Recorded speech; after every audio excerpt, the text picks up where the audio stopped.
don't want to be viewed by a lot of people. And in terms of our audio, obviously, those of you who have the long microphone in front of you, that is for our live stream watching, the viewing audience. But for the people on the other side, Nick and Mr. Craig on the other side of WebEx, this is the microphone that's capturing your voice. So you don't have to scream, but if you're in the back of the room or far side of the room, you have something to say, make sure to project to make sure your voice is heard.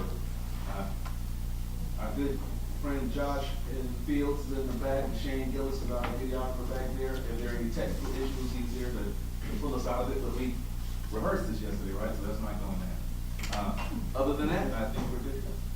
Okay, thank you. So let's do a check. Can y'all, I can't see Miss McCray, but y'all can see her. If she can hear me, okay, she's waving so she can hear me, so that's good. Well, first, it's good to see everybody. It's only been a couple of weeks, less than 2 weeks since we've been together. We've put together some really good things today, I think, for your discussion based on what we talked about at the last work session.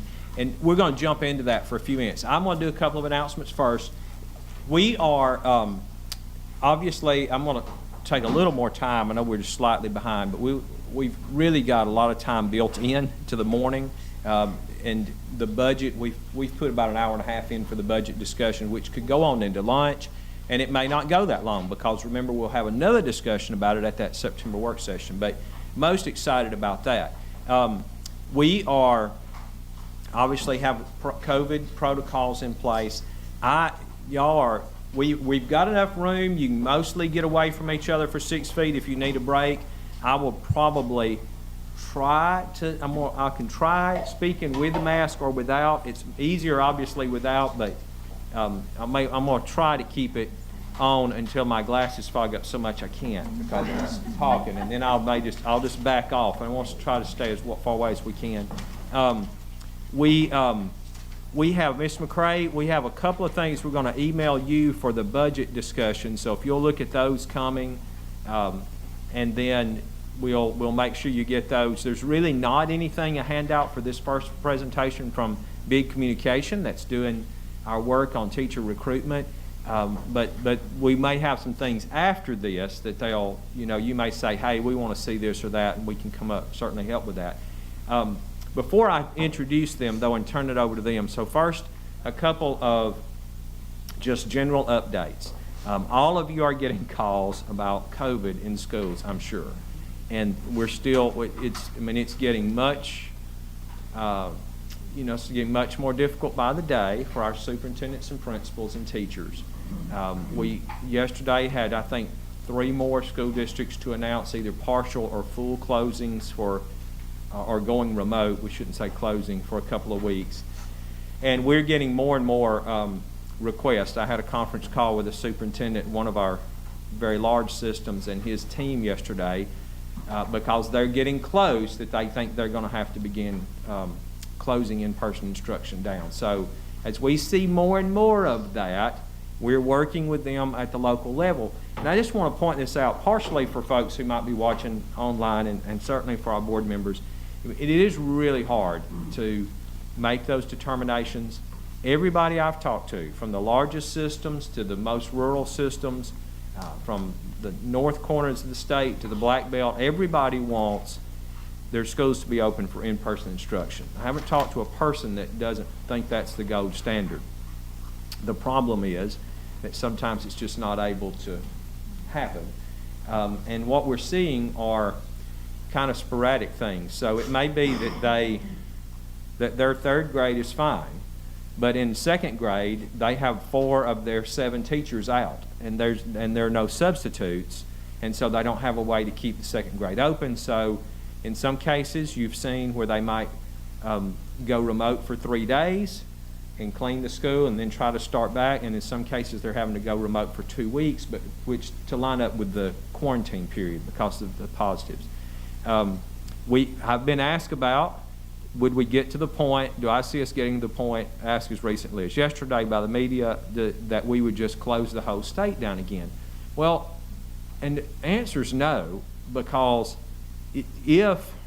let's say if we have 1,300 regular schools with our not regular schools, but if you count our career tech centers and all, close to 1,500 schools. And if there's even 100 schools that have to go remote for 2 weeks, it seems unfair to make the other 1,400 close because of that. So I just see that we're going to end up with this whack-a-mole process for several more weeks, and then hopefully the spike gets, it calms down and things get better, and get more people vaccinated, and we get back to something closer to normal. But it just, the reason because I have y'all all together, I mean, if you're not getting calls, consider yourself lucky, because they're just, it's just nonstop. Parents are frustrated. For every email wanting us to require masks, there is an email wanting us to do away with masks. I mean, it's just, there is no win in that situation, so it's, back to trying to support our locals as they make decisions. So that's that. We can have more discussion on that later in the day if y'all want to. The schedule for today, you see, I'm going to introduce Chuck Markham in a minute and let him say a few words. Then we're going to turn it over to Big, and we're going to talk about teacher recruitment, this kind of core of our recruitment campaign. But remember, it's bigger than that. This is the core from which we're building concentric circles out. So the teams bill last year was a piece of that. I think when we get in the budget discussion, we're going to talk about teacher shortage and maybe some other things we could do to build another circle around that. And then just thinking about what our other states doing. I read an article actually this morning that I thought was going to be really insightful, and because it's a teacher that's doing it's a state that's doing things on to retain teachers, and it turns out what they're doing is a teacher mentoring program that's kind of designed on what we're doing already. So it wasn't, I think every state's grappling with this, but are there more things we can do in mentoring? Are there things we can do with pay? What are things we can do? So we'll start with this core piece, which is raising awareness and trying to get those people who feel called to teach to answer their calling. But then beyond that, we'll build more out. Then we're going to have a discussion about the budget. We have a big spreadsheet for you to kind of look through that. We'll have those discussions. Going up till lunch, we plan on kind of, lunch will be flowy. We can work through lunch discussions, but also just let you relax a little bit during lunch too. We don't want to push all day. And then after lunch, we have the Ethics Commission. One of the things y'all asked about last month or last 2 weeks ago was, could we get the Ethics Commission to come in? So Tom Albritton and Cynthia Ralston are going to be here to spend about an hour with you. They have a presentation, but also time to just answer questions. And then we're going to talk a little bit about this upcoming legislative session, which is only 5 months away, and some bills that we think might be out there, and bills that you want to push forward. And then the last thing of the day will be a Power School update, and Ms. Martin's going to do that. Now that's what's on the schedule. It's a retreat. So we can break the schedule, we can go further, there's nothing to vote on, there's nothing we're even contemplating voting on. Like the budget stuff will be eventually, but remember, it'll all go through a full work session before we even get to a vote in October. So today, try to feel as retreaty as we can. It's hard to feel retreaty right now. But I really hope that next year, I'm already looking forward to next year, and have some suggestions for what we might do in January as a retreat in January in town. But if we do it in January, and I have some dates actually already lined up possibly, then the legislature will be in town, and we could possibly do at least one meeting, a couple of hours, and invite those policy and budget folks, or maybe have two, have one in the morning, one in the afternoon, work around their schedule. So we're looking at, it's that week of like January 24th on a Wednesday, which Wednesday's their committee meeting day, and we think we could really line some good things up. And then next summer, if y'all are, thinking that we want to go that way, we don't know what next summer will look like, but hopefully we could do something that really is more retreaty, like where nobody wears a tie, and we could, not go to some exotic place, but like go to the Wildlife Center in Millbrook. I don't know if you've ever been up there, but it's close to town. It's a great facility that the Alabama Wildlife Federation has kind of out in the woods, but they do a lot of retreats there. So it's as comfortable as this. I'm not talking about being in a tent, but it's also a little bit out of town. So I thought we might go ahead and think about what that would look like. We wouldn't have to make any definite plans. And then the last thing, before I introduce Mr. Markham, it would not be normal to do this, but many of you, well, most of you probably don't know, actually. That was a misnomer. But I know Yvette knows, Stephanie Bell, I talked to Jeff Newman, but we lost a long-time educator this week, and I sent you an email this morning, but Larry Craven was the general counsel for the department for several years. Cynthia, you're nodding. You remember Larry. Was general counsel under Dr. Morton, then became the interim superintendent for about 8 or 9 months between Dr. Morton and Dr. Bice, and then went back to being general counsel. And he's really been sick for about a year. He passed away last Sunday, and they're having the service tomorrow here in Montgomery. So I'm going to ask that we have a moment of silence for his family, and then a word of prayer, and then I'm going to introduce Mr. Markham, and we'll get started. If that's okay. So let's bow just for a moment of silence.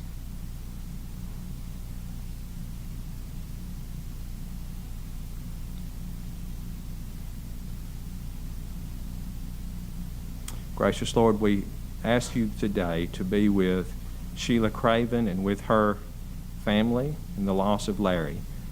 Larry Craven meant a lot to many of the people in this room and to many of the people in the department, to many people working in state government all across this town.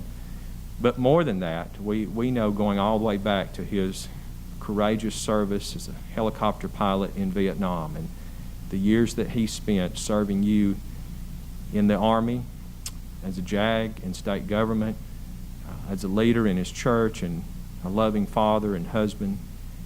We know that his family is suffering great loss now. And so we pray that you would uplift them and uphold them and strengthen them in a way that only you can. We ask these things in your name. Amen. Thank you. So Chuck Markham, I'm going to let him come say a few words. I said lots about him last month, I know, but I can't tell you how excited I am to have him coming on board October 1st. That's the only bad thing. I wish he were a little sooner. But he is a dedicated superintendent, has spent most of his career at Handley High School in Roanoke, a native of Hubbardville, which is over in Fayette County, North Fayette County, and a good friend and good colleague to me. I know Ms. West, you know him. Others of you remember him at least from the work. He guided our teacher quality and quantity task force, did that work, helped us to think about, our teacher shortage task force, helped us to think about what we could do to recruit more people into teaching.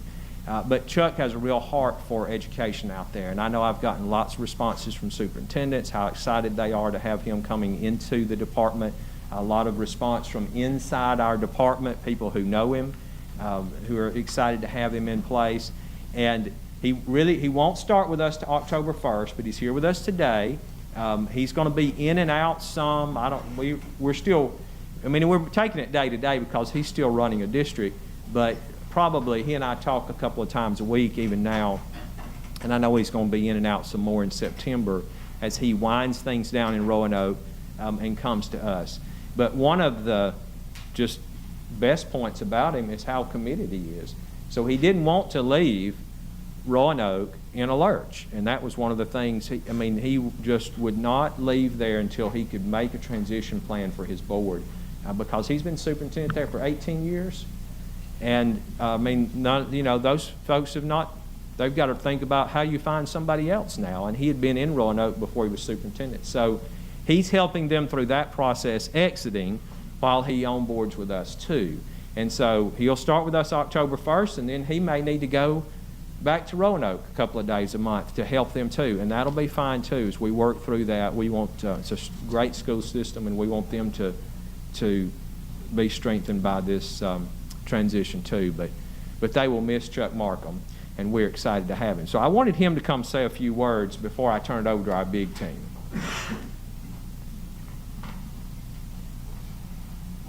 Thank you, Dr. Mackey. I appreciate those kind words, and I want to thank the board for approving Dr. Mackey's recommendation. I am very excited about this opportunity at this stage in my career to have the opportunity to give back to the state.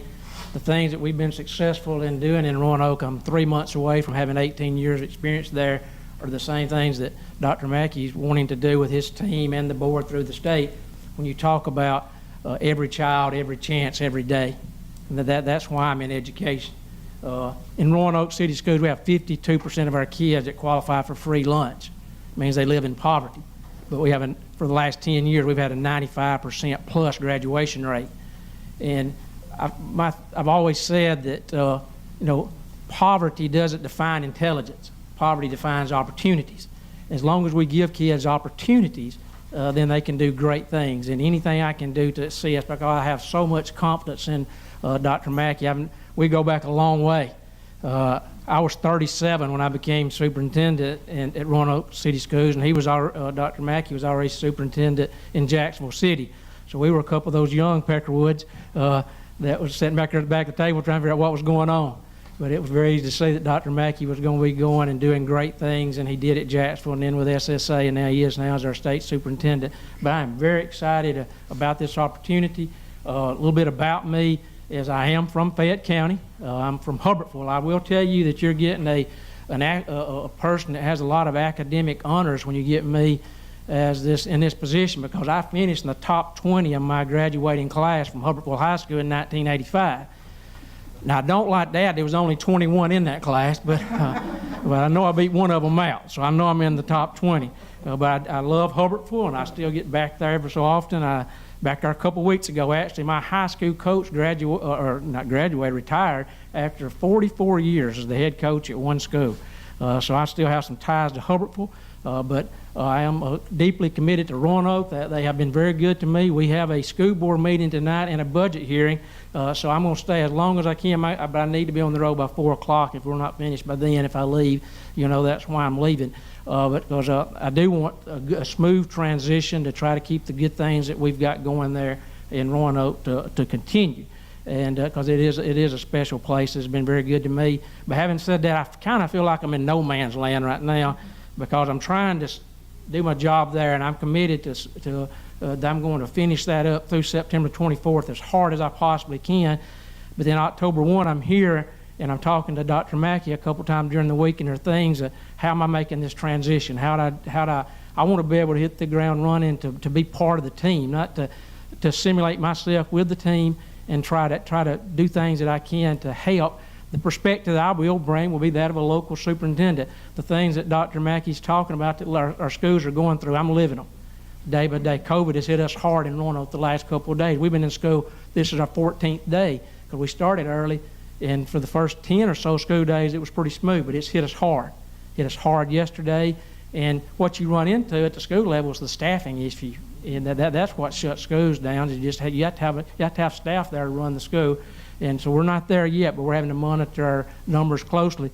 For example, yesterday, our absentee rate, we had 25% of our high school kids were out, 21% of our elementary, and 17% of our middle school. So we're having to do that to see where we are, but I'm getting deep in the weeds. But having said all that, to say this, I'm very excited about this opportunity. I'm committed to the board. I have almost 18 years of having a great relationship with school board. I'm going to continue this at the state level. Anything I can do to help you, because I have a lot of respect for the job that you have to do, and I appreciate you doing those jobs of getting in the arena and doing those, and I want to help you. So when you have questions, and I know Dr. Mackey's told me that's part of my job, is you'll bring questions to me, and Dr. McCarty, I hear you're going to keep me busy. But no, I'm going to do everything I can to help all 8 of you to get those answers to the questions. And if I don't know them, I'll find them, and we'll get them to you as quick as I can. And I promise you this, I'll commit to you, I'll always tell you the truth. And whether it's good, bad, or ugly, I'll be straight with you. And thank you. Thank you. Thank you. Yeah, well, that's exactly what I think that's the part.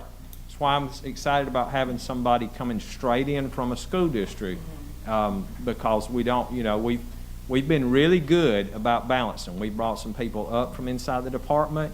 We've brought back a couple of people who had retired and come back in. But you're the first person who's come onto our team, a leadership team, straight from a school district since Elizabeth Davis came straight from a superintendency. So I think it's good to have that mix, and very excited about having you on board. I'm going to turn it over now to Big, unless there are questions before we get started. I should stop and say there's anything.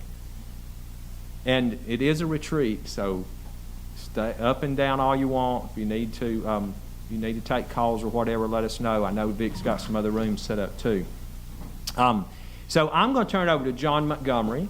John is the CEO of Big. We went through this process, just to give you a little history to remind you. This was something that came originally from discussions with the governor my first summer, I guess. So it's been over 3 years ago that she wanted to get good, wanted to get teachers in the classroom. So we soon after that appointed the teacher shortage task force and did that kind of grunt work. But she also really wanted us to reach out and get professionals to help us design what I'm calling an awareness program. It really is about helping people understand teaching as a calling, and it could be their calling, and getting them to think about that. But it took a while. We had to work with the legislature and get the funding. We got the first funding, and had some great ideas.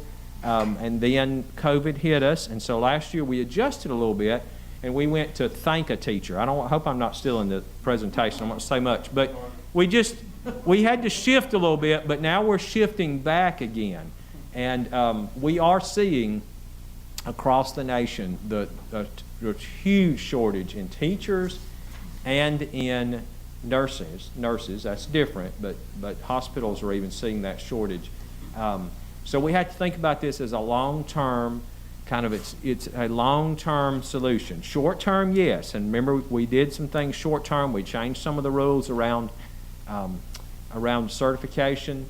We were able to work. I think Dr. McCarty and I were working together trying to help Calhoun County, and I think we got their situation worked out, and Dr. Meyer sent a reminder yesterday to all the deans about how if they've got a shortage basically and they want to use a student, current college student who's not graduated yet as a teacher, they can. Now there are some stipulations. You can't just put an 18-year-old in a classroom, but there are some ways to do that. We've done that before, but we're getting more requests for that this year than normal. And so she's reminding all of them how that's been in the code. There's a way to do it and how we can help them do that. But that's a little bit scary. And it was hard enough when I was 23 years old, 22 I guess, and went into my first classroom to teach, and I had gone through student teaching and all the vetting you do. And when I think about having done that a year earlier, not having done student teaching and all, that would be a challenge. But we do have schools that are doing that now because that's the way they can get a person in the classroom. So it's going to take a while to get through this. Short-term solutions, long-term solutions. But we could not have picked. We did a great RFP, and I'm also warm, so I'm going to turn the air down. Thank you. When I figure it out, I'm going to turn it down. Or we may have to call Vic. We did an RFP. We had, I think, 3 really good respondents to our RFP. We got down to 2 that were really, really good, and we asked them to do presentations. And so it is nothing small to say that I'm excited that Big won that, because we had some very good options, but they really did stick above and beyond as having a vision, a long-term vision that kind of matched the vision that we had in the department for where this could go. So with no further ado, John, I'm going to turn it over to you and let you introduce your team. Thank you, Dr. Good morning, everybody. Good morning. I'm glad this is a retreat because we're pretty relaxed in the ad business. Pat and I don't wear ties too often these days, but I'm going to take my mask off if I stay up here, if that's okay with y'all. I'm triple vaxxed as of last week. I have so much I want to say to y'all in my hour and a half time here with y'all this morning. Actually, I have like 15 minutes, I think. But I just want to say initially, we've never presented to this board before, and I'm glad to be here. With me this morning is Patton Smith, one of our ACD at Big, who's a copywriter who's been in the middle of of leading this inside of our agency, along with Jane Ann Yeager. Jane Ann is a senior account executive at BIG that runs the day-to-day internally at our agency and externally with Dr. Mackey and Anna and Dr. Sibley. So a little bit about BIG.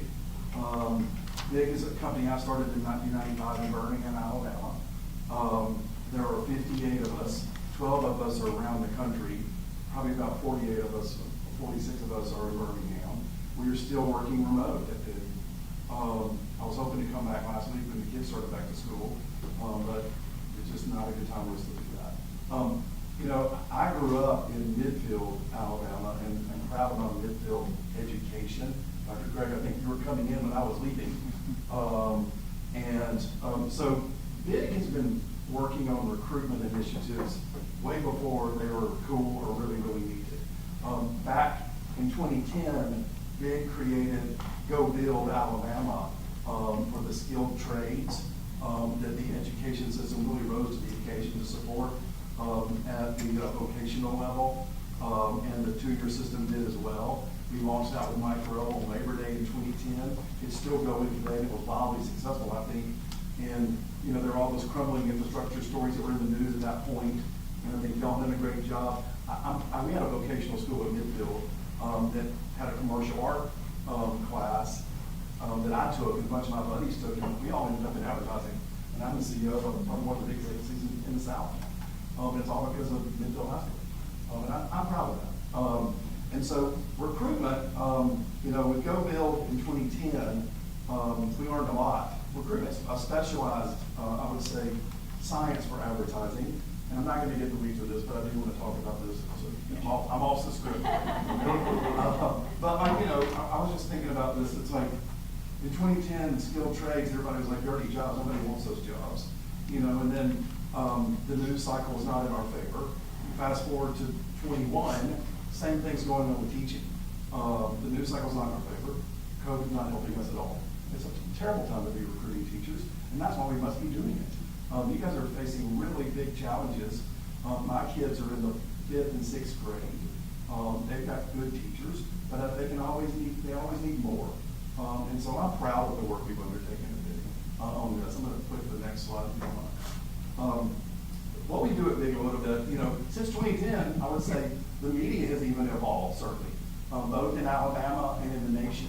And so what used to be, you know, a few different directions we could go, outdoor, TV, and things like that. Now we can be highly specialized and highly targeted with our efforts here in the state. And so at BIG, we do strategy, branding, public relations, media, digital, which means a lot of things, but really Facebook and digital advertising you'd see on your phone or your computer. And then we make a lot of content. We write a lot of stories. How I think Dr. Mackey we might have come under the radar of education was we created Made in Alabama for the Department of Commerce. And so the team at BIG runs everything public relations and media and creative-wise for Secretary Canfield and the Department of Commerce. We've been doing that since, 2010 or 2011. We just retained that business last week or 2 weeks ago. And so that might be how we came on the radar of this organization. And so that's what we do inside BIG. Next slide, please. But I think this is the most important one for me. Something I came up with a long time ago because we were born in Birmingham and we've just grown our epicenter to a national agency that happens to be based in Birmingham. But we've done a lot of things to make our community better, whether we get paid or not. And I'm proud of a lot of the work we do at BIG for that reason. And so this saying is something I created a long time ago. It's make a difference and make a living. And I think it's really applicable to the teaching profession and to people that work on volunteer boards and things like that. We do a lot of that. We do a lot of pro bono and a lot of low rev, no rev things to help our state and our community. And so that's important for me. And I think it's the big mindset of the people inside of our agency. And it's also what we're trying to inspire with the teachers. Is that our creative is, you know, initially we started in fourth quarter because we wanted to get something up before the end of 20. And so we knew the teachers were going through a tough time in 20, so we launched Thank a Teacher. And Pat is going to tell you a little bit more about the evolution of everything. So Pat, you want to, I'll be here to take questions too. Thank you, John. Yeah, Patton Smith, I'm Associate Creative Director at BIG, thrilled to be here today. As you guys know, where we started, really when COVID, which is obviously rearing its ugly head, again, was at its height in mid-2020. We didn't feel like we needed to jump right into recruitment. We needed to stop and kind of address the 800-pound elephant in the room and say, we see you, we know how hard it is. It's known that what the struggle the teachers were going through, parents were seeing it firsthand, having to take lessons home, everybody was aware of it. So we needed to address that and kind of flip the narrative to say, you know, put a spotlight on the work that teachers are doing in this very, very challenging environment. I don't want to break you, except you got to be as close to the Okay. mic, a little closer to the mic. I like to use my hands, so I don't want to knock anything out. Y'all couldn't hear You me? can push it out some if you want to. That's Yeah. That's the one. And I think Like this? some of the center mic rollers. Can you hear me? That one right here. Over here? Okay. I feel I was standing right there. That's There the we go. line. People on mine, that's There we people go. on mine. So we launched a campaign about what we learned in the challenging environment of COVID. Can you guys hear me? Testing 1, 2, 3. Yeah. Am I good? All right. They're nodding their head, yeah. So we worked with Governor Ivey, and there was a teacher appreciation week, and we wanted to align with that. So in the fall, we ran our thank you campaign and put it on the biggest stages that we could find. I mean, it ran in the Macy's Thanksgiving Day Parade and the Iron Bowl. We used it all across social media. Our hashtag #ThankALTeachers was a big success. We had that promoted throughout all kinds of social channels, and that was paid, which is when we put money behind it, but also organic. We're trying to get participation from people. I mean, everybody in this room has a story about a teacher that impacted them. And so we wanted people to come out and say, this is what a teacher meant to me when I was growing up. Grant and outdoor, you know, we learned what dedication looks like. Thank you, Alabama teachers. And the WeTeachAlabama.com, along with the logo mark that is on the notepad you guys have today, full branding and a thank you message that was really needed at the time that it ran. And keeping in mind that we realized that when we undertook this mission, as we call it inside of BIG, you guys had never done anything like this before. I think this is the first major external comms for the department, and it was certainly, I think, as far as recruitment of teachers for sure. So, go ahead. Yeah, it was a huge undertaking for us and something that everybody in the agency was very excited to work on. I mean, everybody has that personal connection to a teacher, multiple teachers in their past. And this thank you campaign was a big success, 218 million total impressions. A lot of that was in PR, across social media, 300,000 impressions. And then at the end of the day, you want to get awareness, you want to get everybody kind of nodding their head, and then take action kind of at the end of the funnel, we call it. So 3,000 new users to the site, which is actually people saying, you know what, I'm interested in learning about this, and going and actually taking action. So successful numbers across the board for the thank you campaign. Which brings us to recruitment. This is something that John touched on this earlier, to make a difference, make a living, could not be more appropriate for something like this. It's definitely something where we work on a lot of paid clients, and maybe you're selling a product, or but this is different. It's really something that's meaningful to us as creatives and in our account team. I wouldn't be in the creative industry without my art teacher that I had from 3rd grade through graduation. I don't know if I should thank her or what, but it is definitely, all jokes aside, something that I think about all the time. I wouldn't be in this position without somebody that helped see that in me at an early age. And everybody has that really throughout their disciplines. And so, the need, we talked about it. We wouldn't be doing this if it wasn't a critical need. Dr. Matthew touched on it. It's nationwide, and it's also here in the state. So we have a shortage of qualified teachers. I think that's very important.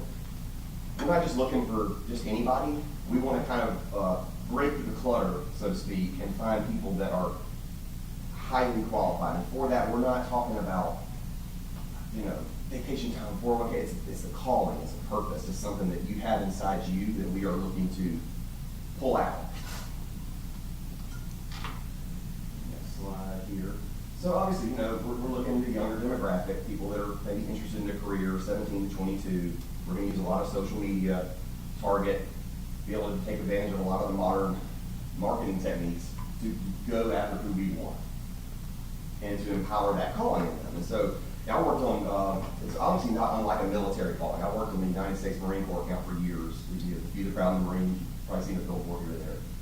And it's honestly, it might seem kind of like teachers, military, that's different. It's honestly not. Back then we talked about there's sounds of chaos and fighting, and there's people who just naturally run away from that, and there's people who run towards it, and we're looking for the people who run towards it. So we have a similar situation here. It's a critical need. We need teachers who's willing to kind of embrace that calling and purpose inside themselves and answer that need. And so it's more than a career. It's those who have a special calling to minister to others' needs. Hearts Over Minds, which is essentially, we all know the hesitation that people talk about when it's, okay, well, teachers are, all the stuff we've talked about, you know, it's so hard right now, and it's limited pay, and how come teachers don't make as much as NBA superstars, and it's such a known thing. Let's try to switch the narrative a little bit. Instead of talking about that, let's talk about what teachers do, and like everybody has that personal relationship. Let's remind people that. Let's remind people that they can now be that for someone else and make that difference in somebody else's life. So here's one of our spots. It's running now. Let it play. I'm getting feedback. It wouldn't let us play our map through the monitor for some reason. It always happens to us. Too many technologies they don't all talk about.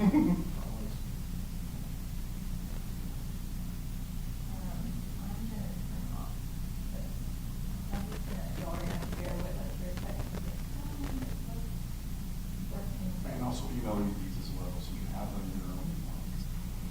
And I think most of our board members have been watching them on social media because they've been commenting to them about it, so. Maybe give you one, but we'll get, if they haven't seen on the feed, we'll. I think there's something I'll try to.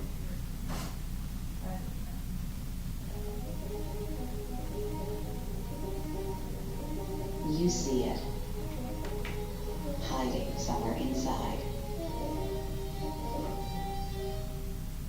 You see a need to write a new story. You see a child on the verge of becoming something. And all they need is a teacher. These were shot in Alabama schools, by the way, with our children. Yeah. And so it is. Excellent. Turn us off. There you go. There we go. We'll do a remix version there. Yeah. Never a presentation without some technical There's never been a non-tech, yeah. As advanced as we are. I mean, we got here really early too, I promise. Get through it now. We just roll it Fails. 45. Oh, yeah, but we try to be very purposeful with that. We want it, we want you to feel something because you need to. It's an awareness campaign. We need to kind of get at the things we're talking about earlier. But then also have very strong call to action language. Want to write a new story, be a teacher. There's a reason that we have it in red, and this is on the website, the new takeover there. And just, we're giving people the information they need to maybe go out on a path like this and start down the path. And using language, want to be an influencer, try teaching. Like, let's flip these things with people posting the high heels that they bought and talk about something that means something, and that's really kind of what we're going for. Talking about the qualified candidates, not just anybody, right? All it takes is a teacher. If we call it a call to action in advertising, it means that we want not just people to see the commercial, oh, that was nice, but direct them to do what we want them to do. Want to solve a problem, be a teacher, everything then do that. Strong call. Some of us want to write a new story, want to paint a new picture. We're using language like this. We've got a lot that are, kind of in the arts and sciences. We've got some that are more, STEM and teams, which we'll talk about in a little bit. But really trying to cover the gamut of wide range of interests. I'm going to throw in here too, it's like, at Big, just something that we are very hard on ourselves about is making Alabama look as good as possible on a national level. And so we try to raise the bar on that for economic development recruitment. I think we've been successful. And so we're trying to do that here at the education, with the education work, is make it look like, it's Alabama, obviously, shot in Alabama with Alabama people, with Alabama students. But we want it to look something we're all proud of. And I think they've done a good job with it. I think that's my time over to Jamie. All right. Okay, so The next few slides, I'm gonna walk you guys through the integrated communication approach without my mask, if y'all don't mind. At BIG, we are firm believers in that all the creative that we just walked you through is only as good as the eyes that see it, okay? So we spend a lot of time up front before any advertising goes into market, researching and identifying our target audience, understanding how they're consuming content online. We take those insights coupled with marketing best practices, and we create a formula that ensures that we're delivering these ads that we just showed you to the right people in the right places at the right time. This is the integrated communications approach that we launched, so you guys can kind of get familiar with some of the channels that we activated. So there's 3 pillars within our integrated comms approach: owned, paid, and earned. I'll start with earned. We really established, I would say, a baseline. We created the face of recruitment, which is the Lead brand. Obviously, you see the emblems. You're probably familiar with it by now, but that was kind of the foundation. And with that, we needed a website where we can house all of the great information. And then we also, another owned channel that's really important is social. So we've been plugging in a lot of content into the Alabama State Department of Education Facebook page and Instagram page. So those channels, I would say, are kind of baseline communication platforms. And next is paid. So those channels that we are leveraging are paid promoted posts on Instagram and Facebook. We have video ads before our audience is watching YouTube content.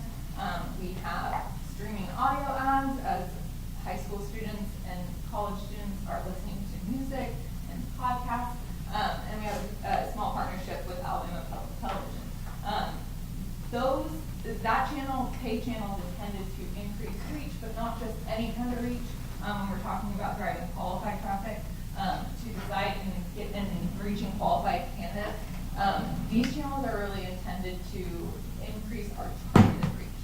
And then lastly, we have our earned platform. PR, news, user-generated content, partnerships with influencers. This is our channel to really utilize third parties as our voice to kind of further validate our message. And really, all of these working in unison is key to the success of any campaign. It also allows us to create consistency with our message across any touch point that a user might have, online, over in television, through social media, etc. So the next 2 slides, I'll walk you guys through just some examples of what these efforts look like. So this is an example of one of our videos that we posted to the Alabama State Department of Education's website. This is a great platform to use because the Alabama State Department of Education already had a built-in following. So it was really turnkey for us to immediately plug in and start promoting that message and really drive it home with people that are already on board with what the departments are doing. And then our paid media is intended to maximize reach within channels that over-index against our target audience, which, as a reminder, is high school students and college undergrads. So what that means is graduating high schoolers and college undergrads are most likely spending the majority of their time with these channels that you see on the right. So starting at the top of our funnel, with our awareness tactics, we're utilizing social media, Facebook and Instagram, digital video and audio, and television to really maximize that reach, really reach as many eyeballs as possible.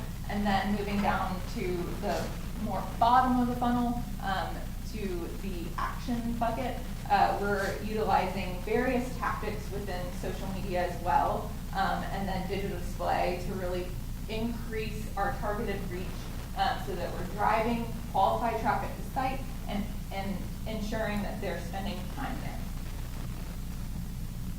And then lastly, we have Earned, which again, as I mentioned, is intended to win hearts and minds by using third-party voices to validate our key messages. And we did a big press push when we launched the recruitment campaign. And as you can see, we got a ton of really great positive stories statewide. We saw a lot of local stations pick it up. We even saw some statewide kind of more political publications pick it up. So it was really encouraging to see that, and that delivered nearly 1 million views. So a really strong start to the campaign. So we've been live for about a month now with the recruitment campaign. So in addition to that strong performance stat, I wanted to speak to a few more. So we've seen a 684% increase in site traffic, and we've seen a 213% increase in site engagement. We've also seen a 184% increase in search traffic. So breaking down those numbers a little bit, we're obviously reaching a lot of people, driving a lot of eyeballs to the website, which is super important, but it's not just any traffic, it's qualified traffic, and we can tell that by this engagement, this increased engagement that they're seeing. So people aren't just coming to the site and leaving. They are going to other pages, they're taking actions like watching a video. So that's really promising to see. And then I would say, in my opinion, one of the most promising numbers is the increase in search traffic. So people are seeing our ads out in the wild, and then they are on their own accord going to Google search, typing in We Teach, typing in recruitment, and they're coming to the WeTeachAlabama.com website. So I feel like that is a really strong indicator of intent. So I know it's early, we've only been live for a month, but I would say that in terms of our goals of driving interest in the profession and improving perception, we're definitely off to a strong start. Okay, that brings us to looking ahead to teams. Yeah. You know, I love seeing that because I think it reiterates something. I mean, a lot of times as creatives, I think people think that we just kind of go off and play and come up with this like fun, creative looking ideas and don't really care about whether it works or not. And it's not the case at Dig at all. A lot of strategy behind anything before we ever get started, and it's got to generate action. So it's good to see that this is already doing that. Teams is going to be a big thing going forward. We're all aware of that. You know, the bill passed, and so there's an incentive next to already move into that. We shot some things with that in mind in this campaign, some assets we can use in video and still. And so we're very cognizant of it, and we're very excited. This is just the beginning. Like John talked about, the partnerships just now started, and we could not be more excited. Here is a spot that is currently running that we already kind of have teams focus on. Team started with a big PR push right on adjacency when the bill passed.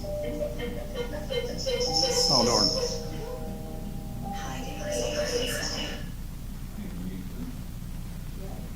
I was going to say, right when the bill passed, and as soon as we could, we did a big PR push around that in the Southeast, really.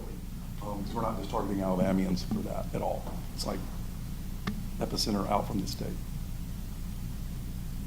And then hit mute on that screen, on the TV screen. Oh, TV. On the mark, right. There it was.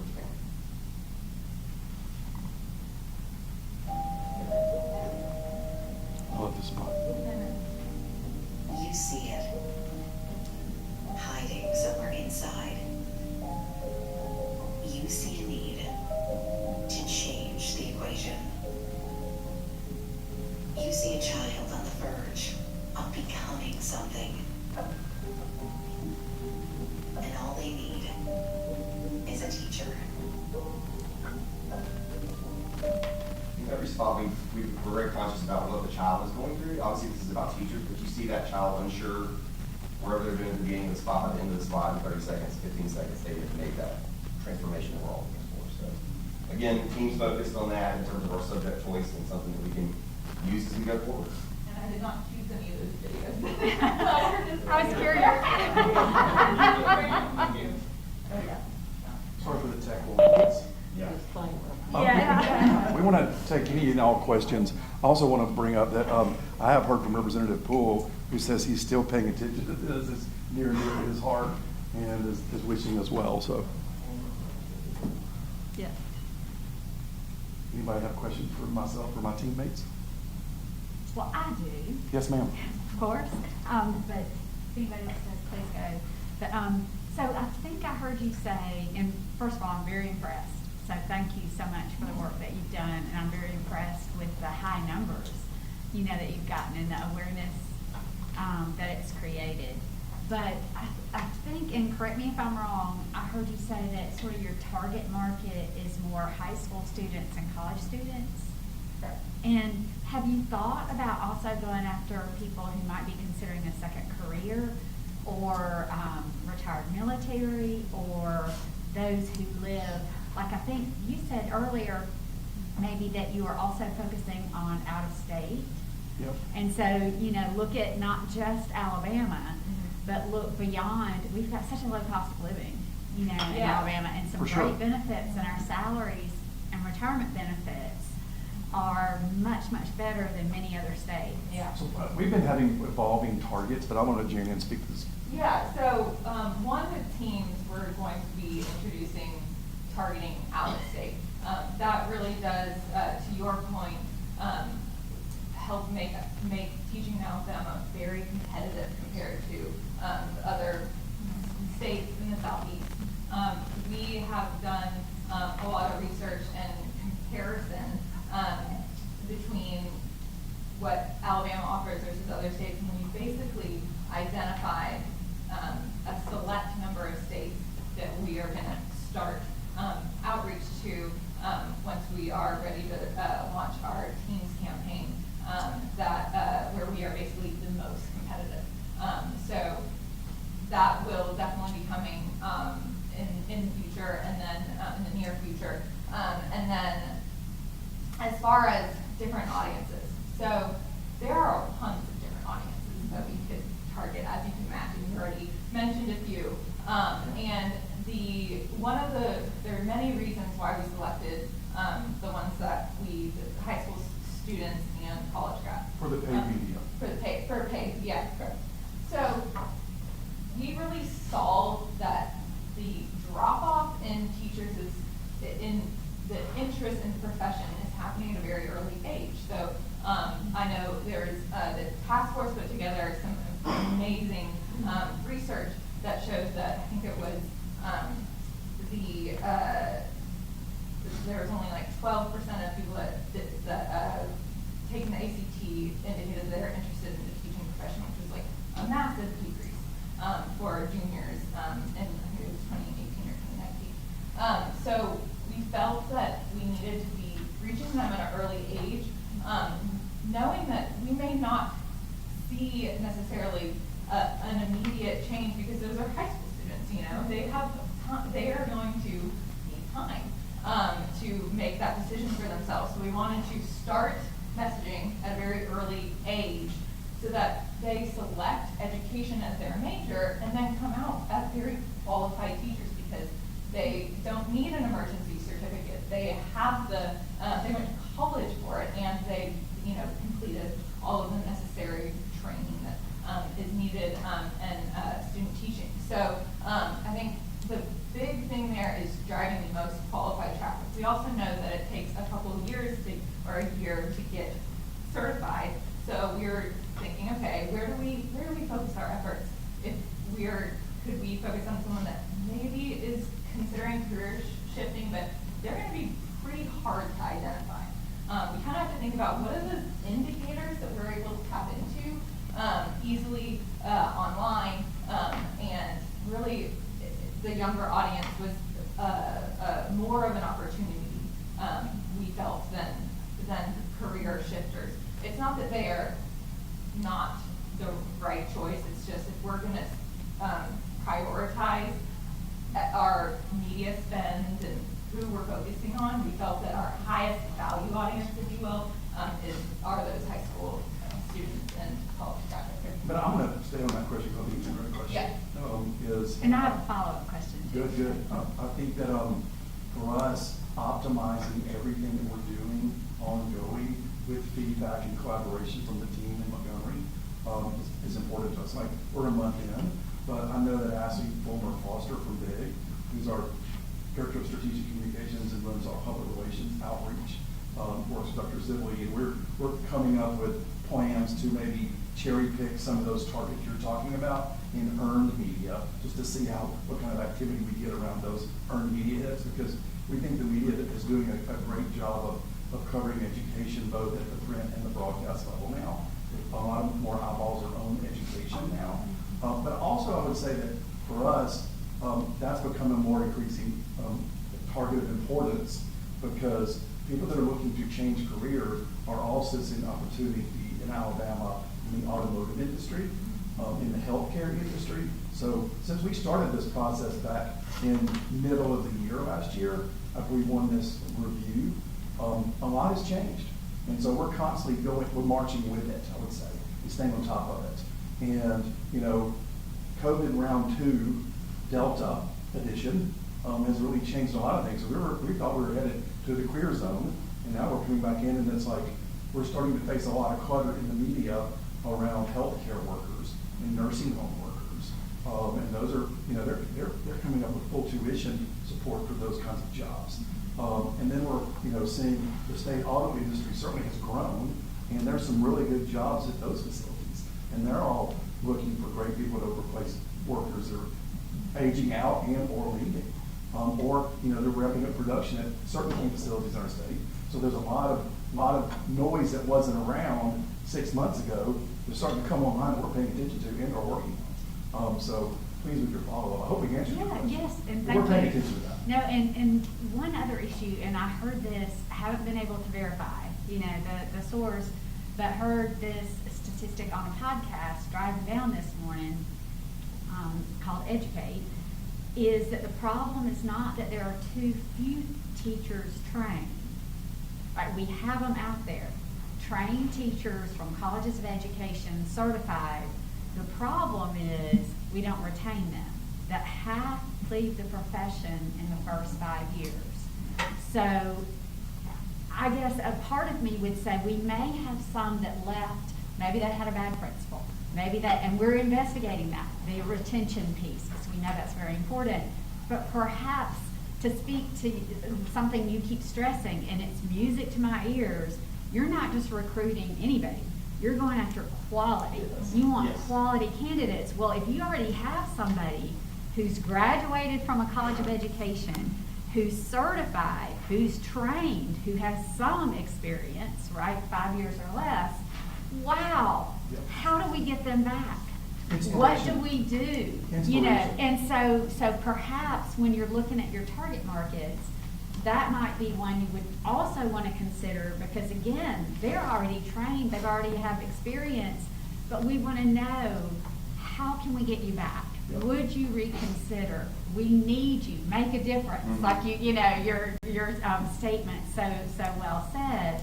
I guess I'm trying to leverage what you've got is so high quality. I'm trying to take it and let as many people as possible see it and not leave anybody unconsidered, right? Leave no stone unturned. I think John made a great point with the earned. I think there's a couple different ways, like, when you're targeting a video, you're very specifically hitting at the things that Jane Ann was talking about. You really have to kind of pick, like, who are we mainly going after, these 17 to 23-year-olds and stuff, and targeting them with that video. And earned in PR, when you're getting coverage on news that obviously skews a lot older, and you're it's almost like you're doing two nets. You're very highly specified in where you're fishing, and then you're throwing out a big net in earned and in PR, and getting a lot of those people that might be hard to target. Somebody that's It's the one thinking two about punch something. mentality. It's like, pay, now, that's why she showed you the pay owned and earned. It's very important to us. And that's the beautiful thing about what we're doing, is we're not just doing one leg of the stool here. We're paying attention to all of them and optimizing as we go forward with feedback like yours. If the news is on and you're doing something, you kind of hear, oh wow, the PR effort casts a very broad net to kind of catch some of those secondary targets. And then I will say that the thank you campaign, that's not a one and done campaign. No. And that is really intended to say, message is retention based. We want the existing teachers to know that. So while we launched that back in November, we intend to relaunch those. And I will That's tell a you, great idea. that Paying a Teacher campaign was born out of a couple different things inside of BIG, which was, okay, we're starting this in, I think it was last summer when we started. Yeah. And it's like, we've got to get up before the end of the year. What is the most meaningful, impactful way to do that? It's like, what have we just been through? It's like, who needs a hat tip from the department? Teachers. Let's elevate them and consistently elevate them, and not in wimpy ways. I mean, the Macy's parade was virtual for the first time in my life, which is a little wonky and weird, but it had a lot of eyeballs on NBC. Then the Iron Bowl, of course, you know what that is, and there were a lot of people there, but I mean, we were in the game, and that was a very high visibility situation for us, which we've never been into, at this department. So I think, thanking the teachers, I think hopefully it resonated. It seemed to resonate because we wanted to elevate the profession before we started going in and inspiring the next generation. So we're kind of going that direction. I'm sorry, she was like. Thank you. Yes, ma'am. Thank you. You mentioned earlier, and I really appreciated how you are intentional in making sure that your strategies align with research as it relates. My question, as you proceed, are there any plans to target some of your advertisement towards rural and critical need areas? Is there? Well, we know that the team's bill provides for hard to recruit districts and incentivization around those. So certainly we're going to be coming with that in our next phase. And that's what we're working on it right now. I think, Gina, when are we dropping that? It's soon. Yeah, well, it'll be a phased approach. So we will be in Q4 live with solutions efforts that will be more localized to some of the rural areas. We're already reaching those areas with our existing efforts, but there will definitely be greater intention on reaching those, so knowing that those are the hard stop schools and like John said, teams. We've already been working on rural Alabama e-commerce, and we launched Rural, which was showcasing all the products that are made in rural Alabama that Alabamans may not know about. And so we certainly understand the impact rural Alabama has on the state as a whole. And so we're very much in the middle of that. I have a question, a follow-up in reference to that, I'm sorry. Yeah. With rural, since we were on rural, in line with that, knowing that the infrastructure is not always where it should be in rural Alabama, how is that going to be affected with what we're trying to do, getting the message out down there? Technology, Wi-Fi, will it be as effective there as in other areas? Will that pose a problem? So yes, we have done research in how many individuals have access to internet, and majority of them have access to a phone where we can reach them on paid social, or reach them via Facebook and Instagram. So we did a lot of work with the state for oh my goodness, I'm blinking. The census. The census, thank you. Okay. And We did Alabama counts. that was a big concern. And, I should have mentioned that earlier, but we worked on Alabama yeah. counts for Okay. That was a big concern, and so That turned out good. we verified that majority have access to a phone and are on social media. So and that's a major vehicle for us to get our message. Okay. I would also say, Thank you. not to discount that, I think it's a great thing to bring up. I love this workshop discussion, by the way, because we want to share with y'all.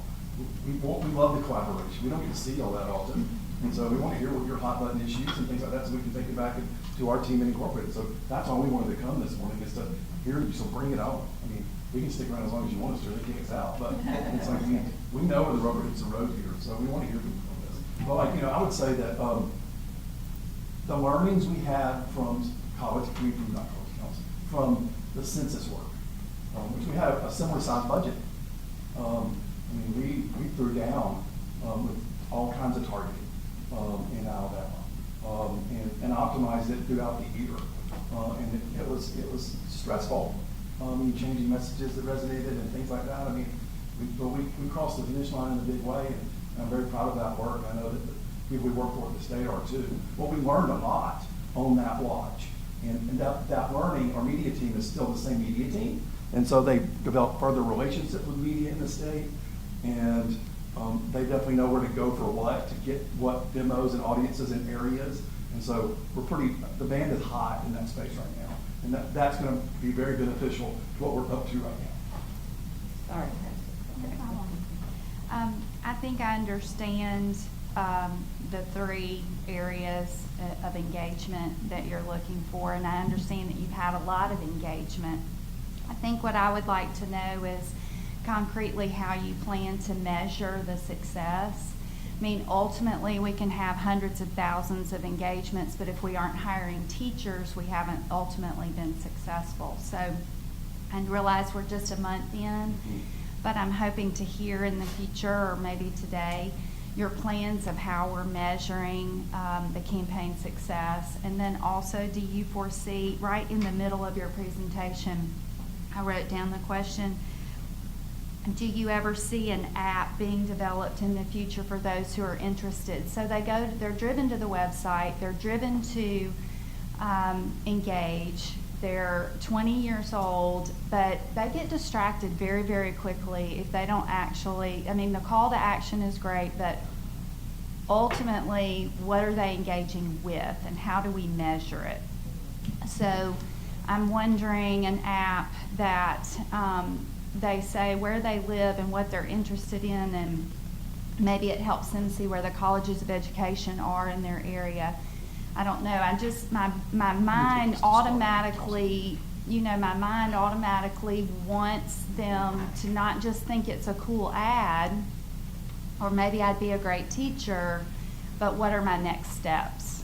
Okay, so I'm going to start with this answer. Thank you. Yes, ma'am. Thanks for the question. I would say that this is inappropriate to answer this, but a good report card is on our mind with this. And as the CEO of BIG, I don't want to be standing here a year from now and not having a positive answer to your question. But I don't want to wait a year to answer your question. And so we have been monitoring near-term statistics around our media performance so we can then optimize it while we are currently working on, I would say, the digital portal to ease an application and things like that. So we're working with Anna and Dr. Sibley on tweaking out. We have a site up now where we're driving everyone to, and I think when Teams comes online, I'll let you speak to this because we were talking about it a lot. But I would say to me, paying attention to those stats are the most important thing. Yeah. It's the big why. I think the biggest thing is aligning what your goal is with what you're measuring. So our goal right now is awareness. We're trying really hard to change perception. And so you have to start somewhere. Sure. If we immediately went to the lowest funnel message and just started saying, teach, we may not be that effective. We have to kind of start big picture and then hone in as we optimize over time. So we're starting big picture with awareness and tracking everything on the website, including visits and conversions, etc. And what we'll do is we'll work with the Department of Education and kind of compare over time. So it needs to be an extended period of time because it is not intended to just be a one and done campaign. This campaign is intended to really last many years, and we know that recruitment is going to take time. So I think the biggest thing is knowing that we need to change perceptions, and we'll be measuring intent by the activity that we see on the site, coupled with the data that we get from the Department of Education on how interest in the profession, like applicants, actually increases. So. And to answer the ad question, I know one of the things we always try to do is decrease barriers for entry. And so you kind of talk about attention spans and stuff, and a lot of times, and this is kind of something that the industry learned collectively years ago, you want to, download an app and then do this. And sometimes if there's too many steps, you might lose somebody. Whereas the engagement that we're seeing on the site, everything's designed mobile first now, so that you're seeing this ad, you're doing a Google search, as Jan talked about, and then you're getting a very mobile first experience where it's paying off the ad you've just seen, and the time they're spending, which you kind of alluded to earlier, does suggest that there are people taking some action, getting some information about what the next steps would be, and then taking those next steps, which would be what you said down there. And I think the site is optimized for mobile too, so. Yeah. And I'm thrilled, please don't get me wrong. Oh, we feel that. I'm thrilled, I'm just a results-driven person. No, We are too. Same, yeah. And also with, the introduction of teams, this was the first phase of the website, if you will. We're gonna continue to update that to make sure that it's optimized, so that the user experience is really great. And one of the things that, we've discussed, is changing how a user actually expresses intent on the website. So, we've discussed including the filter form so that, information is then sent to the Department of Education and it can be, vetted and validated. So there are various things that we're working through right now, that will actually give us more real-time turnkey data as opposed to waiting on the applicant data, so. Jan, I think Anna has something to Yeah. say. Yeah, one of the things we can tell you right now as far as results go, based off the PR campaign for teams, is that we've had almost 900 emails that have come in just about the teams program. So that's a great measurable that we can go ahead and discuss. And then once all the applications are in, we'll be able to see what the results were on the teams part itself. So that's a great measurable we'll have the next 2 months. Because we're asking, I'm sorry. No, go ahead. So when a district, and I'm gonna talk a little bit more about teams in a little bit, but we're still getting those data in. Right now, there are only very few that are actually like fully approved. But the districts have to turn into us, I have, these 8 teachers for teams contracts. And we're asking them beyond that, like, is this a person that was already teaching? Is this a person who planned to retire and has delayed retirement because of teams?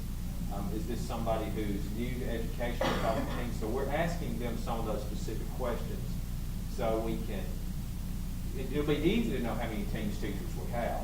But what we want to know is how many do we have that would not have been teachers had it not been for this. So we are going to start asking better questions too. And I think that gets to the where John's going with the Teach in Alabama portal, trying to figure out how people are driven there.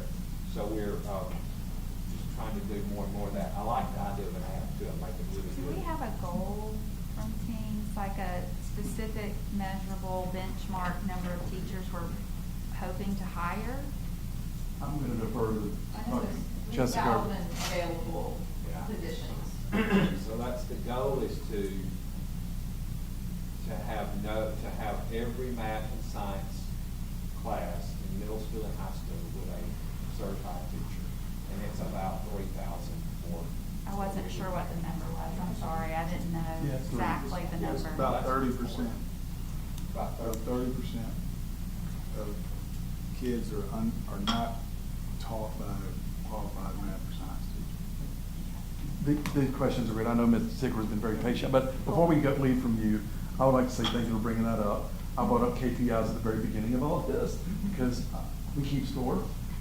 We should keep score. It's a lot of budget, and we are making sure that it's used very efficiently. We're going to get into a good cadence to provide Dr. Mackey with a good update for you guys on an ongoing basis. So he's proactively giving you updates on how we're doing, and we'll be optimizing that and evolving our metrics as things come online. So just know we're not waiting here to come back to report to you. We're going to keep fluid the reporting of how we're doing. When we're down, we'll tell you when we're down, and when we're winning, we'll tell you when we're winning. And I appreciate that question very much. Yes, ma'am. Thank you for your patience, Ms. Sickler. That's all right, and it's already gone, so that's okay. One thing, before we go on, and I apologize, when you're targeting math and science, are we not having difficulty with special needs teachers as well? Yes. Is that part of the keeping our eyeball on the end result kind of thing as Yeah, well? I mean, yes, it's different. So the teams was definitely math and science focused. Right. We did talk about with the legislature about expanding that to special ed, but that was not the focus for that. But I do think we have to come back and do something. I do too. To try to recruit people into special education. It's very difficult to get people.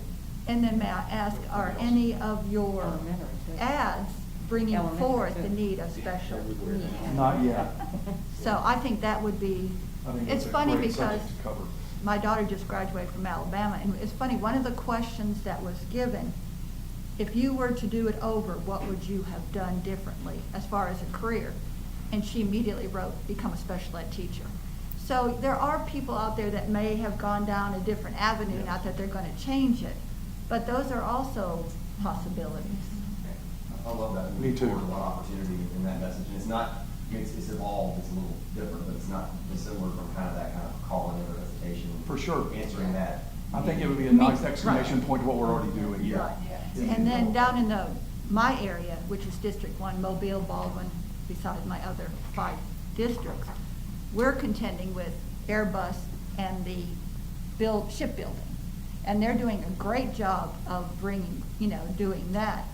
So the word is out and people are listening. So it's imperative that there are venues about which you're hitting that are imperative, and it's working. So I applaud y'all for that, knowing what needs to be done.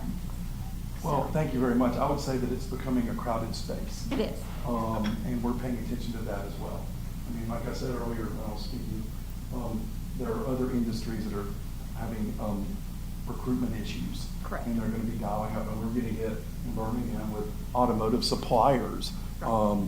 and very competitive salaries, and, and then, I mean, I think, our shipping partners and Amazon, et cetera, I mean, there are a lot of great jobs out there right now. That's why we're sticking to initially creating inspiration. Adding special needs is an awesome addition to inspiration. So I'm Speaking loving to the these heart. things. I'm loving this dialogue. Thank you very much. I've got a question, and it's really, I appreciate, these are great questions, and I've learned so much already. But, Dr. Mackey, this is really more a question for y'all, and I kept looking for Dr. Meyer, but she's hiding. She's But, listening, we know her. But I would love, could we, the board, get a report on the makeup of the current teachers in Alabama? I'd like to know, like, male, female. I mean, it's traditionally that males have gone down as far as, I'm just talking teachers, not administrators, not in the central office. I'm talking teachers. And also people who are bilingual, I'd love to know that. People of color, what's our percent of that? So just a makeup, like a pie chart of what is our current makeup of our public school teacher workforce. And then a second question, and I know that colleges and universities, we're still getting our final numbers, but I'd love to have trend data, perhaps 10 years. I know Dr. Meyer has it because she's given it to me before, but once the numbers for this fall come in, to see the trend data of our colleges of education, their enrollment, They're going up. for the last 10 years, and see, how it's gone, and even through this fall. And then, also, this is just a question.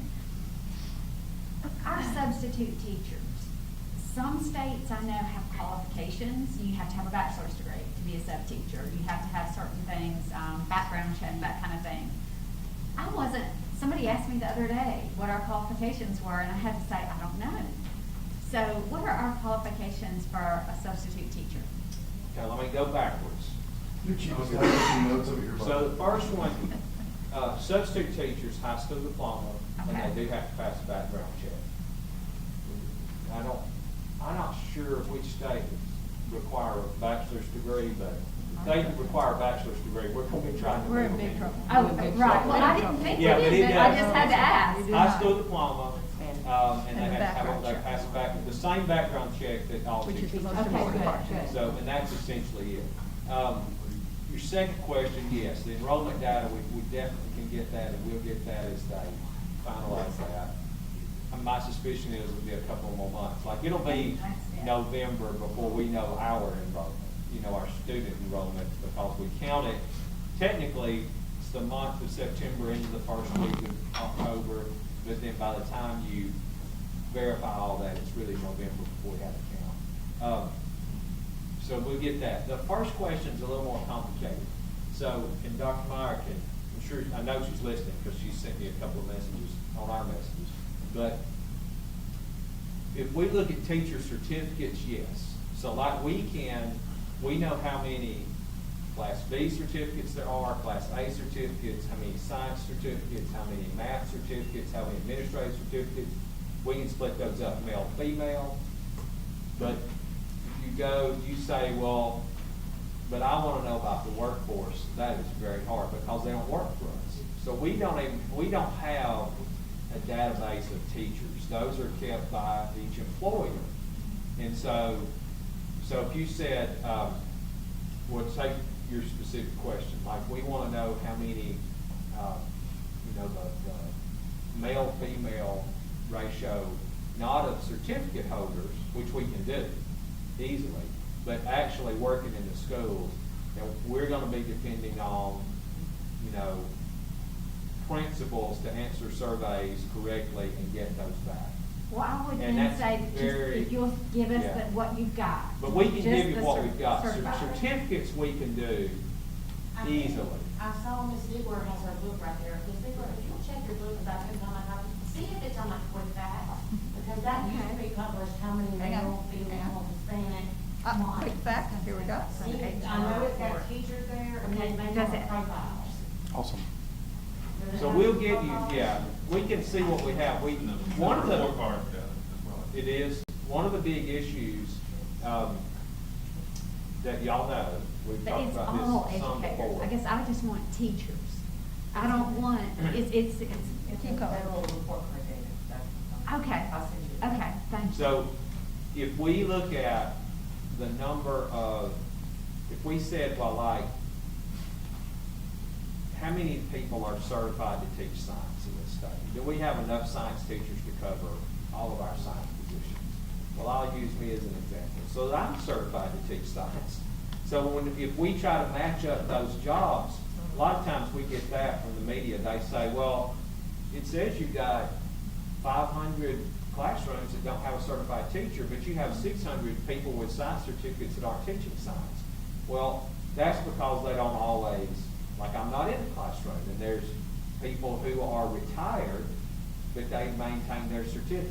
And so it's very, we have great certification information, but it doesn't always match up with actual classroom. The other one, so I want to go a little deeper, and because I don't know if you and I have talked about this, Dr. McCarty, but one of your superintendents, and I won't name who, but in one of your high schools, I learned during the teams thing, and this could be true anywhere, but this person has like every classroom already covered with math, with a certified math and science teacher, and they have hired 12 extras, 6 math and 6 science, fully certified, to just so they can have smaller class loads.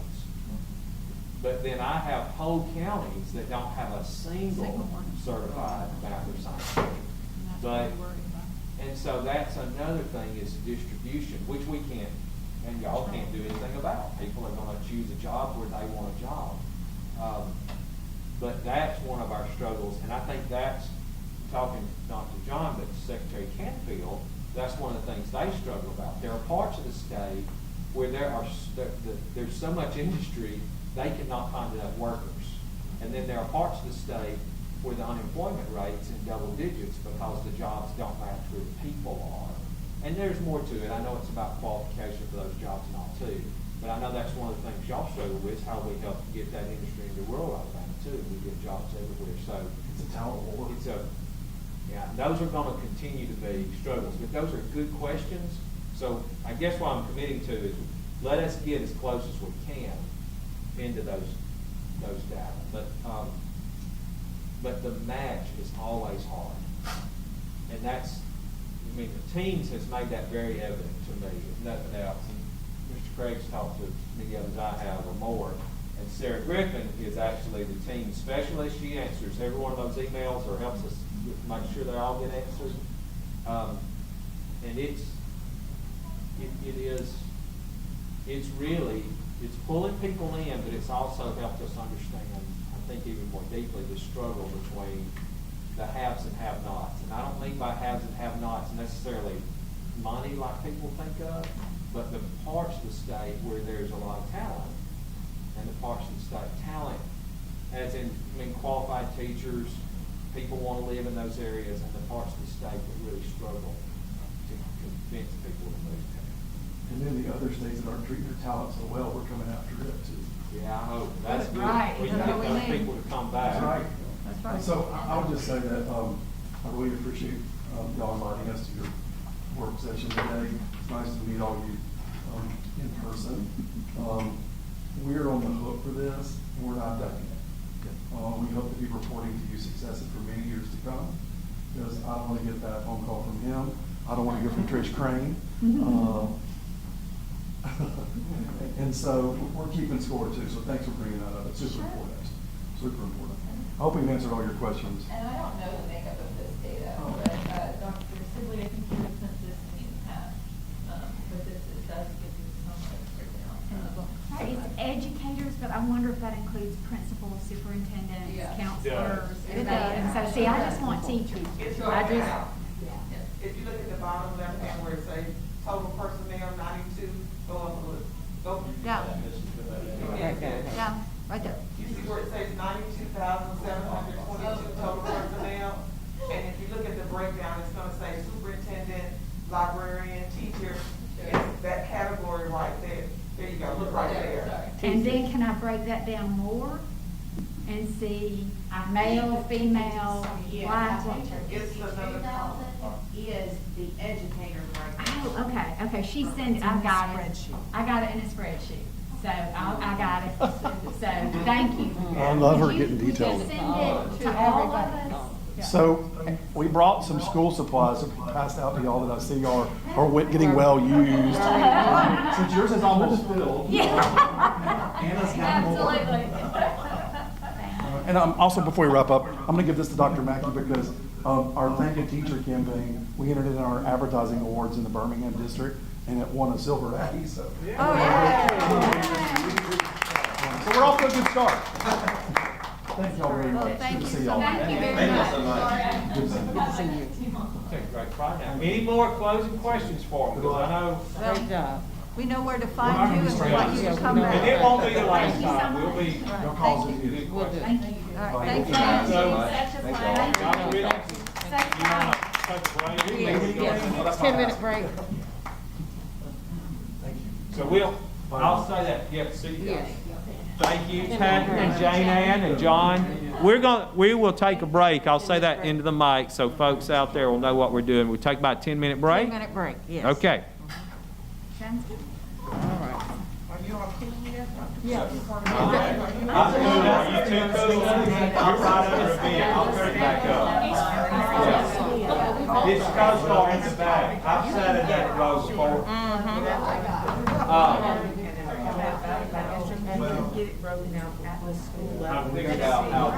Where are our Hispanic teachers? Where are our African American teachers? Like we have, of the 10,270 teachers that identify as Black or African American, 8,460 of them are, that's the whole group, 8,460, and then you've got 54 identify also as Hispanic. Yeah. Category. It's And now it's, yeah. But I'm So if you do sure, a percentage, then it probably only comes up more than that. and I'm sure, But this is all about the content, right? I would say, because what I see something amazing is that so often males go, and that's not wrong, and I'm not blaming anybody, but we know that kids are better. Right? I mean, I've done it at the college level, I've done the research, and so that's why I want to see, I want a more diverse teacher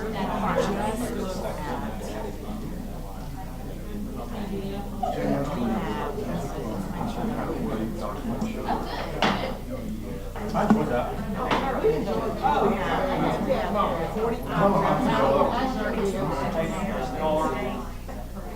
are teachers.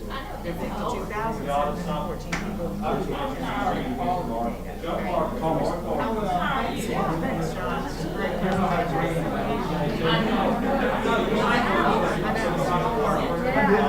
Of all of the teachers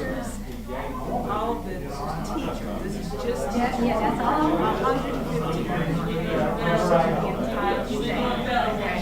8,460 of them are African American, 202 are Indian, 35,000 are white. Okay, but look, there is this thing, and this is a really confounding kind of thing. Why do we not know what their race is? I mean, they but we have to report it to somebody. So that's a big bunch of people that we don't know who they are. But there are, just to let you know, all of those categories are. So you've got, principals, other school leaders, ARI coaches, you can tell them what they're doing. Okay? So it's all. Thank you. Even In a coaches. perfect world, I would like, if students, let's say you have 20% left, 5% Asian, I want 20% of our teachers to be black. I want 5% of our teachers to be Asian. I want there to be early. That's a great idea. Well, yeah, but I'm not the first to think of it. But now, you have these, the start. But you have to know what you're. That's right. I gotta know what I want.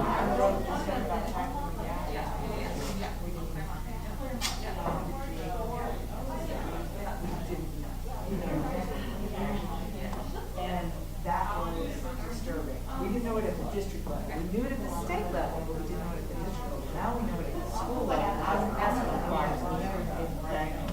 So we have to produce that data every year because essence is required. We also know you can look at any school and any district and see the number of teachers who have less than 3 years of experience. You can look at one and three. What you can't see in that data is by subject. So we couldn't say, you would have to ask Dr. How many teachers who are certified math teachers are what race, right? We don't have it broken down by subject, but I can give you some. We got it. You need help?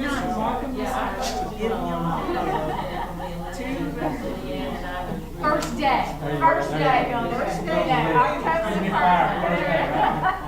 Appreciate this way, so you hear, right? Yeah.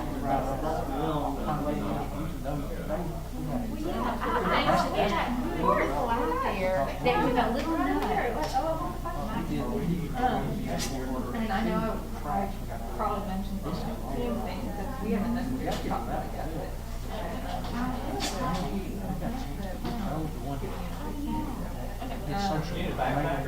I know, right? I'm getting my workout for today.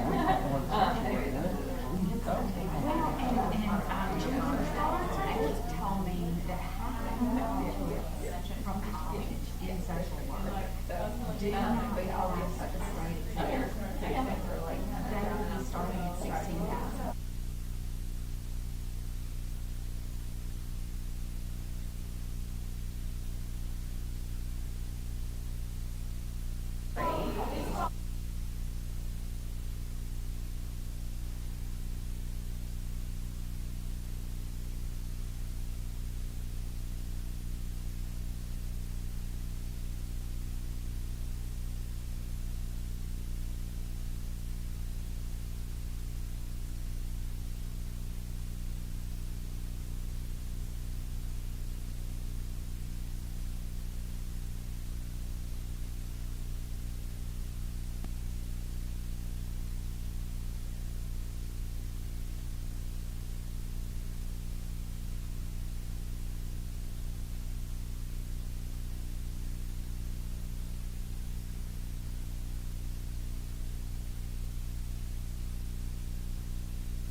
these microphones go to Miss McCray and to Nick, to our other people on the Zoom. No, it's the opposite? Yeah. These go to the live stream. That one goes to our, to the WebEx. So if you're right in here, you seem to be in the sweet spot. And I figured that out just when they were talking. Shane's verifying that. So if I get way over there, I'm too far from this microphone. So I'm gonna try to stay here. What we want to do now, I'm gonna go back just very quickly, the budget, the legislative budget process and our allocation request and how we do this. And this will be the first time Dr. Chestnut, Ms. McCray have gone through this with us. So I'm just going to kind of go through. It is a long process, and a lot of things change. But essentially, it's the summer is overlapping to us. And us, I mean the department and our schools, but especially Andy Craig and myself. And I'm going to do the talking now, and he may want to do all the talking in a minute. He's definitely going to be my backup. Because what happens is, just as we are getting out the budget allocations for the year that's about to start October 1st, we are already working on the next budget cycle. And so a lot of things get confusing, and they get confusing to us, and sometimes we'll be talking and we'll say, well, wait a minute, which year are you talking about? What are you talking about? And so what we're talking about today is the allocations that the legislature will take up in January for the 23 budget. So this will be the budget that starts in the October 1 of 2022, and we go through the 22-23 school year in summer. The way we had to start it is the governor, of course, the executive budget office under the governor presents a whole budget that includes us, but it also includes the colleges, prisons, DHR, and includes everything. And she has to get that by law to the legislature by the second day of the session or something, which this year is the first full week in January, I think. The week after the first, like January 11th, 12th. So maybe it's the second full week. So we have to get all of our stuff to the executive budget office by November 1st. All of our requests in. Now, it used to be December 1st, and then the last several years they backed it up to November 1st, because then they have to put together not just our budget, but we're mindful they have to put all these departments' budgets together. So a few years ago, they backed it up to November 1st. Well, in our department, in most departments, that's a pretty straightforward process. It's an internal process where, say, a department is asking for their department money. Ours is a little different because we're asking for money for the department, yes, but over 95% of the money we ask for actually just flows through us to the districts.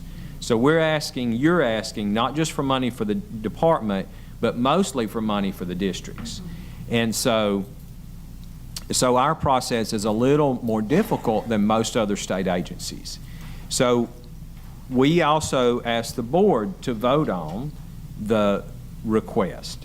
And so that's why we're talking about it in August, because for us to make the November 1st deadline, the board has to approve the request in October, which means we have to discuss it in the September work session. And so we're starting on that now. And that means it changes, right? So what we ask for, even what you ask for November 1st, is going to be fluid, and by January or February, you may say, you know what, I really wish we'd asked for more money for this or that. And that's where Jessica and Andy work so closely with those budget chairs to work through the process as we're going along, because things will change between now and then even. The more difficult thing is today we don't know how much money we're dealing with, because the budget year's not closed out, so we don't even know how much money will be on the table for next year. Sorry, I keep looking this way. But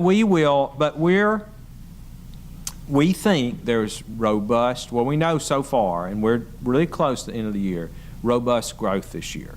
So we could be seeing at least as much growth as we had last year, which was about $500 million, Andy, and it could be more. in fact. It depends on what happens in this last month, but we could be seeing pretty substantial growth. Now, when I say $500 million, remember that includes the colleges and pre-K and all that too. It's not just K-12, but there could be a significant portion of money. Okay, the other thing I want to remind you, and I want to get into your discussion, but remember the teams. Teams is still hanging out there, because that, if every teacher who's math or science qualified, if we had one everywhere, they all took advantage of it, it would cost $150 million. So the legislature this year, assuming everybody would not take advantage of it, and knowing we had classrooms where we didn't, we weren't going to get enough certified teachers in 1 year, I'm not drinking my coffee, let me put this back on. We said, well, let's get $100 million. We actually, Andy and I lobbied for 120, but it looks like $100 million is going to be plenty, because we have districts that are, a lot of teachers are still ambivalent about signing up for it. So there's $100 million in that fund, $50 million of which came out of a supplemental budget, so it didn't count against the new budget, but $50 million counted against the new budget. The reason I mention that is, let's say this year the legislature says, okay, we're going to do the full $150 million. Then that means that $100 million of the growth has to go into the team's fund. Now, they may not do that. They may take some of it out of supplemental. There are ways they can move things around, but that could take a significant portion of the growth. The second thing I want to mention is the unmentionable, and of course, is the raise. Now, traditionally, the board has not set a percentage for a raise and said, we want this percent or that percent. And I'm not recommending that, but realize that, a raise probably is, every legislator I've talked to has talked about a raise this coming year. Now, I haven't talked numbers with them, but that takes money also off the top. And I think no less than 3 of you have mentioned to me sometime in the last week about the importance of, of a raise, because cost of living is going up so dramatically.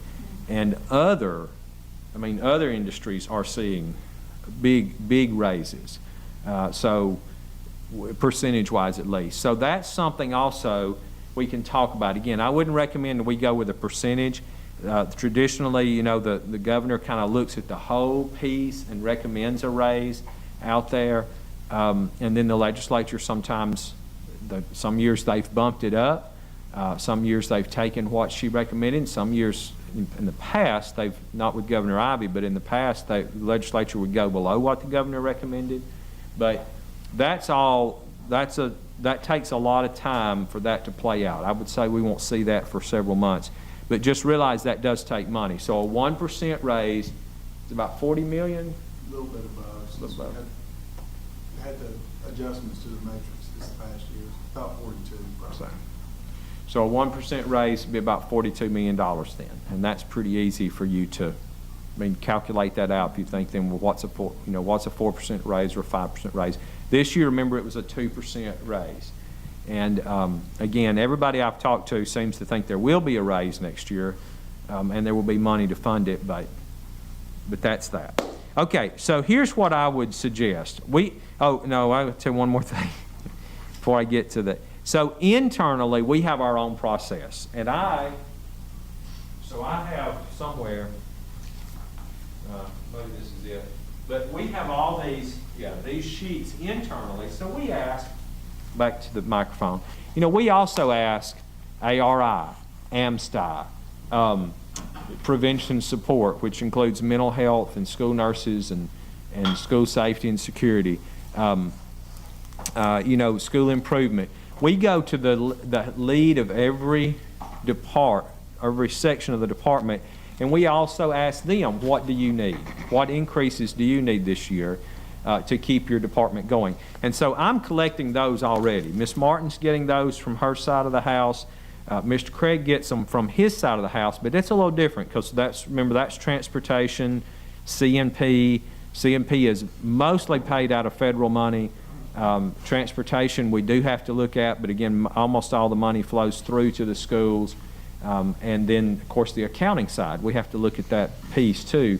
but mostly in the instructional side. What, how much more money do we need for school safety this year? And then they have to justify to us why they need that. What are we having to add? So I've got those things too, and they're coming in, and we'll be able to share some of those numbers at the September work session. But I wanted you to know that too. It's not a, it's just not, what everybody. Well, what do you think? What do I think? There's an internal piece that we're working on. There's your piece. What are the board's priorities? And then there's that external piece too, especially with class. Glad to have class hosting us today, SSA and AASB. So they all talk to their members, and they are, they have priorities too, especially the superintendents. And so we traditionally have kind of worked to try to align somewhat the board's request with what you're hearing from superintendents they want to prioritize too. They don't always line up exactly, and sometimes they're asked for more than the board may ask for in the end on certain areas, and you may ask for more in certain other areas. But we do try to make sure that we line up with them because, again, or to some degree, because remember 95% of the money we're going to talk about today doesn't stay at the department. It flows through to the districts. So with that, what I would propose is a couple of things. If we could look at this sheet, and let's talk about these general, the way the allocations are done, and then take this sheet and just kind of go through it. Now, some of you I know have notes. Some of you have been calling superintendents because they've called me after that and said, I know you're thinking about the budget, and this is what I've talked to my board member about, which is good. And then they call and talk to one another. But if you'll look at this allocation sheet first, so how we divide up the money. The divisors, that'll be an issue we need to talk about. Do we want to try to adjust the divisors? The biggest pushback we've gotten on the divisors from some legislators is, if there's a teacher shortage, why do you want to change the divisors and get more teachers? And that is hard to talk about, but as we mentioned before, the teacher shortage is not evenly distributed. And so divisors, when we lower those numbers, we get smaller class sizes. So if you see, I don't want to be too repetitive, but I think you see the big jump between 3rd and 4th grade. Our push the last several years has been to try to lower grades 4 through 8 to get them closer to the high school and the early childhood grades. I would tell you long term, what I would love to see is that we would have K-5 divisors, and that the K-5 divisor would equal what you see now as K-3, and then we would have 6-12 divisors that would equal what you see in high school. And that would be, so we would only have 2 divisors, but it would make middle school, those middle grades, more equal to what we see in early childhood and in high school. High school, they're lower than middle school because the theory is that you have to have specialty classes, like you maybe have a Cal 3 class that only has 3 students in it. And so the averages, you have to lower the divisor, or else you end up with, say a general English class that has 40 students in it. So, and that's, the divisors are very hard for the public to understand, because they look at that, and we get calls every year. It says you're supposed to have 14.25 kids in every 3rd grade room, and my child's room has 22. And that, of course, is not the way it works. It's a formula to generate a number of teachers, but it includes PE teachers and special education teachers and music teachers and all that in there too. PHIP, I'm just going to go through this quickly if that's okay with everybody before we, and then, but just stop me anytime. I'm on the PHIP board by virtue of the office, and we had a meeting last month, the board meeting, and I think the $800 is going to stay the same. So that cost will not go up because that has to come off the top. So I believe that the recommendation for next budget year will be $800 per person. And that's per month. And remember, that is not just a person's insurance, but that is a calculation method that includes, it also, so the way they calculate it is, it's what they call per active. So for every person who is an active employee, they get $800 per active per month transferred from the ETF to PHIP. But that pays for the insurance for them, their families, and all the retirees. So there's not an allocation for retirees. So if you think about how many, there's almost one retiree for every active. And in general, retirees are more costly medically than active. That's just a fact. I think everybody understands that.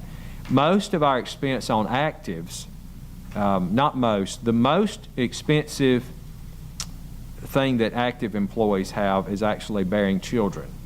So we pay for a lot of children to be delivered on PHIP. But then the most expensive ages for PHIPs between 55 and 65, because most of our people retire early to mid-50s, and they can't get on Medicare until 65. So we spend a lot in that range. I only point this out because, you know, the general, sometimes people see this and they say, you mean you pay that much for, the state's paying that much for health insurance? Well, when you take it out and you figure out, well, all the retirees are in there too, then it really is a pretty good deal for the insurance we get. Dr. Mackey, is it not true also that, let's say an employee is married and their spouse has insurance and they do not take advantage of PHIP, the local district is still required to pay that $800 for that employee? That's right. So this is the state's share. It's $800 per active employee, whether the employee takes it or not. The other share. For small districts, if they don't take advantage, I mean, well, for every district, if the employee is not taking advantage of it, that's a cost to the district. It is, but they're getting that. So in their check, they're getting that at $800 for every state calculated employee.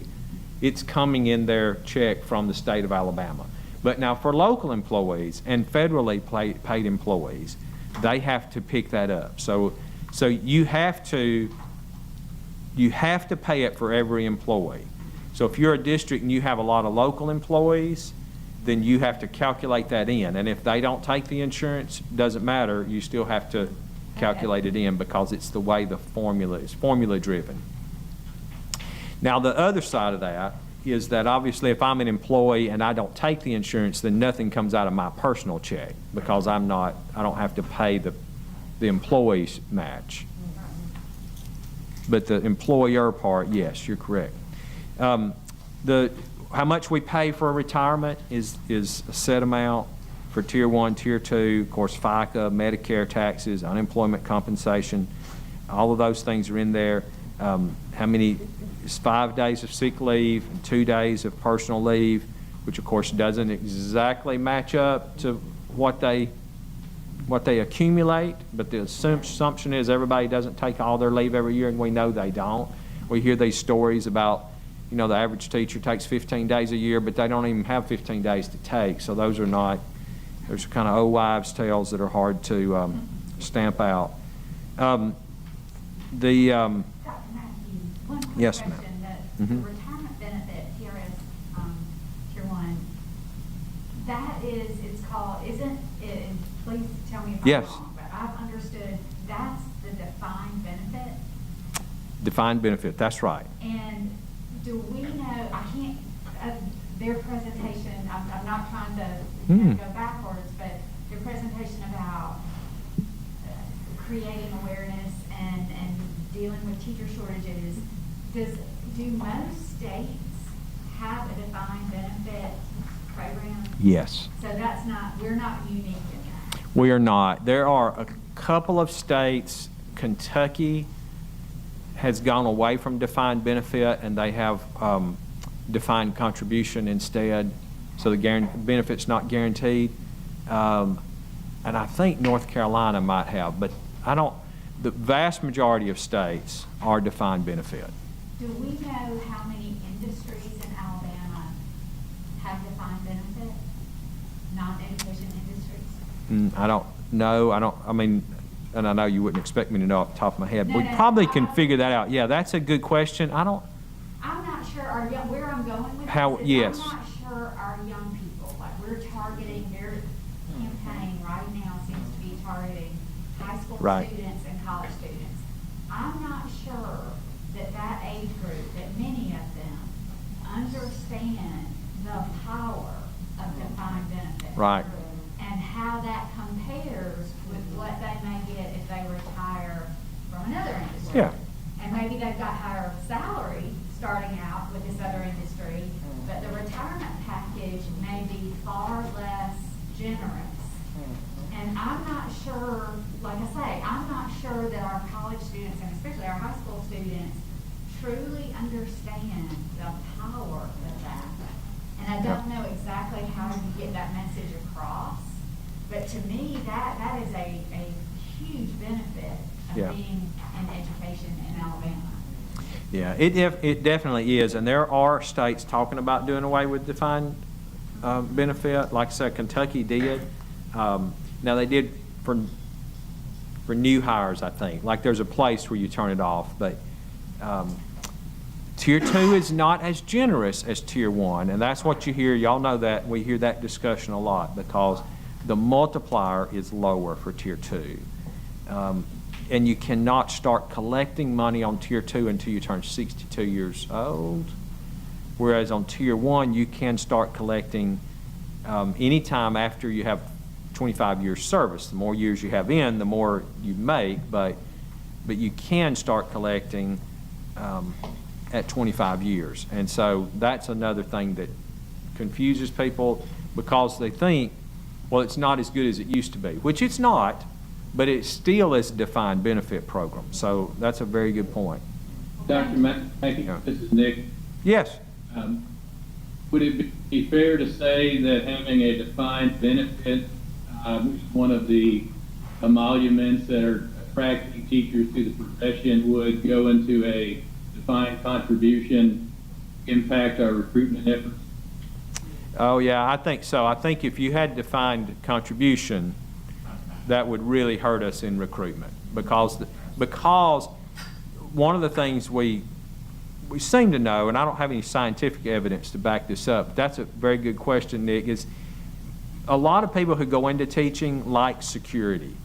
They want to, live in one place, and we know that because of the attraction to tenure. I mean, tenure makes no difference in almost everybody's life. There are very few people who go through tenure hearings and those kind of things, but people like that security of, I know where I'm going to live, I know where I'm going to teach, I know what my job's going to be next year, I know what I'm going to make, because it's not tied to, performance bonuses or anything. I'm going to make what I make, and I know what I'm going to make when I retire. So I think that is exactly true, that the people who traditionally go into teaching are risk adverse on those kind of things. Not everybody, but many are. And so that's a very good point.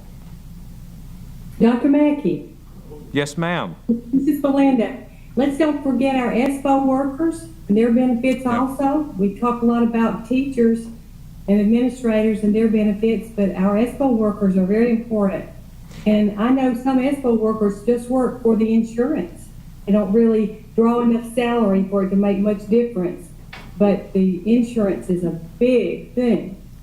Yeah, very good point. And these benefits go to insurance, they go to both. So another thing that's like the PHIP rate is $800 per active. I know I said that, but you make a great point because that's the same amount for a superintendent or a bus driver. It's the same.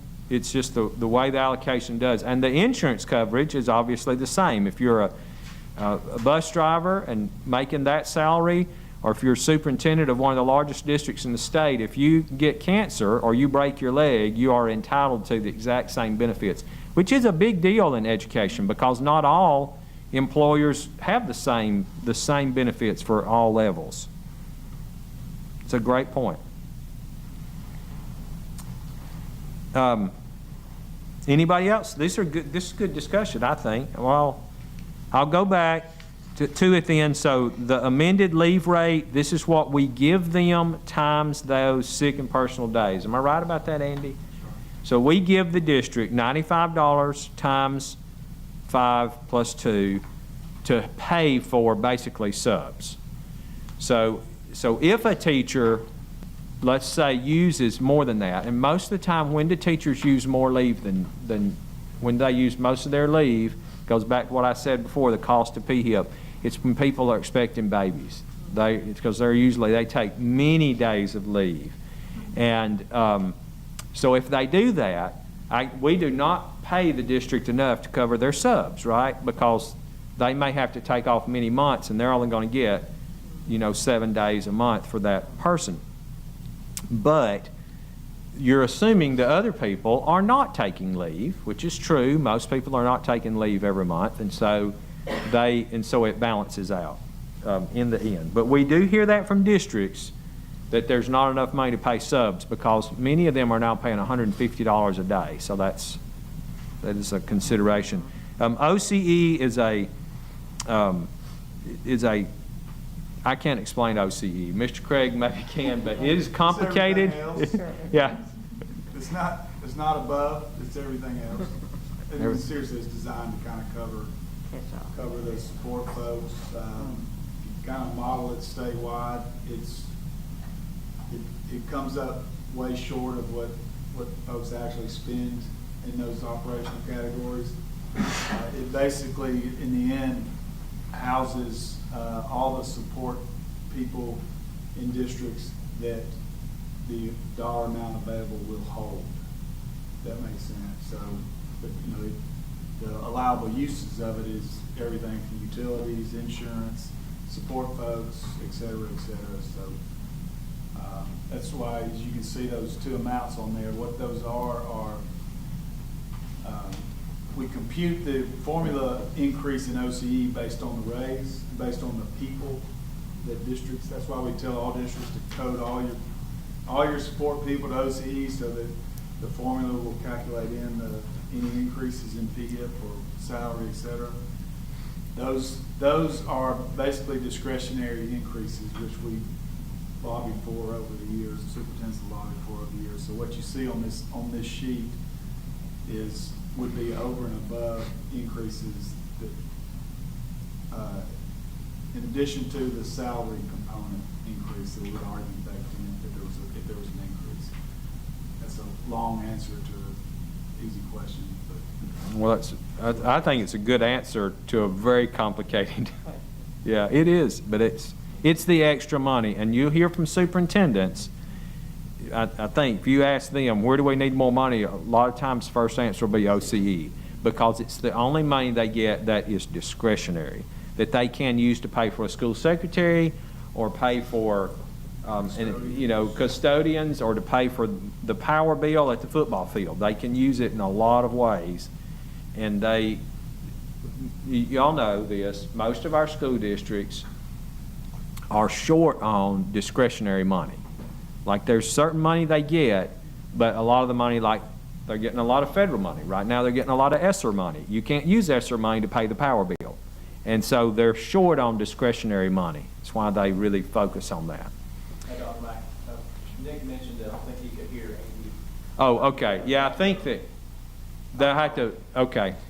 I'll fill in, Nick. Andy was given just a short explanation on OCE. Thank you for that. So we have to be up here for Nick and Ms. McCray to hear us, I guess. So I'll try to remember next time that was my fault, deferring over there. Teacher materials, $700. We've done a lot of increases on that. I think when I became superintendent, it was $450, and we've kind of set a goal to get it up to $1,000. Y'all asked for $1,000 last year. It got plussed up from $600 to $700. So just think about if you want to hit that again or not. That's money goes to classroom teachers, counselors, they can spend on their classrooms. Technology is another one. That used to be like $50 per teacher. Now it's up to $500 now. Library enhancement has also greatly increased. Professional development we've increased, but not as much. I think it was like 75 and now it's up to 100. Textbooks has been set at 75 for quite a while. Common purchase is essentially going away and being put into those other numbers. You see it's zeroed out. And so common purchase was for copying machines in the old days. It was a pooled fund because teachers, one of the complaints from teachers was that they were having to spend too much money out of their teacher materials money to pay for the maintenance of copying machines and those kind of things. And so the legislature created this common purchase line item.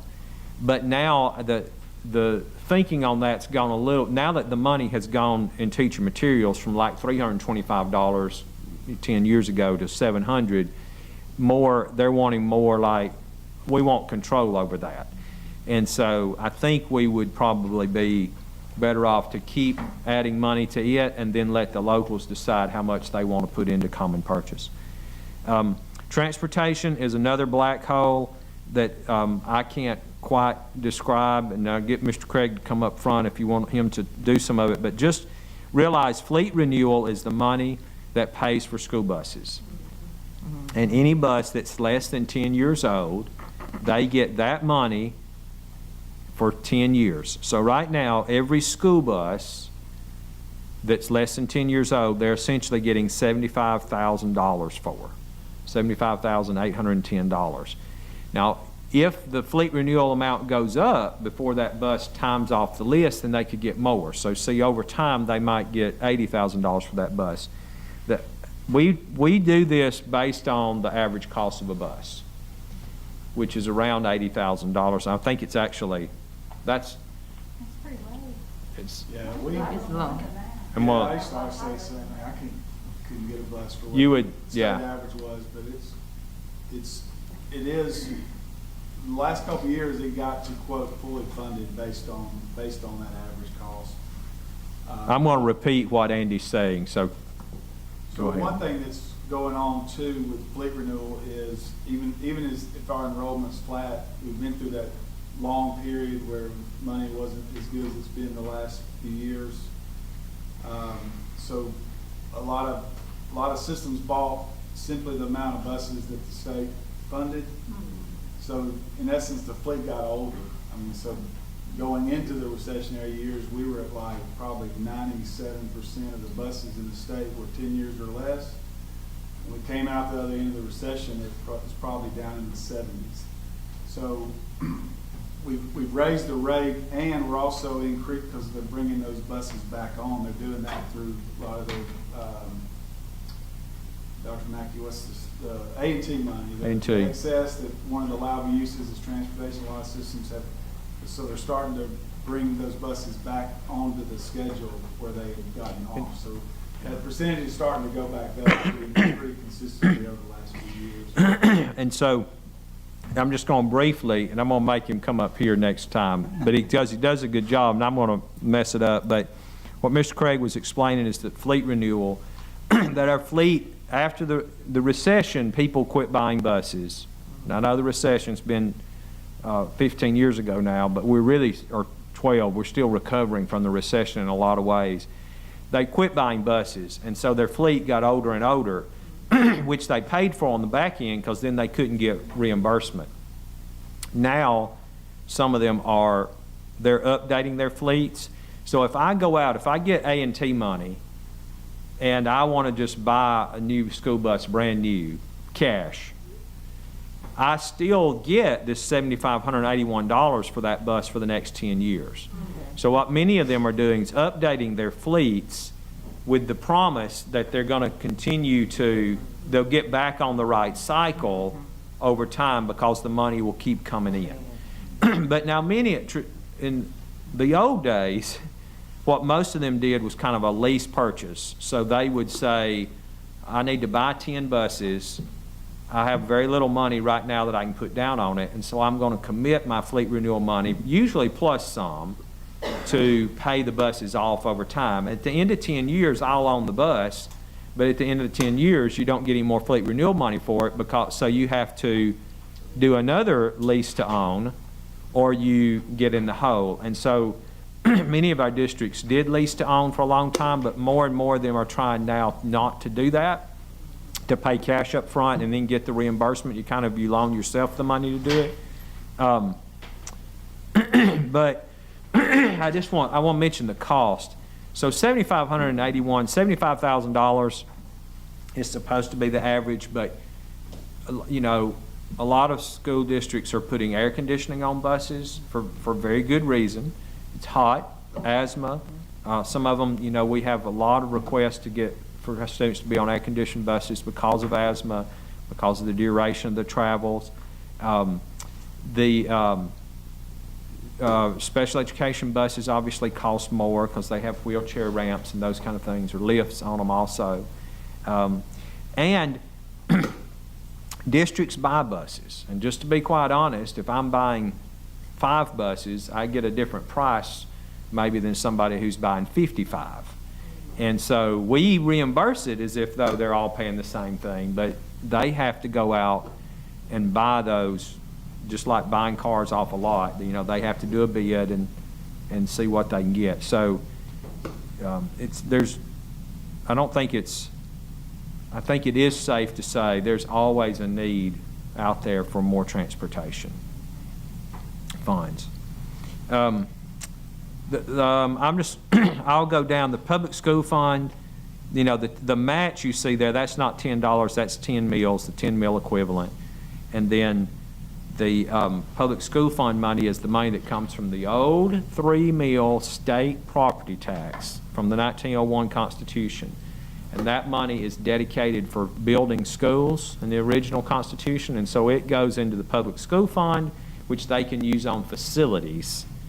But you don't have to build a new school. That's pretty much all the facility money they get on an annual basis. Most districts at one time had leveraged most of that money. So in other words, they can pledge that to debt.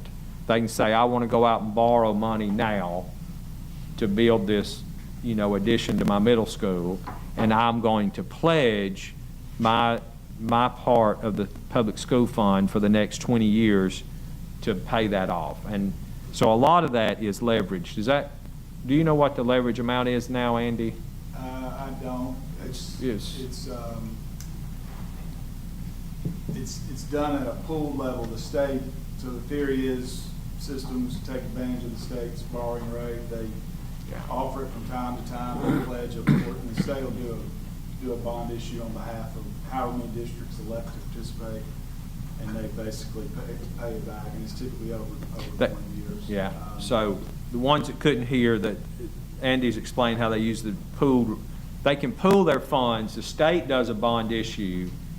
It's not the same as the PSCA bond like the state, just the legislature just did, because that money is paid back off the top of the ETF by the legislature. It's paid, this money, the districts have to pledge their own funds toward the bond. But we do those, they get a better rate if they join the state pool anyway. I don't know, is that enough on that? It's up yeah. significantly in 22. I think it was 195 the year before, so they've indexed it up based on the receipts. So it's good. And I guess that's what you'd expect. Yeah. What you hear about property values. Property values. I have, in my career, look at Chuck and Andy, one time this flipped upside down on us, where property values actually decreased in the state, and people had pledged a lot of their money, and then their amounts went down because property values actually sunk.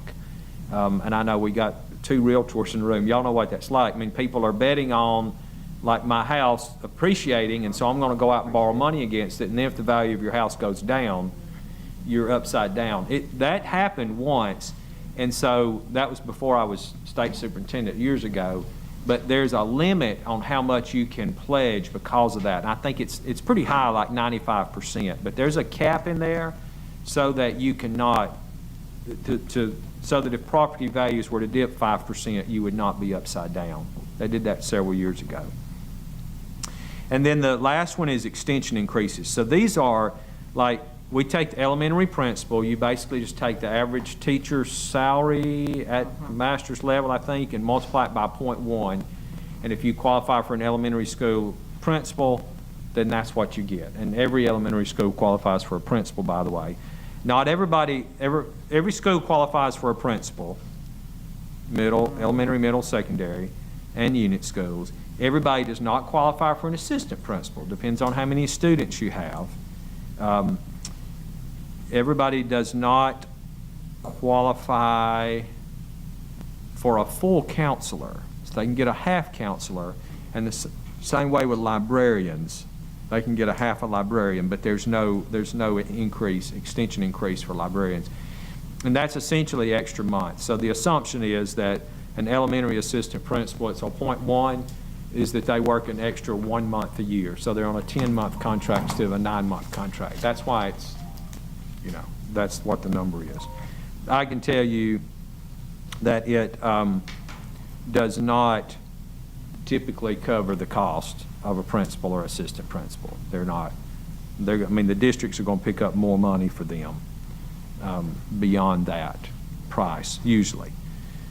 So that's just kind of how that works. And we want to, like, I know we want to talk about divisors. You may want to talk about some of these other things, but is that valuable, useful? It is. Yes. With the extension increase, is there, I don't see nurses on there and SROs. Mm-hmm. Is that out of OC? I had, like you said, I polled my superintendents and asked them what sort of funding increases, they would like to see. And I had one come back and he said, we need to fund nurses and SROs for each school site as we do counselors and librarians. Okay. Here's what they're trying to tell. So you don't see librarians on here either. The extension is for paying them to work in the summer. Okay. So that's that. So that's what the assumption is, that a high school principal, some people will think this is not true, but there you see 0.45. The assumption is that you're paying a high school principal to work all year round. Elementary school principals 11 months and assistant principals 10 months. And that nurses and librarians you're not paying to work in the summer. So that's going to be in a different place. We're going to get to that, and I'm also hearing that about nurses. SROs I've not, but that's good to know that you're hearing that. So nurses are in the budget. There is a base salary for RNs and LPNs, just like there is for teachers. And they have to make the minimum salary. But the calculation is different for nurses. They get one per district, and then they get one for ever so many students. I'm looking at Andy and Jessica. They're going to have to save me on that. It's one, and then the balance is based on your enrollment. Yeah. And whereas teachers is a little different. Ma'am? Is the salary comparable to them working in a traditional setting? No, I think that's the issue that we're running into. Well, that's debatable probably. So that Ms. McCray and Nick can hear this, I'm going to make Mr. Craig come up here for this conversation. That's a good question. So we looked at this actually, and Jessica, you may want to come up here too. We looked at this yesterday on the nurses. Initially, was set up so that a registered nurse, made essentially what a teacher makes. But one of the issues is that nurses are paid to work a week less than teachers. So in the matrix, nurses are on a 182-day contract and teachers are on 187.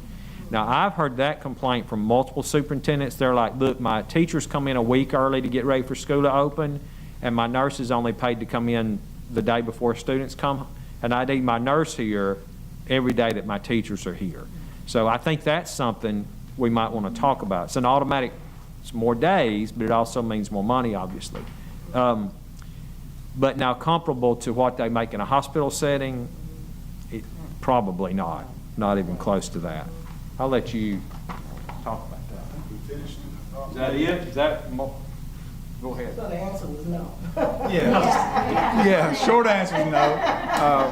Answer's no. But the, One factor, my daughter's an RN, so I can hear it both sides. No, they don't make as much, if you did it per day, how many hours they work, it's a little bit more comparable. My daughter's gonna work a lot more days, a lot more hours. If you do 182 days, hours, it ends up being a lot closer. It's typically, but no, for a year, it's not gonna be close for a year.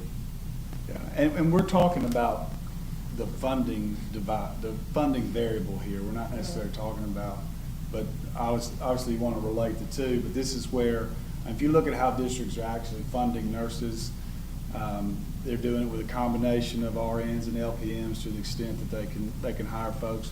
They can pay them more than the matrix, and I think some of them do. Some of them employ nurses through federal dollars. A lot of times that's prevalent in special education situations where the circumstances around the student, and that's allowable.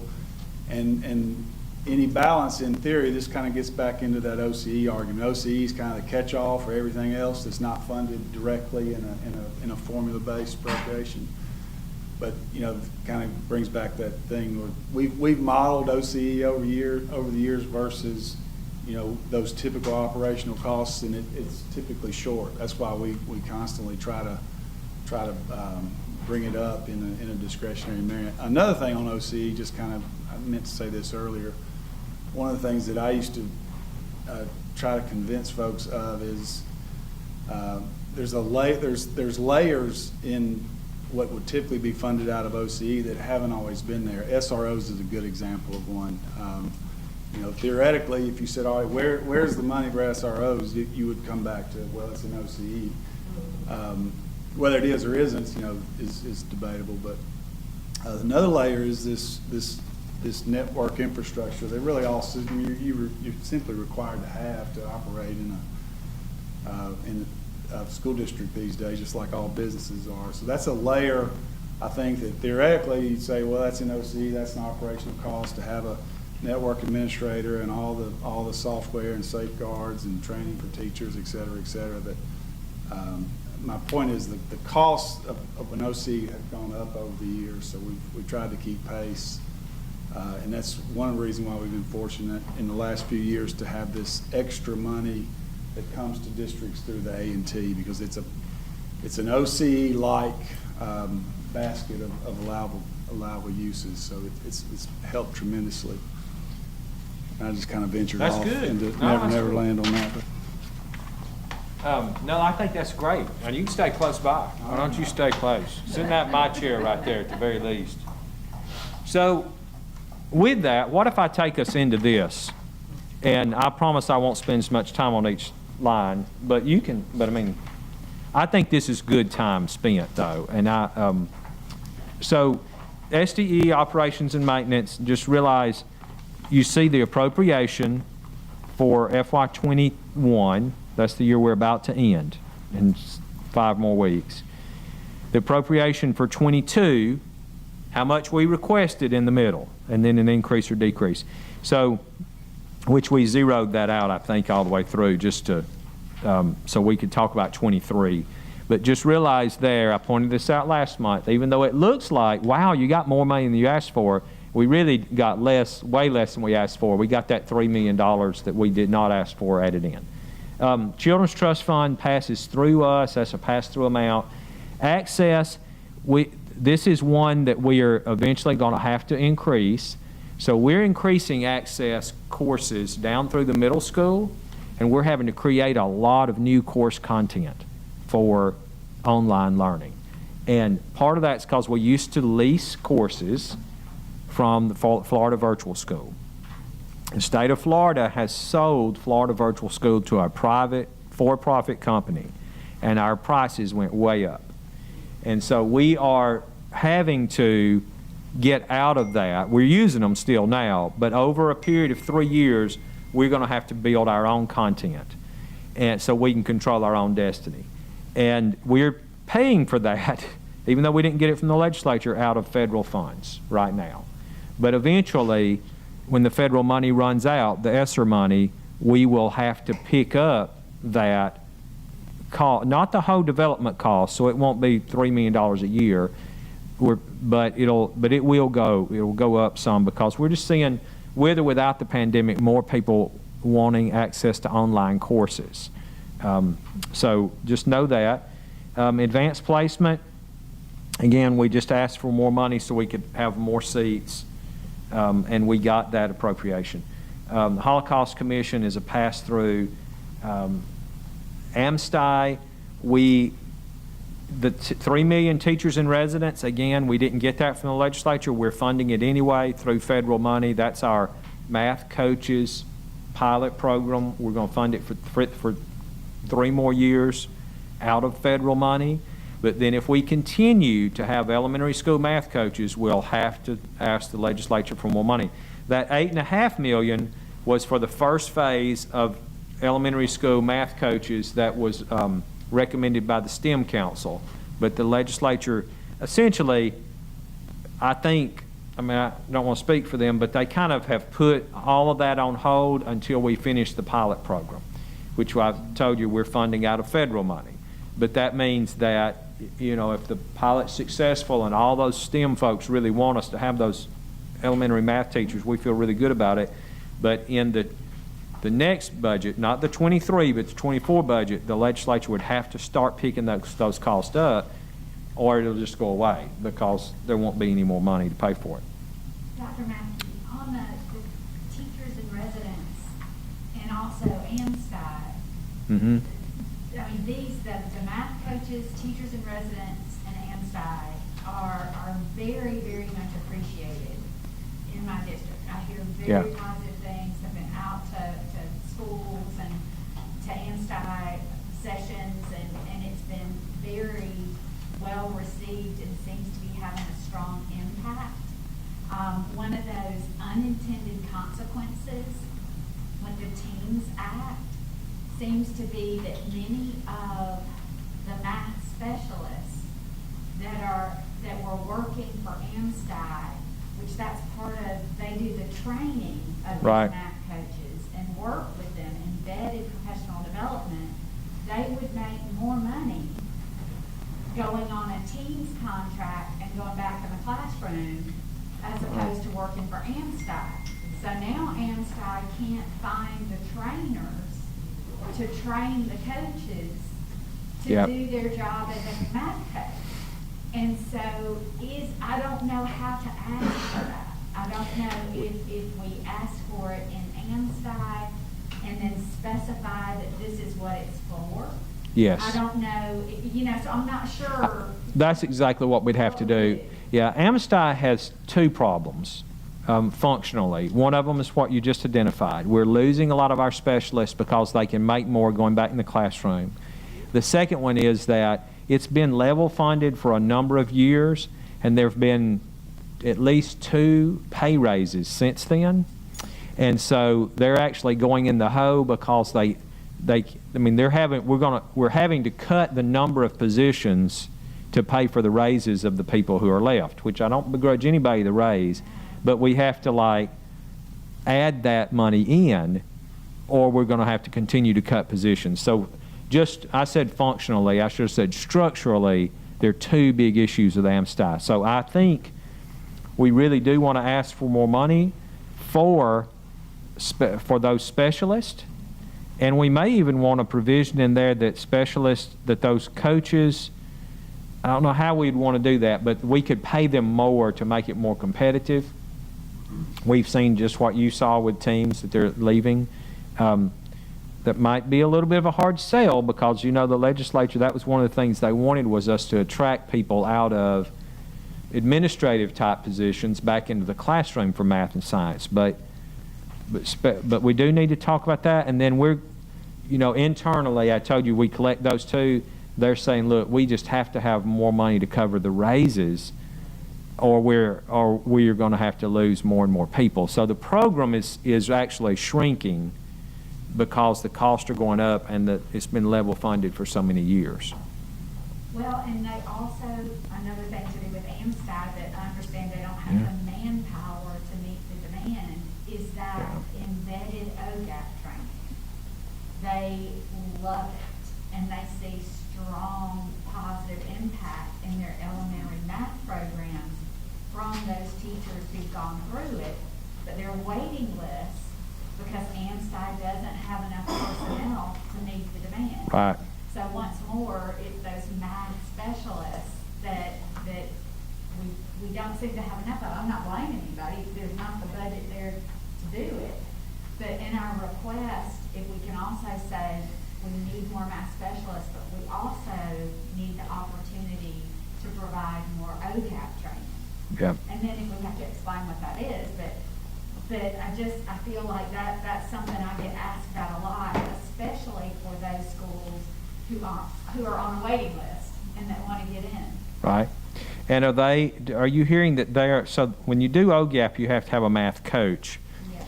Many of them are willing to pay for their own coaches if we can do the training. Some of them can't pay for the coaches, but I'm asking y'all, are you hearing that we want a coach too, or we can pay for a coach if you'll give us the training, or it's not a topic yet? Depends on where you are. ESSER money runs out. Okay, ESSER money.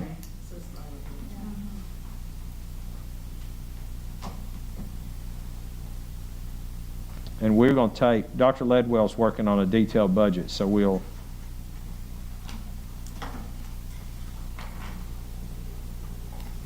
I'm going to take that back to her, and we'll look at that. And we'll have you some proposals for how we can plus that up, I assure you, in September. And could we see, just as a point Yes, of sir, Mom. reference, how many math specialists we have right now? I mean, that might be a good Yes. starting point, is to see, what's the number right now, and then maybe compare it with what we need to have. We can, we'll do that. We know, like many of the schools that have their own math coach, we know what they are. So math coaches, math specialists, we'll get you a breakdown of those things. But you're talking about the regional specialist that AMSTI has, Right. not the coaches. Right. But we kind of, Teachers and residents are incredible, and that I would love to see that grow every year in more schools. Right. But we also have to have the staff to train and work with them. absolutely. Okay, ARI, I know that this is going to keep going. So I know lunch is coming. Lunch is here. Okay. So what do y'all want to do? Do you want to kind of keep going through? I mean, I can do this during lunch, but I want you to break when you want to break and get lunch. And Can we have one guest come and spend some time on the yeah, yeah, may have one legislator, Danny Garrett, who's the new chair of the House Ways and Means Committee, was going to try to come and eat lunch with us. So want to keep going for a few minutes, see how far we can get? Want to go to Jill's Page? Yeah. At least it's Paige, maybe.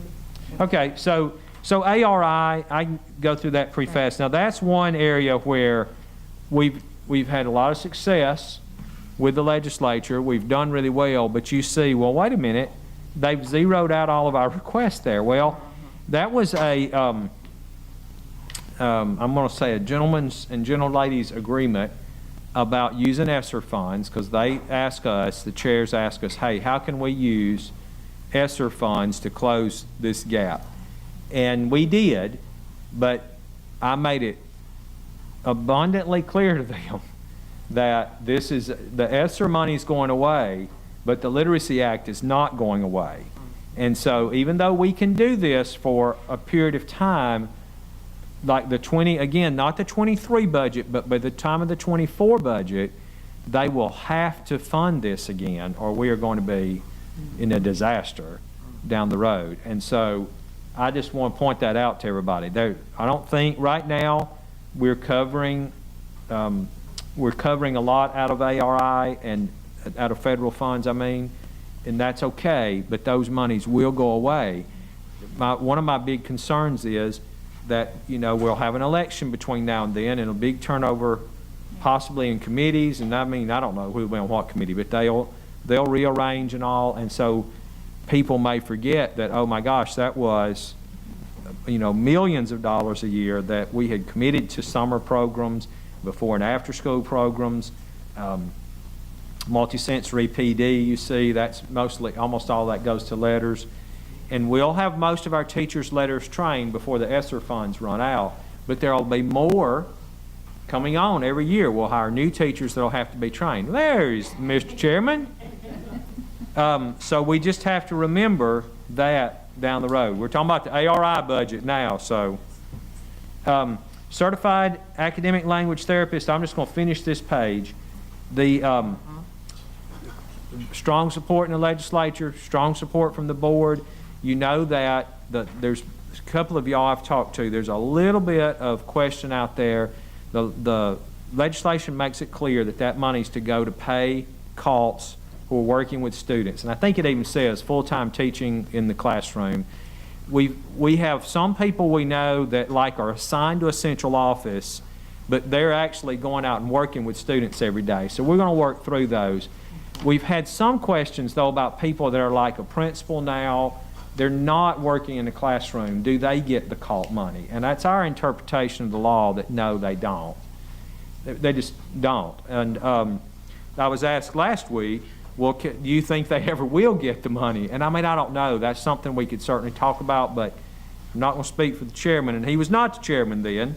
But, in talking with the budget chairs last year, they were, there's some reticence, I think, among their colleagues. And again, Chairman Garrett's here, so I'm going to let him speak in a minute. We'll have lunch and have time together. But about paying people who are not working with children state stipends. So in other words, if I've moved up, now the NBCT, National Board Teaching, it's a great certificate, but we actually have superintendents that get that supplement, because years ago it was like if you got the certification, you got the supplement no matter what your job was. And I think there was some pushback from the legislature, like, look, local districts pay superintendent salaries. The intention was not that we would add this on top of whatever that salary is. But now, to be fair, the legislature said, but look, if this is something this is what the legislature decided 20 years ago and this is the way it's done, we'll continue with that. But going forward, we want to think about, using these state-directed supplements for people who are working directly with children. And then if people decide to get out of the classroom and apply for a job in a central office, that's fine. But they know what the salary is for the job they're applying for. We're not going to keep paying them supplements. And that was, in the gist of it, the conversations that I was having. And again, that's changed. We've got a chair here who's able to be with us today. But I think it will continue, and I don't want to put him on the spot on that topic, but I think that's got to continue to be a discussion, because there is some pushback from legislators if they find out, look, I applied for a job in the central office, I got that job for the salary it was posted for, we're not going to also pay them a supplement that we directed toward classroom teachers. So, but at the same time, if they're assigned to the central office, but they're working in multiple schools and they're out working with children doing therapy, I think it was the intention of the legislature that they would get it. So we are, we're working through those.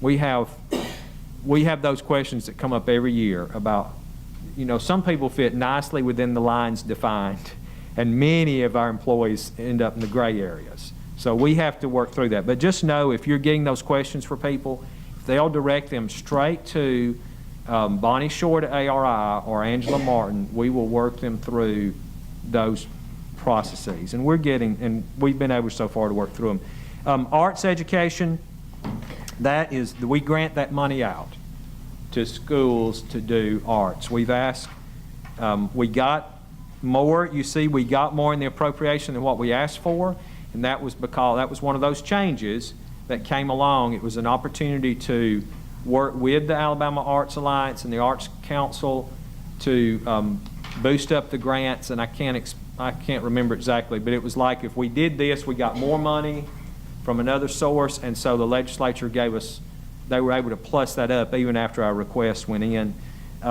Children's eye screening that's a flow through. None of that money stays with us, but there's a process for that. And then class does a certified instructional leader program. Again, every dollar of that flows through to class, and they run that program. So that's the first sheet. And with that, yes, ma'am. Before we move on to the second Yeah. sheet, a couple of things about the reading, the ARI. I had a couple of questions Sure. of requests.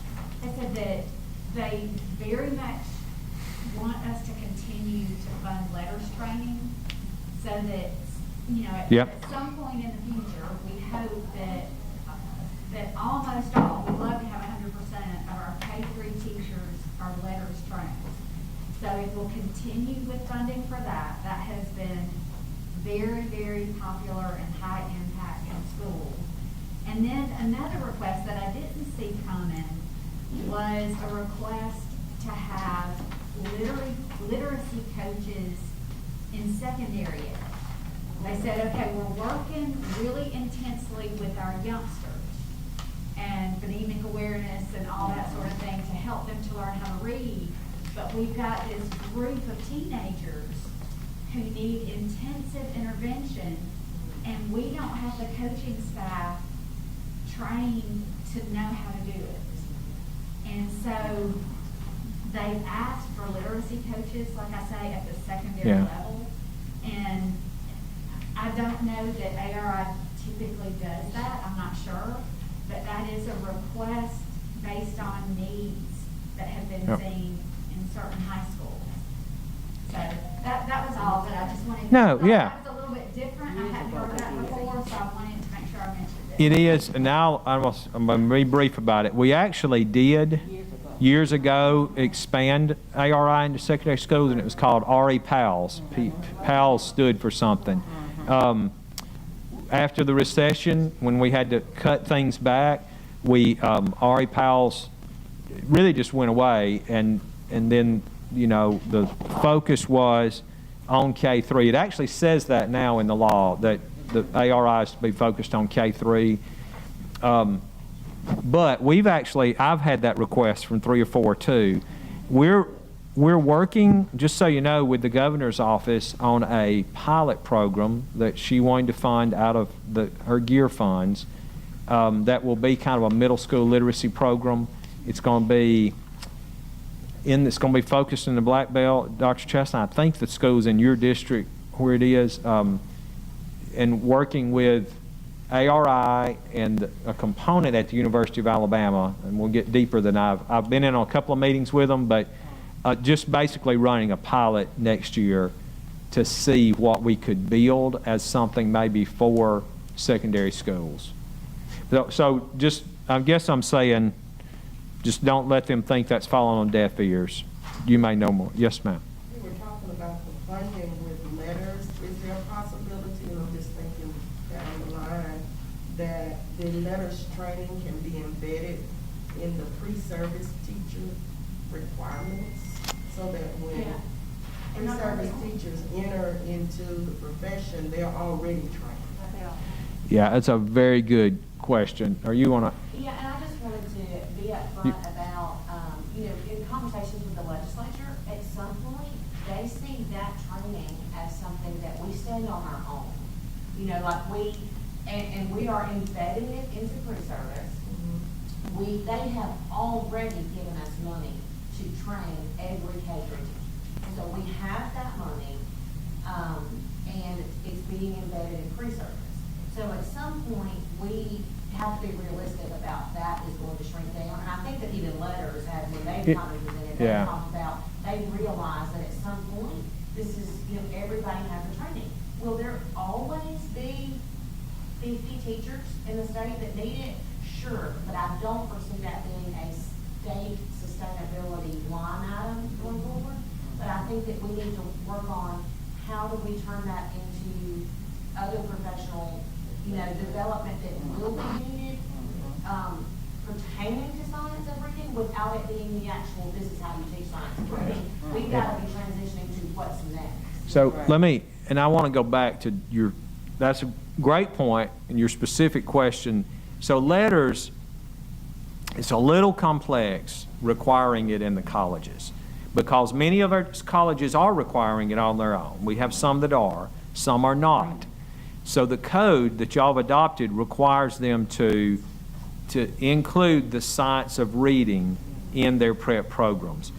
But Letters is it's a private vendor owned by a for-profit company. And we even had some discussion about codifying it, but it would probably cause us legal problems to put in the code to colleges, that you have to use this, but the content is in there. And we've hired this company, the Barksdale Institute out of Mississippi, to work with all of our colleges of ed to see if the content they have, looking, going and visiting their classrooms, talking to their teachers, looking at their syllabi, does it really match the rigor? I think that's the word I was trying to think. The rigor we're talking about in the science of reading. So yes, I think that if it all comes together, crossing my fingers, by the time the federal money runs out, we'll be close to 100% of our current teachers trained.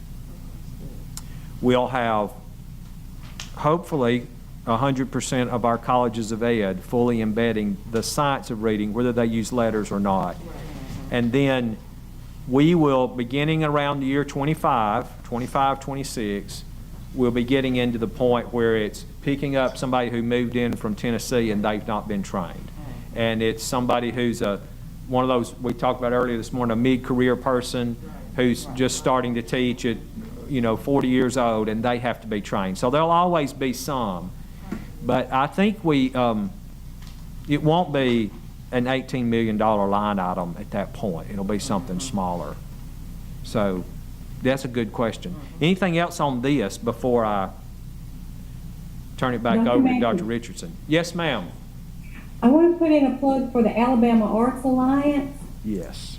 That's a fantastic organization, part of the Alabama Council on the Arts, and it does provide grants for fine arts in schools. It's been especially important for District 7 in that grants from this organization have provided arts education in music and visual arts for several schools that would not have had it otherwise. Thank you. And I think there is, in addition to what we get, there's another arts line item, I think, that does not come through our department, so you don't see it on here. It goes straight to the Arts Council, I think. Do you know if that's true, Ms. McCray, if that's the way that flows? Her lips just said, I think so. Think so, yeah. And I can verify that. Andy Meadows, he definitely stays on top of it, but that's a great point. Thank you. So we do have funds that go also through the Arts Council that flow back to schools, in addition to the grants that we do. Very good point. So we have the chair here. I don't know, Mr. Chairman, if you want to speak a minute, if you want us to get lunch and then say some words. But we've had great discussion this morning. We've talked about teacher recruitment, closing those gaps. We've talked, now we're just trying to go through our budget request. And why don't I just make a few remarks and I can go back? If you could come here, because we have two people who are remote and they can hear if you're up here in the front. Danny Garrett,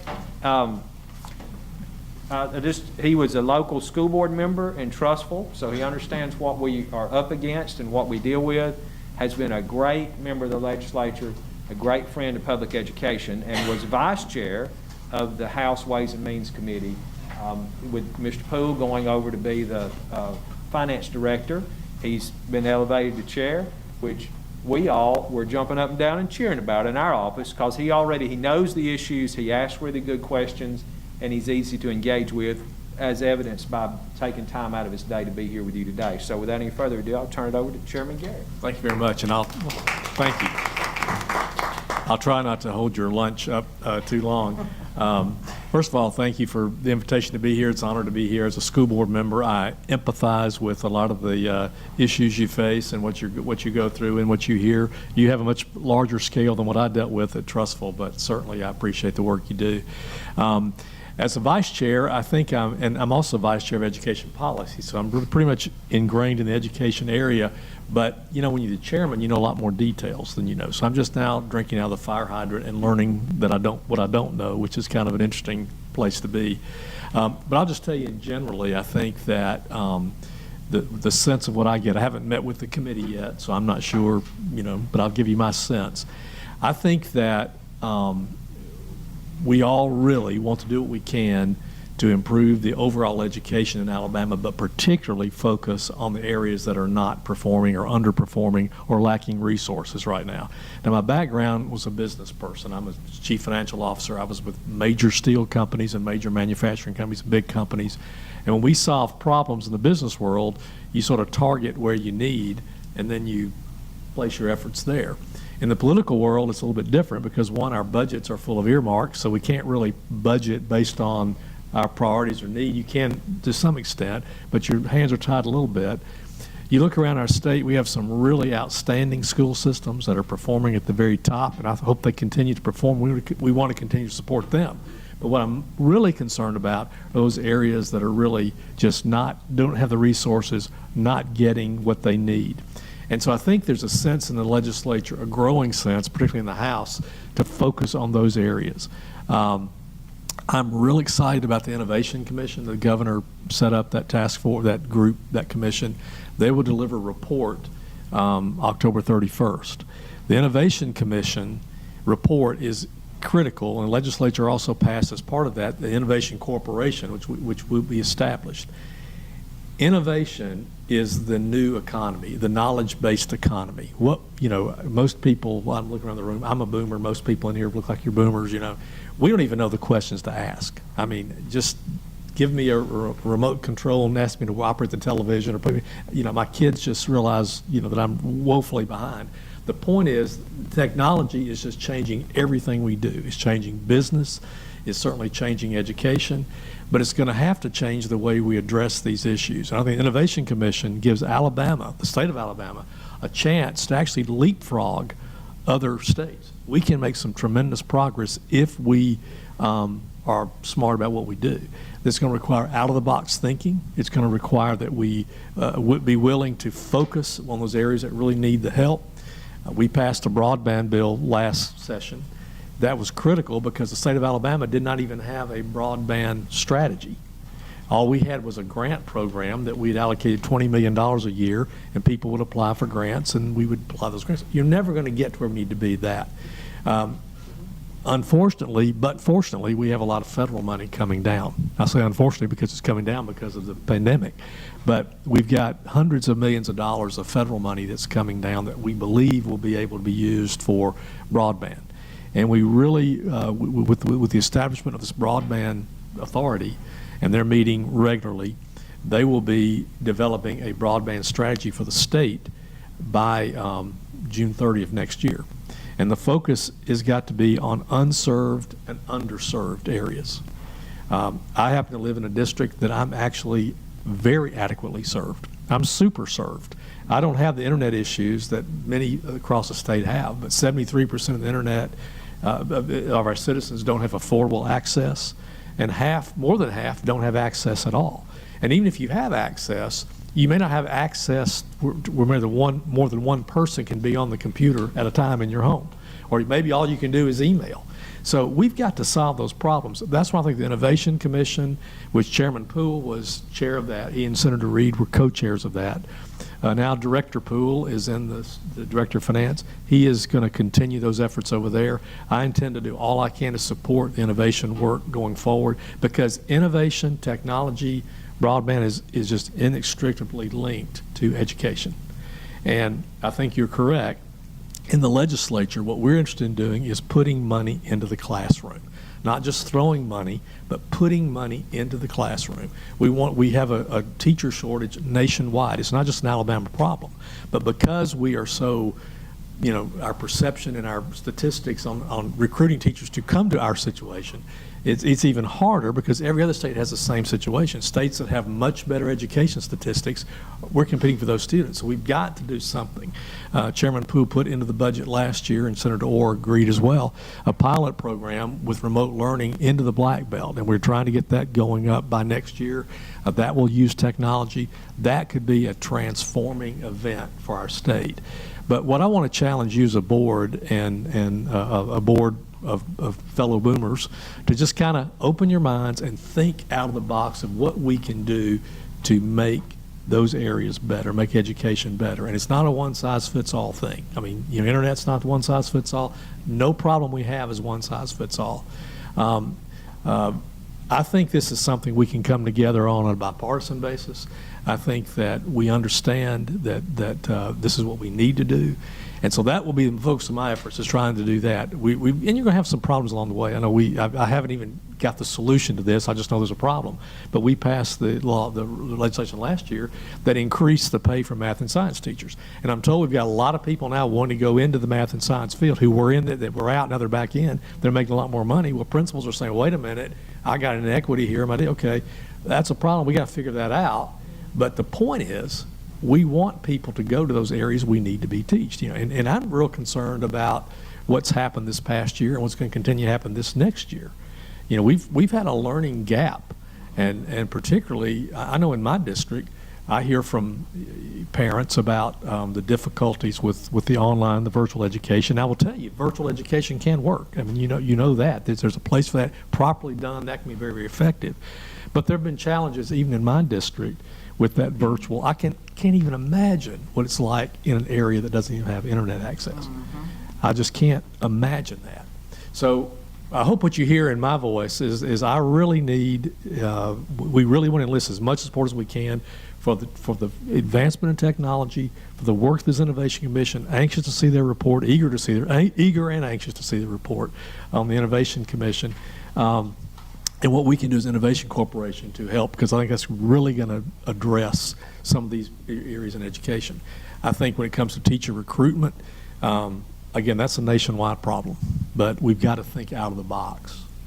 So that's off the cuff. I didn't know I was going to speak, but that's my sermon for today. But is there any questions or any comments that I'd love to hear? Just grateful you came over to see us. Well, thank you. I was so nice to have you. Well, appreciate it. And again, I have my son and my daughter-in-law are teachers. My family tree is full of educators, but it's very important. I have 3 sons. They all graduated college. They all have master's degrees. My daughters-in-law, same thing. I think 2 of them have masters. One's a nurse. But education is very, very important. And in discussions with a lot of people who are in those areas who've been able to rise above their education, with their education opportunities, what they've told me is education is the key thing. That's what enables them to get to that next level. And so I hope to do all I can to help in that regard, and look forward to working with you guys as well. Thank you. I'm sorry. Thank you for your acknowledgement of the disparities relative to infrastructure. That's what is really something that has concerned me prior to COVID-19, knowing that we did not have the infrastructure needed for technology in the Black Belt. So I applaud you with that. Thank you very much. And let's keep the conversation going. So this is an invitation that we want to keep going forward so that we can keep our lines of communication open. And I think we all have a tendency not to do that well with communication. So that means an open invitation to come see us, and we can come see you. Well, appreciate that. Thank you. And if we could see would we have access, or could we have access to that innovation report? Right. It'll be a public document. Yeah. Awesome. Be a public document. And there's been some. Yeah, there've been some. What they're going to conclude. Dr. Condoleezza Rice is a member of the commission, and we've had in a lot of work we're doing, even on some of this other stuff out of the box we're doing apart from that. We've had the resources of the Hoover Institution, NIMSI. We've got a lot of people involved. So we've got this. I'm telling you, this is a huge opportunity for our state to do what others aren't even doing. And one thing you're going to read, I think, in this Innovation Commission report is, Jessica, there's a interview. I'll send it to you. You ought to try to get a hold of it. But it was a professor from Stanford who is involved in this group, who came to Alabama as part of this effort. And it is amazingly positive, his impression of the state. He found here what he didn't expect to find. And one thing is how we brand our state. And, if you look at the world we live in today, with remote I think remote's going to be more and more of a deal. And I will say as a side note, I'm not from a rural area, but I'm told by my colleagues and also from people I know who live in rural areas, there's a growth in rural areas all over the state right now, people moving in from out of state because they can work remote if they got internet. They can buy property cheap. And the thing is, too, what people, particularly younger people, they want to have activities they can do. And so what they like, Alabama's got rivers and lakes and mountains and beaches and parks and all these things that a lot of states don't have. And so you can actually come into Alabama, you can have a great quality of life, you can own property and fairly, cheap compared to other places. Now, but you got to have internet, and so that's critical. But anyway, this interview was pretty. I was pumped after listening. I'll send it to you, and it. Meeting, I was too when they started wrapping together how impressed they were with our state. So you've heard that interview? I don't know that I've heard that interview. And is it the one where it was at the last commission meeting when they talked? But there were two different people. I don't know. There's an interview. It's inspiring. Share it, everybody does. Huh? You want it? I said, we'll share that. People say good things about the state. Yeah. Is there any way we can continue the communication? For instance, I represent most of the Black Belt. I'm just excited to hear the plans that you have. It's just the best news I've heard today. Some of the out-of-the-box things we're talking about, we've actually had and some discussions with some of your Black Belt superintendents, and I think for sure. No offense to Ms. Crane back here, who's the media representative here, but I found it's best to do a lot of these issues when we can do it kind of under the radar, not lack of transparency. But I don't want to turn this thing into political theater or political grandang or a chance for some, because we undermine what we're trying to do. We can all come together if we can kind of work together. And so I think part of that has to be just, but yeah, absolutely. And two of your superintendents have been just, that I've worked with, that we've had discussions with. Because here's the deal. Okay, I was a CFO for major companies, large companies, big companies. I had some major boards, big boards. You would know some of the names if I told you those board members. Those board members didn't, not one time did I go to a board meeting where they pontificated to me, here's what you do to solve your problem. What they wanted to know was, what are your problems? What are your issues? What are you doing? And then they can help guide me into thinking, well, that's going to work. Have you thought about this? That kind of thing here. So I think that what the legislature does a lot of times is we look at a problem with education. I can look around the state, and I have my perspective, and I can say, well, there's the problem. Here's how you fix it. But the fix has to come, there has to be buy-in at the local level. There has to be an understanding what the problems really are, not just the problem you see, but what are the other problems?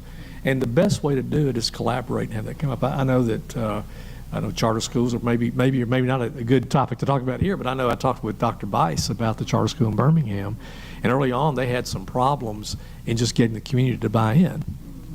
Because what he said was that we were telling the people in that area, we're giving you a choice, and they just were getting nowhere. And finally, they said, look, this is a great, they said, well, you're not really giving us a choice. You say that, but I'm going to live where I live. I'm going to work where I work. I don't really have a whole lot of choice.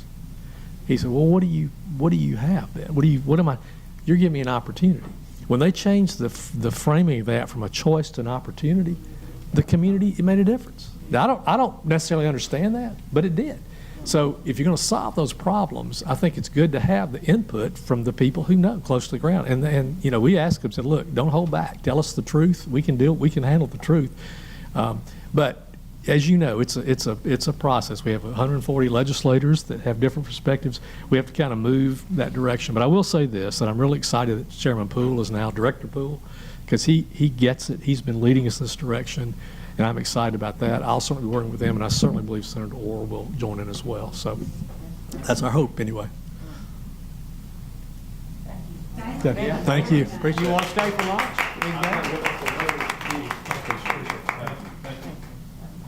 Okay.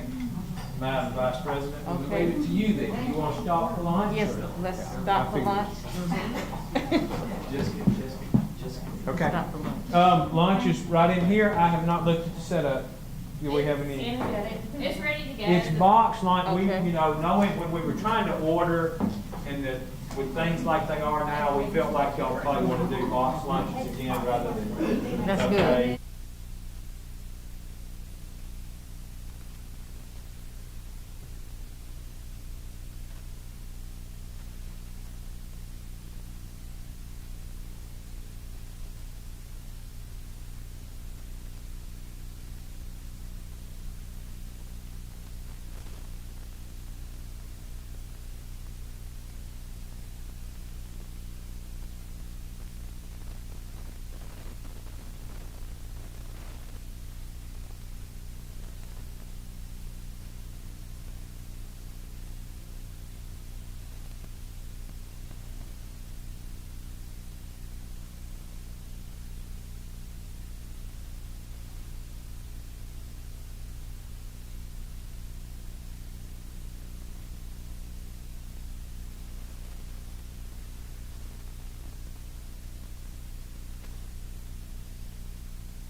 Is everybody?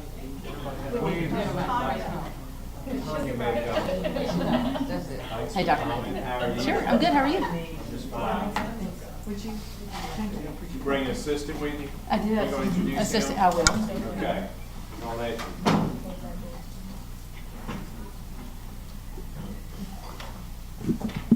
Okay, we're back on the agenda again, but I want to thank Cynthia Ralston, who's been a longtime friend of mine, and always extremely helpful when it comes to ethics issues. It's not a exciting topic necessarily. I don't want to steal Cynthia's thunder, but most people don't think of it as a really captivating topic, but it's something that's extremely important, especially with being an elected official and being in state government. Very timely, and wanted to bring Cynthia in to give just kind of a general overview and provide some information, maybe some examples of some do's and don'ts that you might kind of often see, and then also leave some time for questions. And Cynthia brought somebody with her today. And tell me your name again. Brian Patterson. Brian Patterson, and Brian's also one of the He's assistant general counsel at the with ethics. And at this time, I will turn it over to Cynthia Ralston. Okay, hello, everybody. And I'm being recorded, I'm assuming? I don't think we're recording. I think we're being live streamed. Oh, I'm live streaming, it's a public meeting. Okay, hello, everybody out there. I am going to preface this by saying, nothing that I say today can be taken as informal advice, because we can only give informal advice in writing, okay? I'm gonna talk in generalities and try to get sort of specific with you all, and I've customized the PowerPoint for that reason. Yes, sir. I'm sorry, this is not a question. To clarify, we're live streaming to the public, but we also have one board member, Belinda McCrae, who's watching remotely, who wasn't able to join us in person today, and Nick Moore in the governor's office remote too. And they are hearing through that microphone, and the general public's hearing through this microphone. So where you are right now is fine, but if you get way far away from those two microphones, then one of the other group won't be able to hear you. I will do my very best to stay And I won't still. interrupt you anymore. Okay. Well, good afternoon. So I am Cynthia Ralston. As Jason said, we've been friends a long time. I was a prosecutor for 14 years in Jefferson County before I came to ethics in 2017. But I'm glad to be here. As Jason said, this is not a thrilling topic. I realize that nobody ever wakes up in the morning when I'm on an agenda and says, oh my goodness, I get to go learn about ethics today. So I understand that, and I've been in your position. So I will make it as interesting as I can. I'm going to, first of all, introduce you all to our commissioners. I didn't know a whole lot about how the commission functioned before I got here, other than the criminal statutes. But it's a five-member commission appointed for 5 years in rotation by the governor, lieutenant governor, and speaker of the House. So we just had our chair roll off, Beverly Brady. And so now our commissioners are John Plunk. He is a lawyer turned businessman in Athens, Alabama. Retired Chief Justice Lynn Stewart. He doesn't need much more introduction than that. Stan McDonald is a real estate attorney in Huntsville. Retired Brigadier General Ed Kroll, he has been on our commission before, but he has been reappointed. He didn't succeed himself, which is one of the prohibitions about our commission. And then Debbie Long is new to our commission, as you can tell, because her picture has not been taken officially. But she was with Protective Life for many years. She was their general counsel, and she will start, her first meeting will be October the 6th. And then this is our administrative staff. Tom Albritton is our executive director. He's been there about 5 years, maybe 6 now, 6. And he was in practice in Andalusia for 23 years as a private attorney. I'm the general counsel. We have our chief special agent is Chris Clark, and Brian Patterson is our assistant general counsel. We've just hired a new administrative chief, and she has not had her picture taken either. So what do we do? What we do generally is we require disclosures. I know all of you have filled out the statement of economic interest. I hope this year, if you filled it out when the new form was in place, that it was a little bit easier to understand. We worked hard to try to make it a little more straightforward. If it wasn't, let me know. We're happy for constructive criticism on that. But we require disclosures from lobbyists, principals, state public officials, and public employees. We give opinions. You will hear me multiple times today say, when in doubt, ask. If you don't know, ask, because we are free. And We give advice all day long, every day. Essentially, what we do every day is analyze our code. And so we have interpretive authority over the Ethics Act, so the Attorney General's office will tell you if you have a question that the Ethics Act and something outside of the Act intersect, they will give you their opinion about that law, and then they will say, go to the Ethics Commission, because they don't give opinions about the Ethics Act. We give informal and formal advice. As I led off with my disclaimer, we only give advice in writing. And we only give advice about prospective behavior. If something has already occurred, we don't give advice about that. In rare circumstances, if you are doing something that you have asked us about and say, can I do this? Or could I have done this? We may tell you, I can't comment on what you have already done, but we would recommend in the future that you stop doing that, okay? Because we don't want to embolden somebody to continue to violate the law, but we can't give advice on previous behavior, okay? So, and the informal advice generally takes about 2 weeks to turn around. Sometimes less. Brian has gotten us significantly caught up. The Ethics Commission has never had an assistant general counsel, and we are so glad that we do. And so our informal advice comes pretty quickly. It is confidential unless you want to reveal that you have gotten an informal opinion.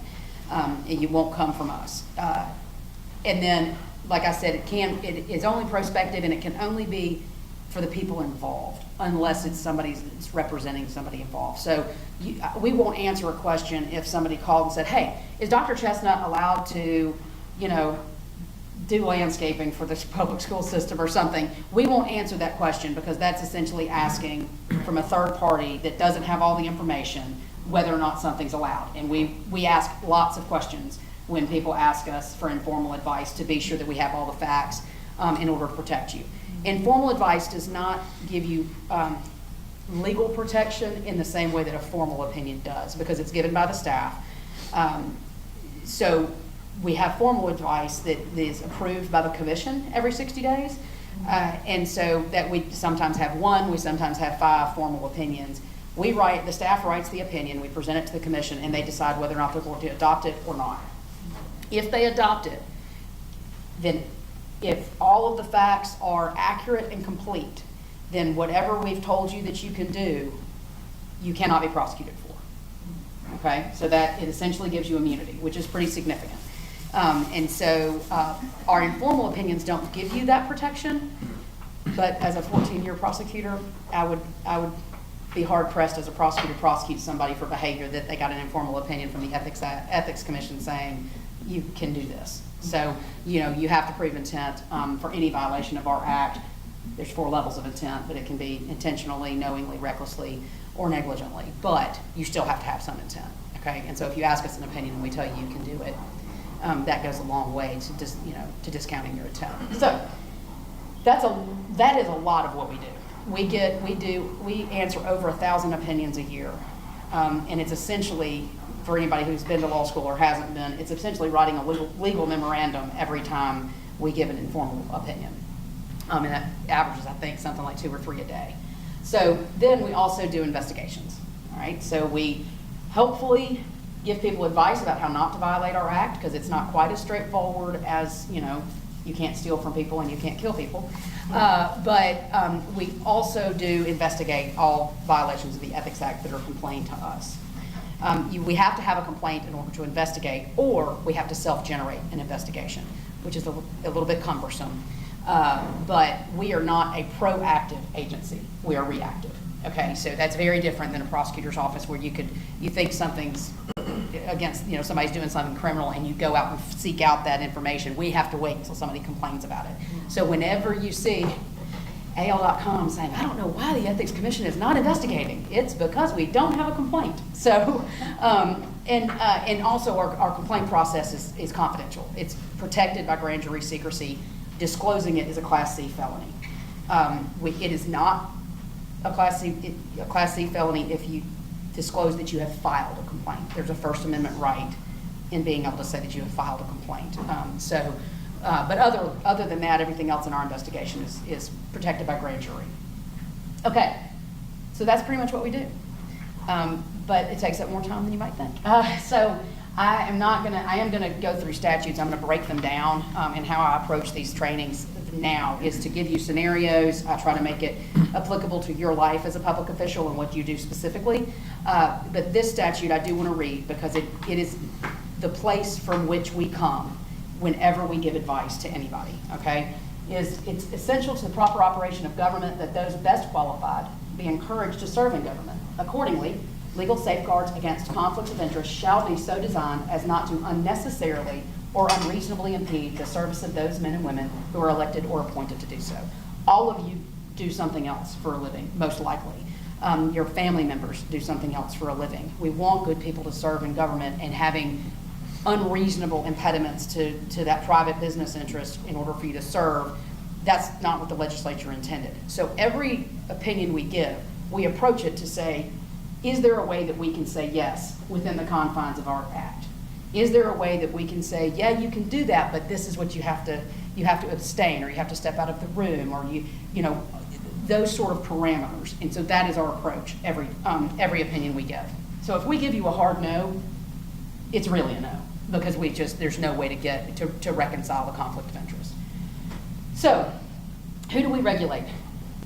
Everybody who works for the government and every public official, as well as principals and lobbyists. You all likely know a principal is simply somebody who hires a lobbyist. Lobbyist is defined generally somebody who is trying to influence legislation or influence the executive branch or a regulatory agency, which you all would be. So if somebody came in, could lobby you, I guess technically. But okay.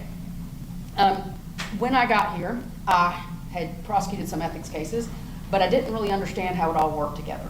And it took me about 6 months, and finally I sort of put the pieces together in a way that there are really just two overarching things in our act, all right?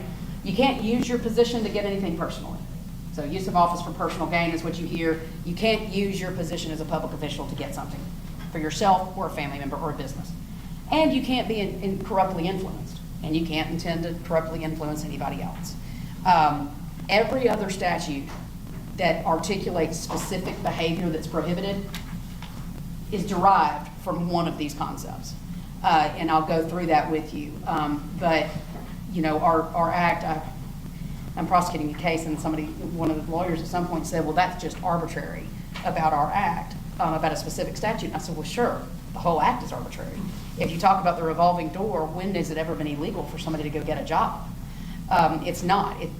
It's only illegal because of your public position and because the legislature said these are things that you can't do for a period of time because we don't want governmental officials to be corrupted. So, okay, all right, a lot of words. I'm going to break them down. And we are going to get a little bit in the weeds because I think it's important for y'all to understand. If you have any questions along the way, please ask me, and I promise I'll try to keep you awake. Okay. So 5A is the use of office for personal gain. That is the big one, right?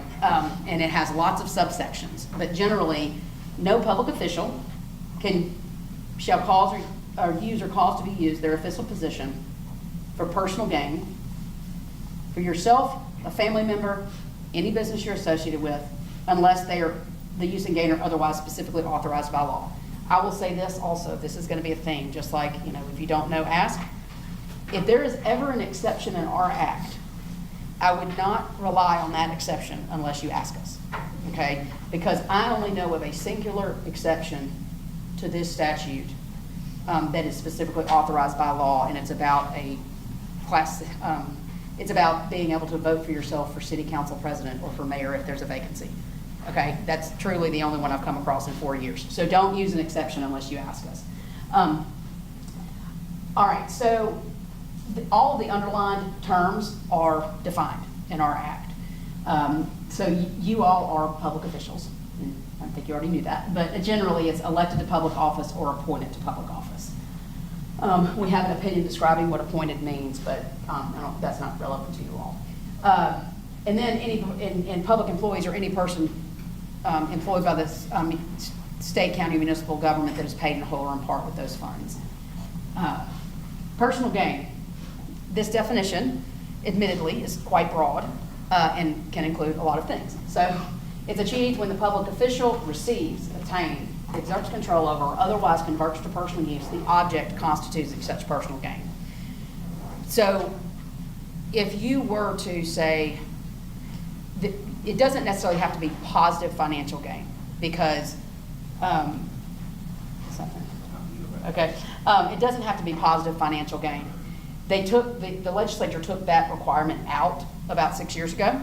I think it's 6, it may have been 2010. But when they took that requirement out, it means that they intended that there not have to be positive financial gain. For instance, if I'm rolling down the highway and I'm going too fast and a league pulls me over and I badge them and say, hey, I'm the general counsel of the Ethics Commission, don't give me a ticket.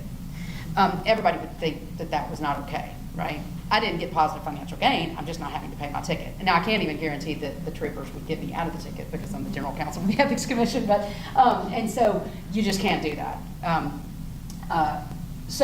But that is an example of it not being positive financial gain, but it is a benefit. So these definitions are important, and for y'all, y'all are public officials, so your circle is bigger. Mine is my spouse and dependents, that's easy. Yours is all your in-laws. Okay, so it's your your mother and father-in-law, it's your parents, it's your adult children, it's their spouses, it's your siblings and their spouses. And so the reason that definition matters is because you can't use your office for personal gain for yourself, a family member, or a business with which you are associated. Who in here has a family member out of those categories? Okay, everybody. Who, hopefully, of those family members has a job? Do those family members have a job? All right. Well, the definition of a business with which you are associated is that a member of your family is an officer, owner, partner, board of director member, employee, or holder of more than 5% interest. So if you have a dependent child that is 16 years old that works for Home Depot is now a business with which you are associated as a public official. Oh, really? Yes, ma'am. Yeah. So, yes. And so it's a fairly wide net. And so, but that's important. It's important because of what can be done in order to benefit that business you're associated with as from your public position, all right? So, so I'm going over the statute again, just to put it up there. So your position, personal gain for a family member or a business with which you're associated. This comes up in interesting ways. I'll give you a quick example so that you understand how we can write an opinion to say, oh yeah, you can do that, because of course you can do that.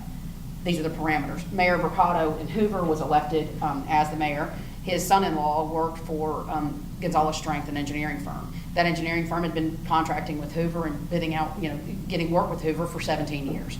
Well, now the mayor is the mayor, and that business is now a business with which he's associated because his son-in-law works for the business. So does that mean that Gonzalez Strength can no longer contract with Hoover? Well, of course not. That doesn't make sense. And so, but the answer to that is he just can have nothing to do with it. He can't suggest Gonzalez Strength. He can't be a part of any of the discussions. He can't influence the city council. He can't do any of that. The only thing he was able to do was to sign the contract, because that's a ministerial act for which he had no substantive involvement in the contracting. Okay, so that's an example of an opinion that we gave that on its face, it may look like, because Mayor Mercado signed a contract, that he had violated the act if he signed this contract with Gonzalez Strength, a business with which his son-in-law is associated. Okay, so I give you that example to make you not panic. Okay, but also to say again, if you don't know, ask. Right. Okay, so how do you use your office for personal gain? There are so many ways, and you would be surprised at how many ways there are. Big and small. I mean, we have, the first commission meeting that I participated in was Governor Bentley's. And then we have somebody who took stamps. I mean, there's a very wide spectrum of the cases that we deal with. But using email at work to sell Young Living or whatever it is that you're doing, don't do that. And you would be surprised at how many people do that. And teachers, I love teachers, and this is, even more so this past year. I used to say this, and I say it even more emphatically now, I would not be a good teacher. I now am certain I would not be a good teacher because I was not good at it at my home. And so teachers take my children, they make them smarter, they send them back to me, and everybody's happy. But teachers have a captive audience also. And so, if I am the 7th grade math teacher and I'm also the choir director, and we're having a concert and I want everybody to match, and we all come up with a graphic and it looks great, and I say, okay, everybody go out and buy this t-shirt. And by the way, here's a order slip. My husband's company makes t-shirts. This is so convenient. And so you can't do that because that's using your office for the benefit of a family member and a business with which you're associated. Okay, so that's how it translates. Cars, you cannot use your car personally unless there's a lawful employment agreement saying that you can. Likely, there are agreements that say that you can and use it all the time. For instance, a coroner that has a large county may be able to use it all the time because he has specific gear in his vehicle that he needs to use it for. We gave it a formal advisory opinion about just such behavior. But generally, you can't go to the beach in your Tahoe simply because your Ford Fusion doesn't carry as much luggage. Okay, and then overall, you can't go out and say, you should give me this job because I'm on the state school board. Okay, it's not that you can't use your skill and your skill set or your experience or whatever to get a job. It's just that you cannot use your specific job. For instance, I can't go out and say, I am the general counsel for the Ethics Commission. I'm qualified as an expert in the Ethics Act. Would you like me to help you represent yourself in front of the Ethics Commission? Well, no, I can't do that. All right. And this is a lot of words, and I'm not going to read them all to you. But I told you I was going to try to tell you how the sausage is made. So when a complaint comes into us or an informal opinion comes into us, what we would have to say is, what do you do? Who are you to the people that you either regulate or that you are the boss of or whatever it is? What is your function? And so when I was coming up with scenarios for you, I was thinking, I knew Jason was here, and I thought, well, I'm not even going to bother Jason. I'm just going to go in and look at the statutes and see what it is that the Department of Education does. Well, here's what you do. And this matters because of my analysis of the statutes coming up. So you exercise the state superintendent of education supervision, which is an important key word in our act, over the public schools of the state, except higher education. And then you supervise them, and then you also adopt rules and regulations for the proper construction of school buildings. All right, so what if you you all promulgated a rule that your spouse has, if you have one, has a construction company. And his construction company is the only one in the state of Alabama that is licensed to do X. And you promulgate a rule that says that every school building has to have X. Well, then you have taken some official action that will benefit your spouse's business, all right? So this is, and you also regulate that behavior. So the sanitation of schools, what if your spouse owns a janitorial service? And then all of a sudden, okay, you get the point. And then you also have rules and regulations for the grading and standardizing of public schools, right? So if you have a company that has standardized tests, that produces standardized tests, and you promulgate a rule about that would benefit them, that would be a problem. All right, we'll move on from this. There's one thing in here I think I thought was important. Oh yeah, the training and certification of teachers. So that's a big one. So what if you have a company that trains and educates teachers? Okay. So you're a regulatory. I will say this. I conferred with Tom, and we agree informally and generally.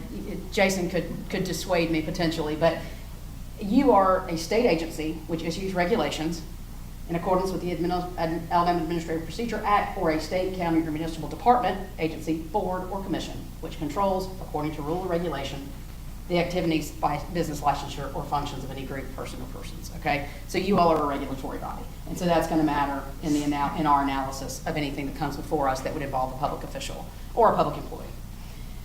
So, can your spouse work for a local school? What are the questions you need to ask yourself? Is your spouse a family member? Yes. Will they achieve personal gain from being employed? Well, you would hope so. Otherwise, they're not very good negotiators. Who would hire them? Who would fire and discipline them? Would that be you for a local school board? It would not. Okay, so that's a fact in favor. Who can give them a pay raise? Likely not you, but we do have, I'll talk about that in a second. There's something about that. And do you vote on the budget that pays them? Do y'all have, I didn't get to this, but do you all have any influence over the budgetary process for like what's presented to the legislature for the education budget? That's y'all. Then y'all talk about the raises and COLAs and everything else. We don't talk usually about raises, but yeah. Okay, so the education budget, but what involvement do you have on regarding raises? Oh, a whole lot. We just said do a spreadsheet. Great, okay. Yeah, but generally, the board does not, well, never, the board doesn't like vote to, we recommend a 3% raise. Okay, all right. Okay, so, but even if you did, there was an opinion a long time ago that the Ethics Commission gave, that then the legislature requested the Supreme Court to give an opinion of the justices to reconsider our opinion, because our opinion was, at the time, I wasn't on staff, but I would have given the same opinion, is that a member of the legislature couldn't vote on a COLA for all teachers because his spouse was a teacher. And she's a family member, he's using his office, he's voting for it. Right, so that makes sense. But it also doesn't make sense because it was every single teacher in the entire state, and it wasn't directed specifically at this teacher. And so when they went to the Supreme Court said, yeah, we get it, we understand why you said that, gave that answer, but if it affects a large class and not a small class, then it's permissible to vote on that. And so there's things like that come up that are outside of our act, but that certainly influence our act and change our interpretation, our analysis, that are important to know that you would not necessarily know. That would not be something any of you would, or anybody outside of probably the people in our office that would know. But that matters. And so, and they also did not define large class and small class. So we define that on a case-by-case basis. So if some local commission is voting to change something in their subdivision and there's 8 houses in their subdivision, that's probably not a large class. Are there 2,000 houses in their subdivision? That's probably a large class. So that sort of thing. All right, and then do you directly regulate them? This is an interesting question about your regulation, and I would have to get deeper into the analysis to give y'all a real opinion about this, about how involved you are with school boards and what regulations you actually promulgate. And so, but that's something we can answer for you. Can your spouse's electrical company contract with a local school board? Is your spouse a family member? Will they achieve personal gain? Will you be involved in the decision regarding the award of the contract? And that seems like a good idea until you touch it. Okay. Okay. And then, did you or your spouse use your public position to gain an advantage in being awarded the contract? You would never want to have a situation where that would be almost a corruptly influencing official action, saying, my mom's on the school board and you should give me this contract. If not, bad things can happen. Not that I know exactly what those bad things are, but.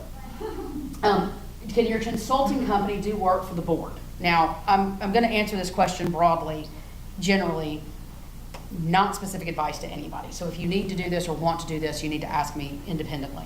But I went through this with Tom before we left. How did the opportunity come up? This is always going to be important, and I will date myself. But when I'm talking, I usually give this example to a county commission and say, the county commission has to vote on who does the landscaping. Well, can a county commissioner's son's company do the landscaping? Well, how did the opportunity come up? Did they use the yellow pages and pick a company, which dates me? Or did the county commissioner say, hey, my son just started a landscaping company. It'd be fantastic if he did all of Jefferson County's landscaping. That matters. And so how did that opportunity come up? Are you, a family member, business you're associated with, going to have personal gain from the business? Can somebody other than you or your family member interact with the department as a representative of your from the business? And was the work bid? All of those things are incredibly important to us making a decision about whether or not it violates our act to do that work. We have several opinions about this. Bidding the work. Sometimes there's not a way to bid the work, but there are objective criteria you could use to say that this is a reasonable contract to enter into.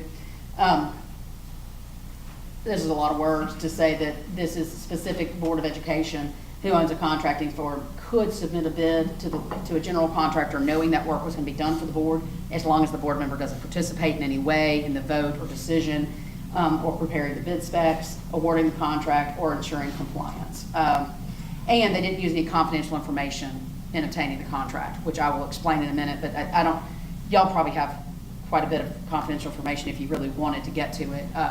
But any confidential information you have about y'all probably don't have that for local school systems, do you? About sort of like work that needs to be done, contracting work or anything like that. Okay. And this is another one just like that. Talladega Board of Education, they enter into a consulting contract with a firm employing the daughter of a board member, provided they don't vote, attempt to influence, or otherwise participate. one of the things I say that is a pretty accurate application is when you talk about use of office for personal gain, when you say you can't use it for yourself, a family member, or a business you're associated with, it doesn't matter if it's you or the family member. You might as well put the family member in your place and the business in your place. Okay, because it seems attenuated when you say, oh, but that was for a family member. It doesn't make any difference. They might as well be standing in your position. So, all right, this is a good example. We had Todd Hall was the Pickens County Sheriff for a very long time, had some legal difficulties, and he left office. And then Todd Hall was appointed to that position. But his company, he and his daddy have owned Gordo Tire Center forever. And forever they've been supplying tires for payment to all of the municipalities, to the sheriff's department, and I happen to be familiar with this part of the state because my family's from there. There is no other tire company within 55 miles. They'd have to go all the way to Tuscaloosa County. And so, and he was offering them at the state bid price, and even though it wasn't a bid. And so then he, called and said, what do I do? I mean, I don't want to have to go get these tires. None of the municipalities want to, but am I going to not be able to do that because it's my business, personal gain to me and my family? He even said I can divest my interest, but what was the problem if his dad owned the business? Dad's a family member, he stands in his place. So we did a lot of back and forth about this, but what it came down to was he could continue to be a vendor. He couldn't interact with anybody in the on the company side or the public official side. Somebody else had to do all the interactions with somebody had already done that, and that they there have to be circumstances that make it clear it's not because of his public position that they were getting the tires from his company. All right, see, this is about equipment, facilities, time, materials, and this comes up, some in school settings as well. You can't use, there's likely, and I'm sure it's in his contract, Coach Saban's contract, that he can run football camps on the University of Alabama property and make money personally from that. And that's okay because it is otherwise provided by a lawful employment agreement. But if you don't have that, you cannot take, say, the John Deere lawnmower from school and take it home and mow your grass, okay? Because that would be something that would materially affect your financial interest. So you can't do that for yourself, any other person, or a PCC, which could matter to y'all, but we're not doing FCPA today. But and then, except as otherwise provided by law or is provided pursuant to a lawful employment agreement. One of the examples that we give about that is a advisory opinion. When you see police officers working off-duty jobs, they're working their off-duty jobs, they're making money personally, the department's not paying them, and they're in their uniform, they have their gun, they have their badge, they have their car. This is allowed to use that equipment in order, because the police department says they can, and they have a lawful employment agreement about that. So there is a way to get around that. Not around it, that's not right. There's an exception to that rule. Okay, so can I use my agency Tahoe to move my kid out of this apartment? Why do you have the Tahoe? Is the public property under your discretion or control? Would it materially affect your financial interest if you didn't have to go rent a Tahoe? Do you have a lawful employment agreement regulated by agency policy that says you can? All right. Okay, you should check with us before creating a policy allowing you to use public, this was a county commission. Oh, yeah, the coroner opinion. You would not want to really be involved. You can be, there's a way you could be, but you don't want to be like the singular person saying, oh yeah, we can all use our cars for personal use, and you being the one that's using it for personal use. So, all right. Well, could you use your Tahoe to move your kids around? No. No, I didn't think that. No. You can't use it you can't go to the beach, you can't use it for hauling wood, none of those things. There is there's a de minimis, the use of equipment has always been a little bit of a touchy spot because employees go to the Publix on the way home from work. I know if you drive your car every day to work and you have to go out and go to the doctor, well, how are you going to get there? There's de minimis use that I think happens regularly. We had a revision commission that was put together that everybody on that commission agreed that there should be some policy regulation of that. And we proposed some administrative rules in the COVID session that we ended up withdrawing because there was such chaos.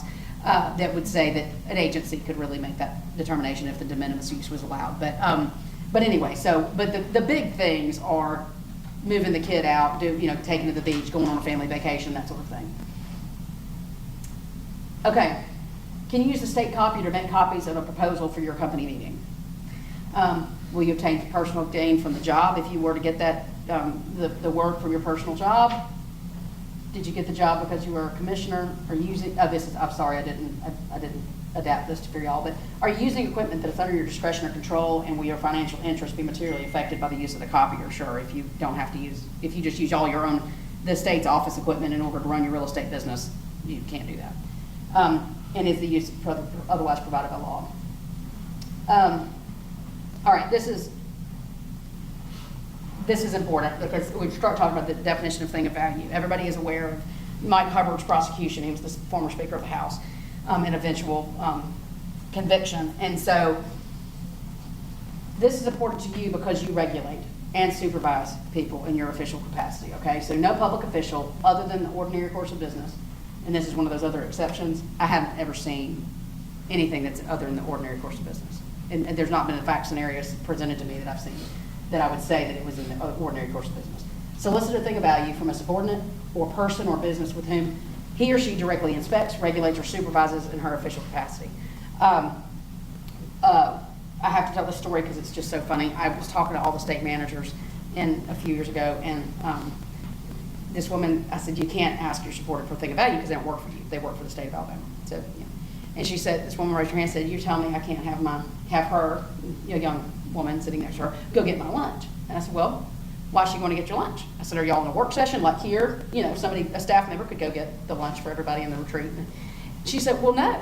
I said, well, why is she getting your lunch? Well, I don't want to go out and get it. Like, well, then no, she can't do that.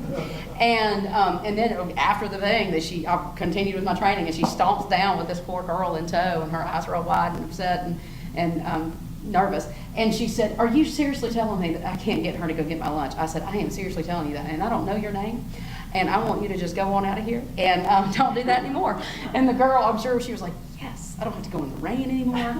Now, the difference is if you have somebody, like if Brian was going out to get lunch and he's going to Chick-fil-A, hey, Cynthia, do you want me to pick you up something? That's okay. He's my subordinate. I didn't solicit him, and that's one of the specific things is that I have to solicit it. It's not that I can't solicit or receive.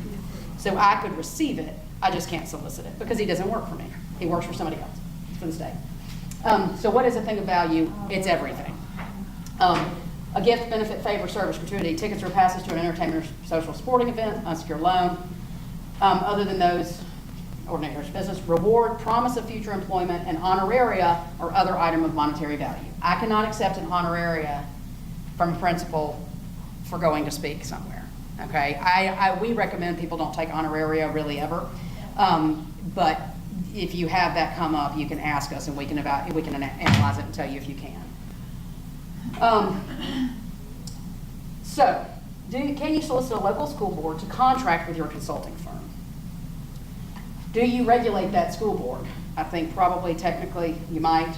Is the contract, and again, that's up for discussion, but is the contract a thing of value? Based on the definition we just saw, it would be. And do any exceptions apply? This is the exception that would apply if this comes up, okay? And it's compensation and other benefits is what we call it. That's the short. That are earned from a non-government employer, vendor, client, prospective employer, or other business relationship in the ordinary course of employment or non-governmental business activities under circumstances which make it clear that the thing is provided for reasons unrelated to the recipient's public service as a public official or public employee. This is a really important exception because the Supreme Court of Alabama has actually opined on this specific exception. In Hubbard, they defined it and they said these are because at the end of the day, we have interpretive authority, but these people are the end-all be-all authority on this statute. So there are 3 elements to the compensation exclusion. They must be earned from a non-governmental business relationship, in the ordinary course of employment or non-governmental business activity, and under circumstances that make it clear that the compensation or benefits are provided for reasons unrelated to the recipient's public service. They went into it. Hubbard argued that it had to be only a quid pro quo, that the exclusion was if that compensation was a quid pro quo, that's the only thing that was prohibited. The Supreme Court emphatically said that is not true.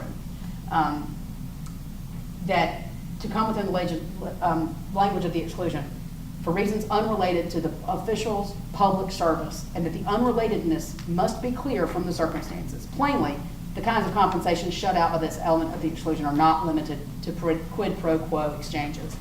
And he lost on this count. They upheld this count.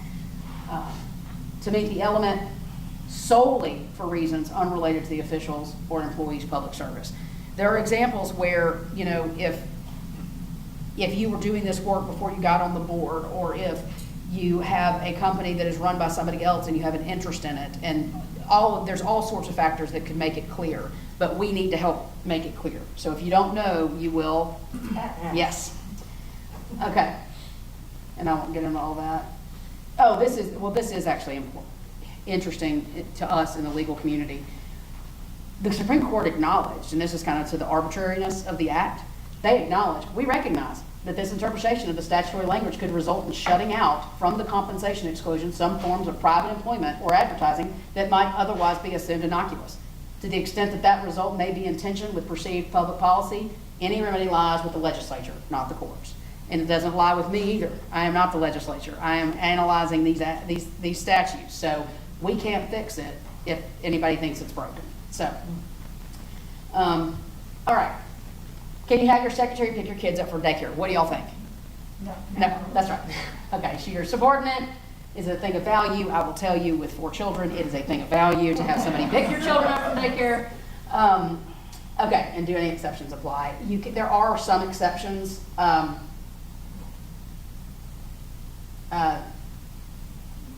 Okay, these exceptions, and I'll go back to principals and lobbyists. Again, the make it clear language is here, under circumstances that make it clear that there was a friend relationship or a family relationship outside of your public position, that make it clear that that's why it was being given. If you have an aunt that that is sort of the principal representation of Alabama Power, and she's given you a gift your whole life for Christmas, and then you are elected to the school board, she can still give you a gift, okay? If she never gave you a gift in her entire life, and then you were, got elected to the PSC, for instance, and then she gave you a $5,000 gift, I would not accept that, because that exception is not going to really hold water. The friends exception, I would never use this exception unless you ask us. Mike Hubbard used this exception. He lost, I think, on, I don't know how many he lost on, but some. If the relationship exists after your public service. Jason and I have known each other and been friends for 20 years, close to. But we didn't know each other until public service. So he is not my friend under this exception, because our relationship existed after public service. So. It's good to know. Yeah, you're welcome. Yes. I reject. Compensation and other benefits, that's an example of the exception I gave you earlier. We had some poor employee call me in a panic, and he's like, I used to work for a principal, I'm in public service now, and they just dumped a bunch of money in my checking account. I've called them and figured out why. It's like they made an error in accounting when I was working there, and now I have all this money. What do I do? I was like, well, you can keep it, because it's clear that it wasn't from your public service, because it was an error. They gave it to everybody that worked for them. So, but it was I was like, God, this is a weird application of the statute. But,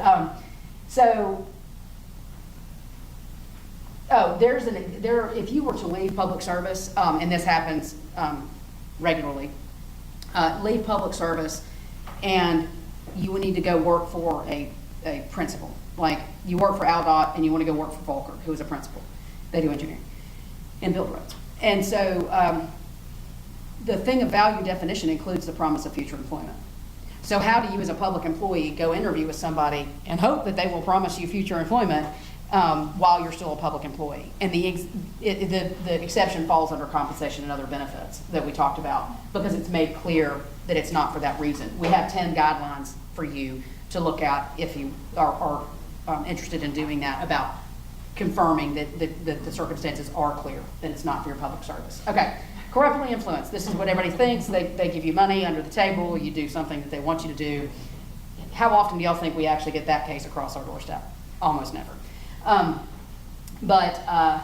So nobody shall offer or give a public official. You shall not accept or solicit anything for the purpose of corruptly influencing official action, even if it's not a thing of value.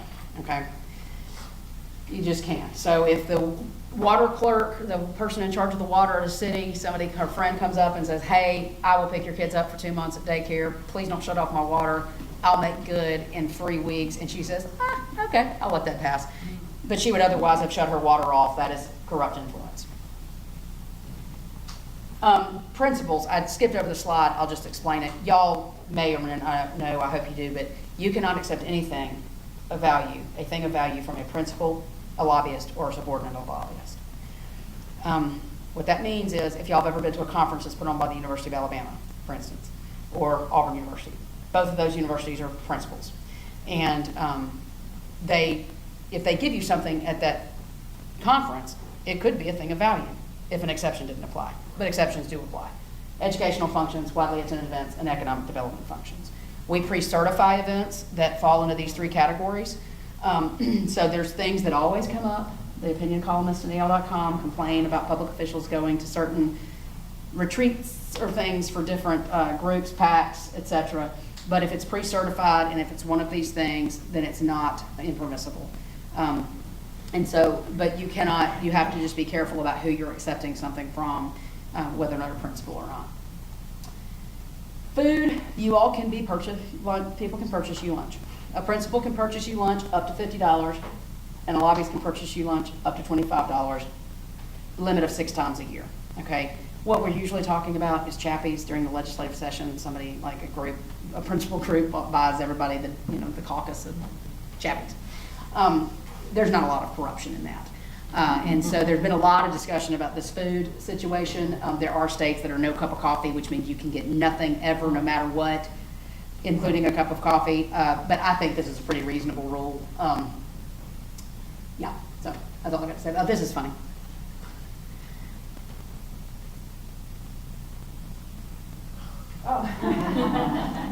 So, if y'all remember the teacher gift opinion. Okay, it was ill-advised, and this is my favorite thing. 10 gifts your child's teacher doesn't want, and that probably includes crafts, right? And nobody wants me to make them anything. Okay, so the old opinion said that no teacher could ever accept anything from anybody worth over $25. The reason that was a problematic opinion is because it didn't take into account the roles these people played. The teacher is a public employee, but the parent was not a principal, lobbyist, or subordinate of lobbyist, or not necessarily. And so that is the relationship, that's the gift prohibition, is from that group of people to public employees and officials. So when Tom got here, he rewrote it. And now it says, we continue to recognize the exceptions as a safe harbor. So if it is under $25, that's a gift of de minimis value, provided it's not offered for corrupt influence. And so that's always going to be safe. At this point, as we go along in our lives, $25 is less and less valuable to anybody. So you can give them something more than $25. You just don't want to do it for corrupt influence. If your kid's failing math, you don't give the teacher a $900 iPad. That would not look good. So the guidance going forward is the giver, a principal, lobbyist, subordinate lobbyist, look at the relationship of the parties and their relative positions, the value of the gift. Is it appropriate for the situation? Is your kid failing math? And if in doubt, keep it under $25. And don't accept anything if it's given a corruptly influence. Okay, what about vendors? I'm going to go fast because I know if y'all have questions. We do not, unfortunately, in the state, procurement vendors are not regulated, but we would analyze that and do analyze it from the principal lobbyist, that same analysis. So if a vendor wants to take you out to lunch, everybody's going to wonder this, because the vendor is not taking you out to lunch because they like you and they want you to be their lifelong friend. And so we recognize as the exceptions in the definition of thing of value as a safe harbor. So if a vendor wants to take you out and they spend $25 or $50, just like the principal lobbyist limits, that's probably, you're going to be pretty safe in that arena. Okay, confidential information. You can't use any confidential information that could result in financial gain to somebody. Nobody has to get financial gain. They just could result in that.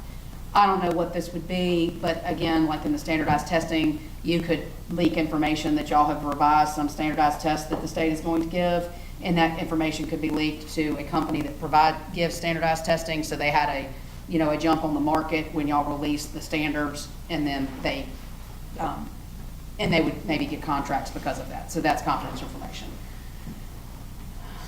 Duty to report, Dr. Mackey is aware of this duty. The answer is the question is a governmental agency head. That term is not defined in our act. But if you have any question about whether or not you're a governmental agency head, I would just assume you are. Governmental agency heads have an obligation within 10 days to report to us any matters that come to their attention that there's been a violation of the Ethics Act. This is a requirement. It's a criminal requirement. So if a governmental agency head doesn't report something that they knew about, it could be a criminal violation of our act. We've had a couple of cases where somebody was actually covering up a violation because they didn't want, it's not a significant violation. I mean, not big things, but they, we've resolved those administratively, but that is an issue. And then governmental agency heads shall cooperate in every possible manner in a connection with our investigations. So when I haven't had to, I don't know that I've had to do that, but if I call Dr. Mackey or I call, Department of Public Health, they may not even know what I'm investigating. But if I call and say, hey, I need these records, they're obligated to supply them without a subpoena. And so this predated our subpoena power. But this is a much more efficient way to get it done. And we have got, there's great cooperation at this point. Some people have bucked a little bit, but we've resolved it. So that's my email address. Feel free to email me, call me. I'm happy to have any discussion with you about an informal opinion or any advice you want to talk it out so I understand the situation better, but I will not give it to you except in writing. And we are sticklers about that because I want to always be able to testify that I only gave it in writing. And the reason for that is that administrative rule was put in place after Hubbard, because Speaker Hubbard said, well, I called the Ethics Commission and they gave me the opinion over the phone. And the Ethics Commission said, we did not. And they were like, nuh-uh. And that in front of a jury is not ideal. And so now we only do it in writing. So I'm always going to be able to testify that that's the only way I give advice. So, okay, what questions do you have for me? Hey, before we start questions, I want to thank Cynthia in front of everybody because she has been so wonderful to work with, even though we're not really friends. That's right. But she has been so good to work with, and so many of these situations, as you've seen through her presentation, are so fact specific. We're not all lawyers, and even sometimes lawyers aren't lawyers when it comes to these things. You really have to dig into the facts and all those things surround the facts. And that's why I'm so glad that she was here today to talk through some of these things that seem elementary, but sometimes might not be. But I just want to publicly thank her in front of everybody how easy she has been to deal with on different issues with the department and with the board. Sure, and I will tell you, nobody's going to retain this, right? I'm just giving this to you for just context about what it is that could come up in your lives that would be something that you'd want to ask us about. And as Jason said, I never thought I'd be analyzing what the word paid means. That's ridiculous, right? But we do. We are, every one fact can make something prohibited or make it not prohibited. And so that's why the facts matter. Okay, do you have any questions for me? Anybody at home? Wait, is that her microphone or is that there? And obviously, you don't have to ask questions now. Yeah. You can ask them later if you want some anonymity, I guess. And I'm accessible. Tom's accessible. We are very accessible all the time. Brian, we're happy to answer your calls and put your mind at ease. I mean, I had a poor public official call me last week about something happened anonymously, and he was just completely panicked. And I was like, no, ease up. We are not your concern right now. You go do whatever you've got to do. We'll answer the question quickly. So. Okay, well, thanks, y'all, and thank you for what y'all do. I know that the last 2 years have been just a mess, and I just appreciate y'all and what you're doing, so. Thank you so much. Well, as Jason said, she does a great job. Tom does. Brian I haven't met, but I'm assuming he obviously moves things through fast, too. We get a lot of calls, too, well, I shouldn't say a lot of calls, but we do get calls time to time, fairly regular, from local school districts too, from superintendents especially. This has happened, or what my local board member has a question, and we refer those on to Cynthia or somebody over there, because we don't try to answer their questions. But I would say this, not being a lawyer, not working for the Ethics Commission. But the good thing, most of the time when people are asking questions, it's because they're overly conscientious. Like people are really Yes. worried about things they shouldn't worry about. It's the ones that don't ask questions that we worry about because. Oh, yeah, sometimes people there's- call me with a question, and I'm like, is this a trick question? Because I Right. can't figure out why Yeah. this would be illegal. Like, I can't, and Brian and I'll go back and forth, like, did you see anything? Am I missing something? No. So, yeah, but I mean, and honestly, normally we can say yes. I mean, the hard no's that we give are very few and far between. Because they're usually obviously no, and that's the other thing. I mean, I have kind of a mantra. It's, ask the question. When in doubt, disclose, abstain, report it, or ask a question. And those, if you can do all of those things, then, or pay for it yourself too. That's about it. Okay. Thanks, y'all. Thank you so much. Sure. Thank you. Okay, now, you want to go back to the budget? Y'all want to take a break? Yeah, we're going back. Yes, yes. Yes, stop. Okay, well, let's just pick up where we were on page 2. We stopped at page 1. My copy is gone. Uh-oh. Here it is. Yeah, and certainly feel free. I know it's getting the afternoon. If you need to stand up a while or lean against the wall or move around, do that. Yeah.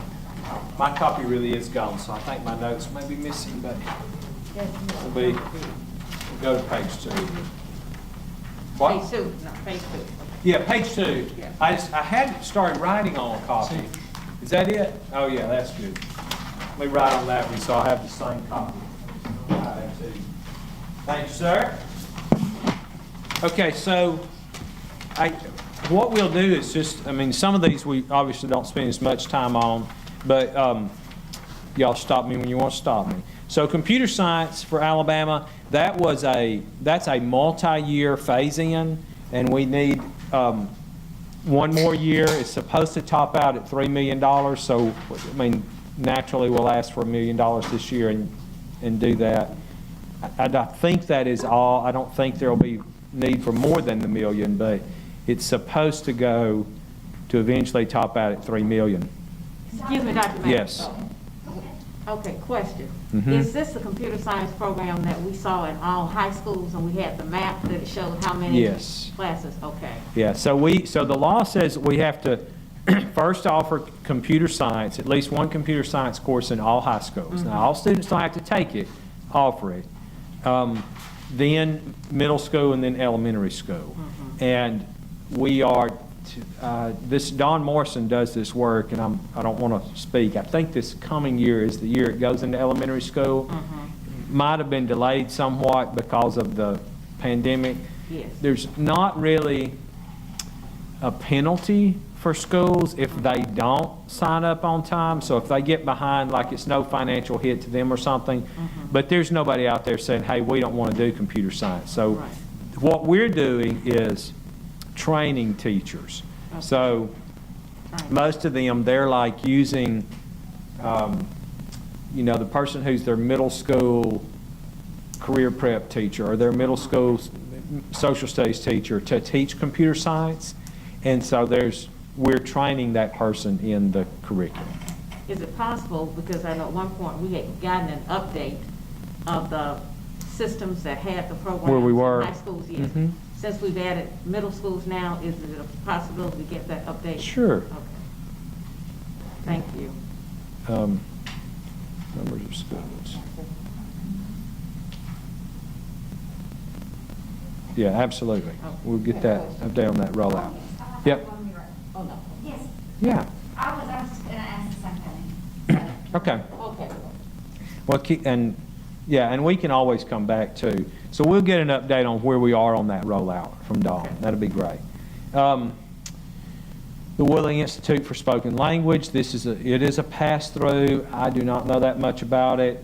I don't know that much about it. Special education, licensed interpreters for the deaf and hard of hearing. Now that was last year. The board asked for that, and we got $8.5 million for that. And this is to put hearing impaired teachers in every school district. It's a grant program.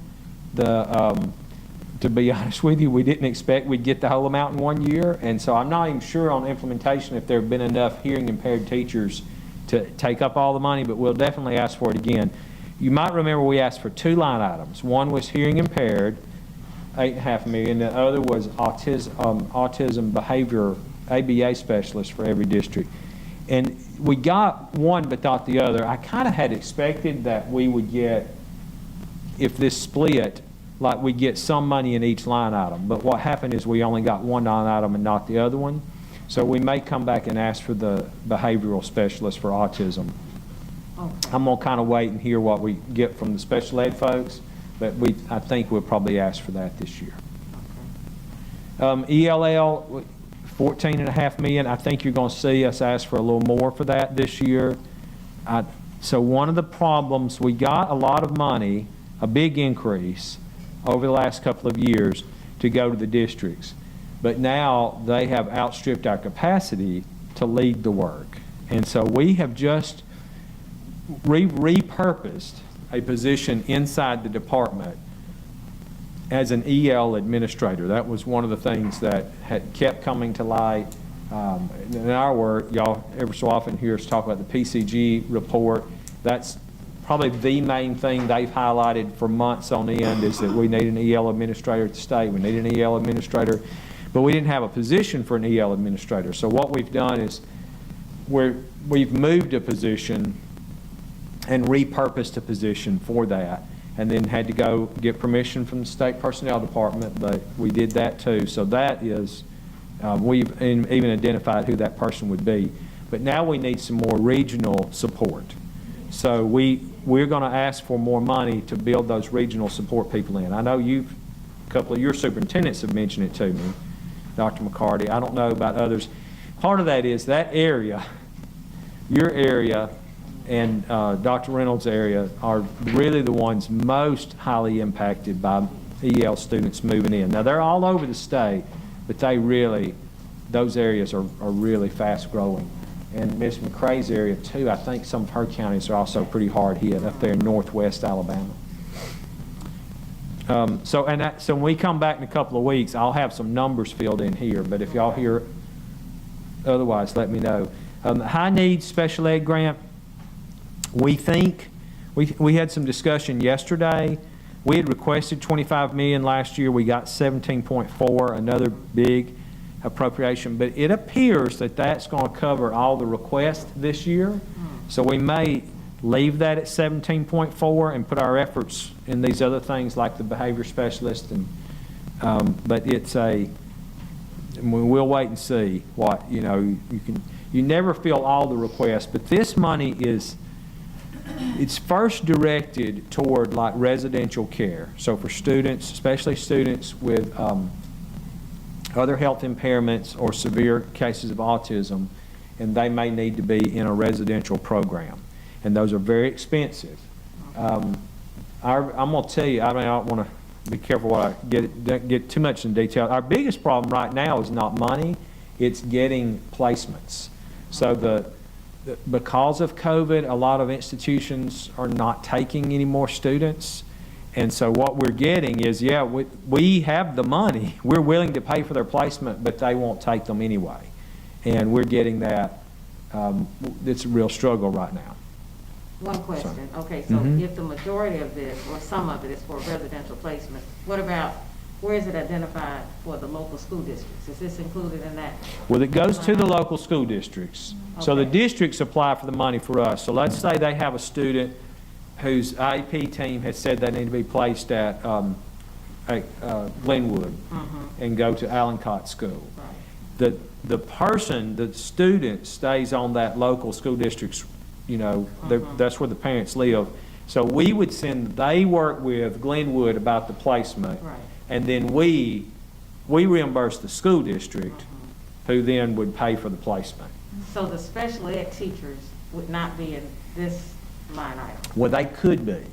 So it's primarily, Ms. Martin, if I get too far down there, let you interrupt me. So the first tier is for residential placement. Okay. But then let's say we've got a student that they say, well, we don't, this student is very high needs, may need a feeding tube. But they do go back and forth to home every day. Correct. And so then they can apply, this money can also fund for those students. So they may need to hire a nurse, Right. full-time aide, or different things. But it's high needs. It is supposed to be a pretty severe case. Dr. Mackey, Yes, pretty ma'am. much we categorize that as related services. Related, Related services for the special needs. Okay, thank you. You're welcome. Thank you, Dr. Yeah, absolutely. That's good, very good questions. I'm just, that was minuscule, like $2.5 million when I came in as That's what I was gonna superintendent, say. and y'all have really, we've pushed it, and the legislature's been responsive to that. So it has taken some burden off of some of our locals.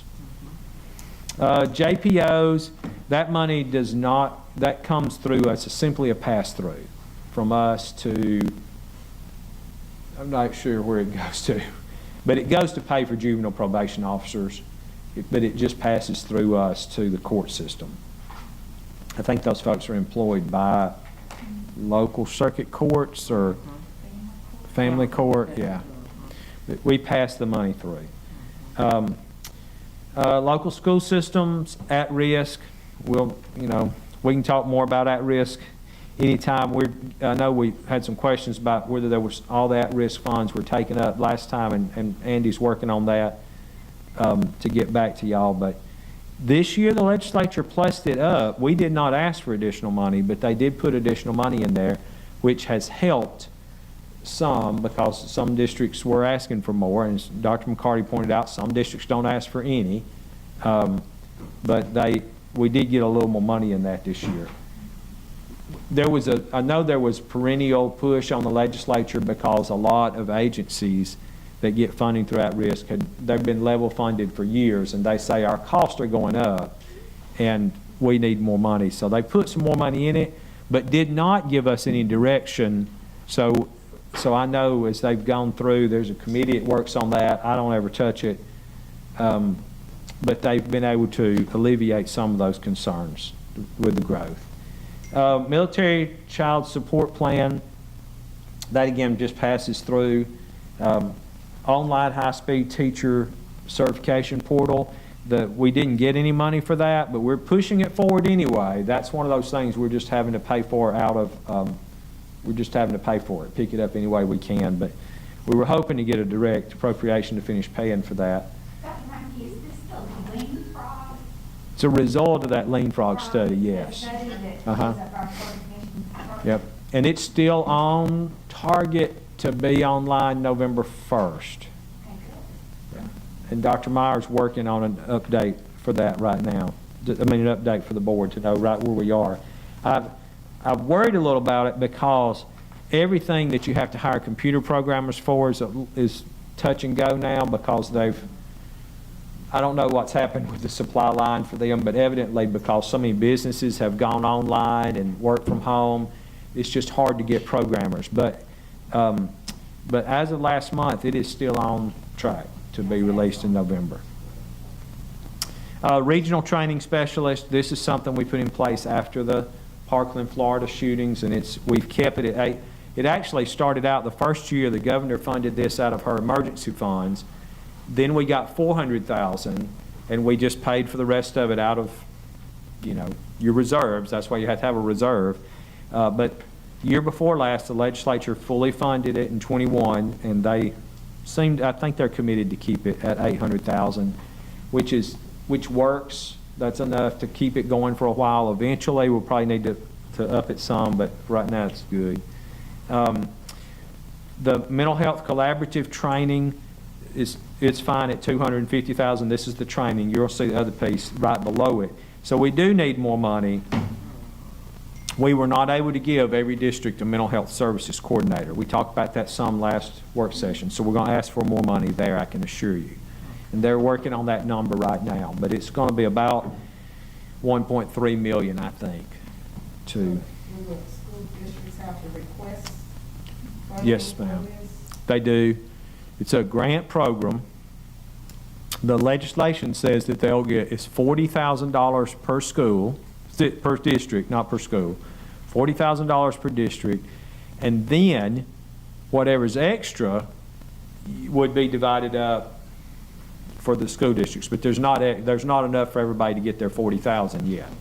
So But you could we- use OCE, it qualifies for They those can. funds. Yes, ma'am. So you could piece the two together. you can. They can use OCE funds. Right now, a lot of them are using ESSER funds to hire mental health I'm just thinking coordinators. Ways to do it, to sustainability. extend, yes. Yeah, or to add more. So the big districts, like Mobile has 8 or 15 of these. They've got bunches of them. One that we pay for, and the others they're paying for. Many of them are paying more than $40,000 too. It's $40,000 per district, and that covers, I mean, that's $40,000. That's for their benefits and insurance and everything. So it was developed on a formula that's related to what a mental health counselor in the Department of Mental Health makes, which starts, believe it or not, at about $32,000 plus benefits. And so, but many of our districts are paying the $40,000 for salary, and then they're covering the benefits on top of that, which is part of the problem, you know, we discussed last month, that we're stealing people from mental health because they can actually make more working for us, for our schools. So it's a, that's an ongoing struggle. We've talked to Ms. Martin's group about, it may be worth, I think, in maybe October or November, a discussion, like a presentation discussion just on mental health services and where that program is. But the kickoff training is September 20th and 21st in Tuscaloosa, I think. We'll have the 113 that we do have will be there for training at the Bryant Conference Center in Tuscaloosa. I think what gets confusing for me is the tier 1, 2, and 3 in our mental health plan. Right. And then where the dollars intersect, you know, those tiers in our budget. No, monies can be used for different things, and that tier 3 is when we move the child out of the traditional setting, maybe into a mental health facility, or, you know, and so just understanding where the budget, where all that intersects. Yes, ma'am. I think, I might be broken up a little bit like. well, you have to come up here to do it, so they can hear. But, yeah. From what I've been able to gather, when people say the mental health collaboration, like the actual collaboration. Come over here, so they can hear you this one and that. When people say the actual mental health collaboration, that's when a local school has an agreement with the Department of Mental Health. And the Department of Mental Health only sends in people to serve Tier 3 students. So their employees don't come in to serve just your regular Tier 1 who might need to take a step outside the classroom and talk for a second, or maybe they're getting some anger management strategies from someone who works at the school, things like that. The collaboration that is paid for and funded at the Department of Mental Health is serving Tier 3 students in our schools. I think didn't they say they have funding to get to 100 school systems right now? I don't know that they are in 100, but that's where they are funded. So that funding goes to the Department of Mental Health's budget. Our mental health service coordinator money that we ask for is a funding request for us to say, we want someone in our schools that this is their sole dedication. You know, they're not also having to prepare student schedules. They're not also having to, you know, teach the class. While we know that everybody in our school is helping to some extent, we just wanted to highlight that there are gaps in our schools and we don't have a single identified person to help fill that gap. So that's what this start was about. You know, we want this in our schools. And these people, in some of our school districts, they are actually hiring mental health professionals. They're taking this money and hiring a mental health professional. If they're doing that, then of course that person has the ability to serve more students than the other. But in some places, it is really the person that is just calling the family support center or calling the counselor to see if the student's been coming and helping the teachers pull people out of class. I mean, they're not serving at the therapeutic level, they're just coordinating. So you see these in our schools in different capacities, but money actually goes, the money goes to us for the coordinator, and it goes to the Department of Mental Health for the collaboration. Does that make sense? So the intersection of it is with services, and it's been hard to explain to schools too that for our state's benefit, when the state is going to fund the Department of Mental Health, like we know that the state has obligations to fund the Department of Mental Health. We hear some pushback sometimes from schools about there not being enough people, they have a lot of turnover, things like that are going on, so maybe they're not as 100% happy with that agreement that we would like for them to be. We know that's a realistic thing, but we also know that the legislators aren't going to turn around and give, well, we don't expect, they'll turn around and give money to our schools for the same thing that they've given money to mental health for. Does that make sense? So our schools are like, hey, we need a lifeline, we need a lifeline. And it's difficult because it's like, hey, there is a collaboration. The Department of Mental Health has money for this, make it work. And it's tough. You know, we all have our challenges. They have a shortage right now with their staff, you know, maybe just as severe as ours. So it's tough. But that's the intersection in services while funding remains separate. Dr. Mackey, how much money per district would we need to fully fund somebody to pay for salary and benefits, one of these coordinators? That number that you've got there, 6.7 million? So that would pay for, so it wouldn't be an unfunded mandate if we were able to get No, right. 6.7 million. That's right. At $40,000 per. Plus benefits. Yeah. Well, That money. no, is so we $40,000. wanted, so when we first asked for this, again, this is how we asked for 50,000 per. The Department of Mental Health backed it down to 40,000 per in the negotiation between us, the Department of Mental Health, and the legislature. Because they said, if you pay your coordinators that much money for a 9-month contract, and we're paying $32,000 for a mental health therapist with a master's degree to work 12 months. And if you offer this same job for, you pay $8,000 more and they only have to work 9 months instead of 12, then the collaborative is going to fall apart because all of our people are just going to go to work for the schools. So we actually lowered the salary to not compete with Department of Mental Health and DHR. DHR also got involved because many of these people are social workers and they didn't want us stealing their social workers.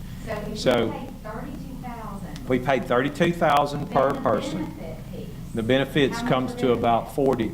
The benefits, yeah, it's about $8,000 per person. So that's where we got the 40. So if we get to 40, then we've covered salary benefits, and I would assume they have to travel a good bit. We pay all their, like going to schools, you know, all over, Yeah. visit in the elementary school. It probably would be in that. And we don't cover any of that. Okay, so that's just salary. That's just salary and benefits. And assuming that they pay that salary, because I can tell you what many of them have done is exactly what DHR and Department of Mental Health were worried about. The locals have said, well, we'll kick in the extra $5,000, $6,000, $8,000 of our money, and we will recruit your people away. And they have. Yeah, it has worked, and it's, did you get it?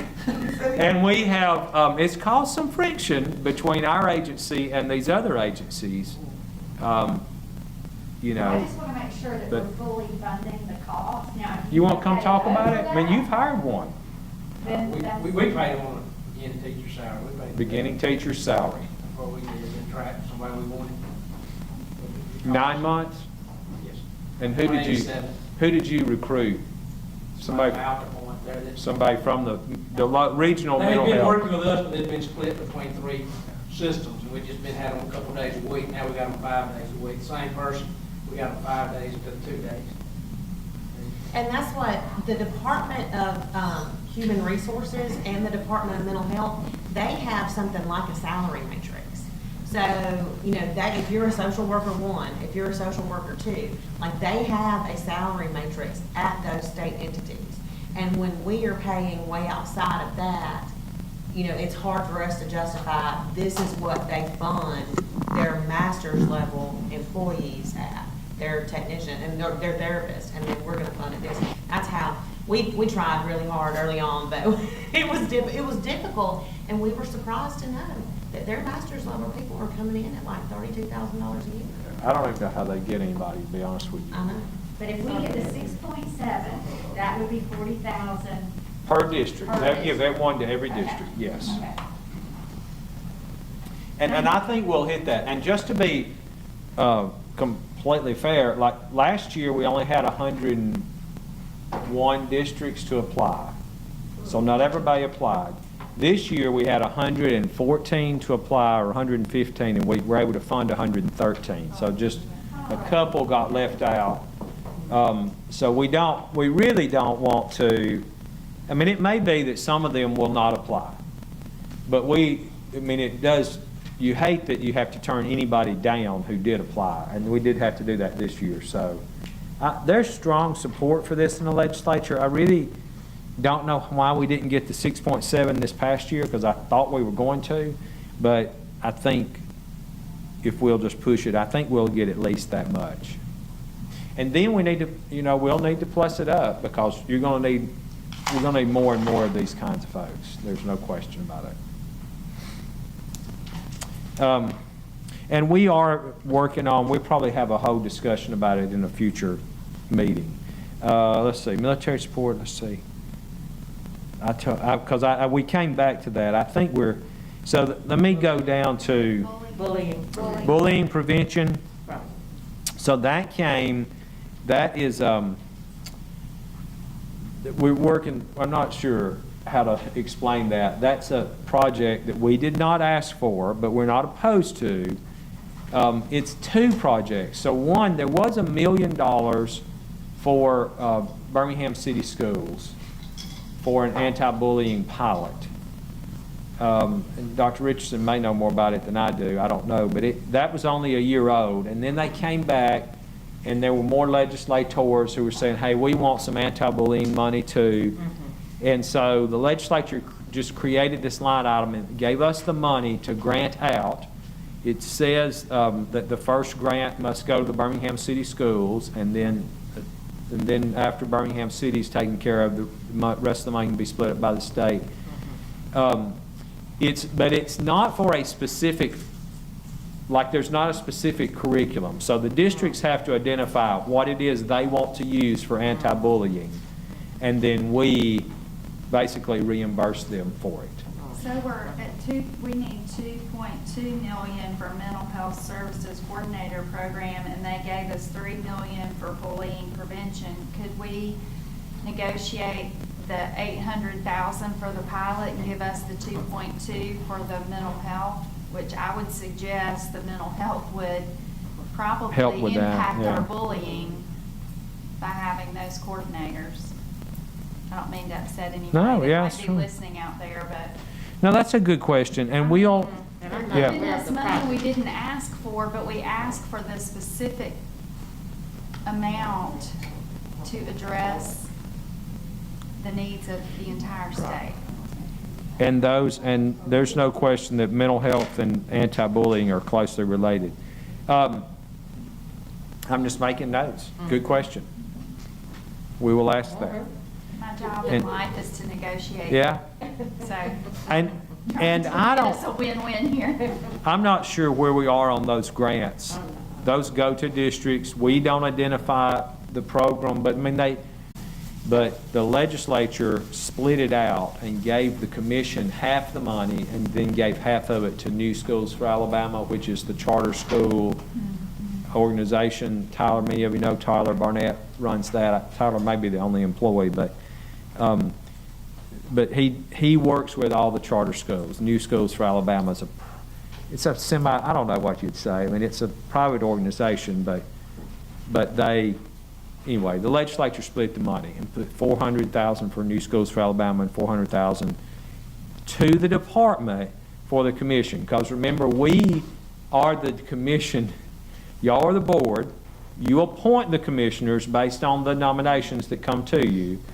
But we are also the fiscal agent for the Charter School Commission. So we do all their legal work, we do all their paperwork, all their clerical work. We do that inside the department. And, I mean, one year, the money we got for the commission, we used to get $250,000 a year, didn't even cover their lawyers. And so we covered all their clerical stuff, just again, out of our reserves, because we didn't, and so I did ask the legislature, I guess 2 years ago, to plus it up, to at least just, we don't want to make money on them, we just want to break even. And they did, and that's when we got to 400,000. And then New Schools for Alabama gets the other 4. Under the commission, does this include, do they get a stipend for serving or not really? They do not. They do not. They only get expenses. So same as your expenses, they get driving in. If they stay overnight, then we pay them overnight. But they do not get paid themselves. I don't think I realized New Schools for Alabama is a private company. Well, I wouldn't say private company. It's a nonprofit. That's, yeah. Which is a private entity, but. It's a private entity. It's not a state agency. It's not under state control. It's not a state agency like the Sports Hall of Fame, which we pass money through too. Okay. But we don't pass money through to New Schools for Alabama anymore. We did last year, but now they get a direct appropriation from the legislature, from the Treasury. Still comes out of the ETF, but it doesn't come through us. Dr. McCarty, I saw that look in your eye. Was it a question? You know, I can't wait till we get to assessment. Yeah. Oh, assessment. So let me start with assessment. So you're going to see, so we're working on assessment. If we do the plan we talked about with ACT, where we do ACT for every student, and we pay for retakes as seniors, so we would have the early high school, pre-ACT, 9th grade. ACT we would pay for in 10th grade and 11th grade for every student. And then we would do what they call retakes for seniors who wanted another opportunity. So some students could get 3 opportunities out of it. And we need $3.5 million more to do that, to cover the cost of that. So the pre-ACT in the 9th grade, I just want to make sure. That's right. Say it. So the pre-ACT that we're now doing in 10th grade, we would move to the 9th grade. Right. Then do the regular full-blown ACT in the 10th grade. With writing. With writing, full-blown ACT in the 11th grade. And then the fall of the senior year, for those who wanted to do it, but we would pay for everyone to do it in the fall of their senior year. That's right. That sounds excellent. And we'll need $3.5 million to do it a year, because of what the test costs. Now, I think that's a good investment. I'm not arguing against it, but we will have to go to the legislature and get that.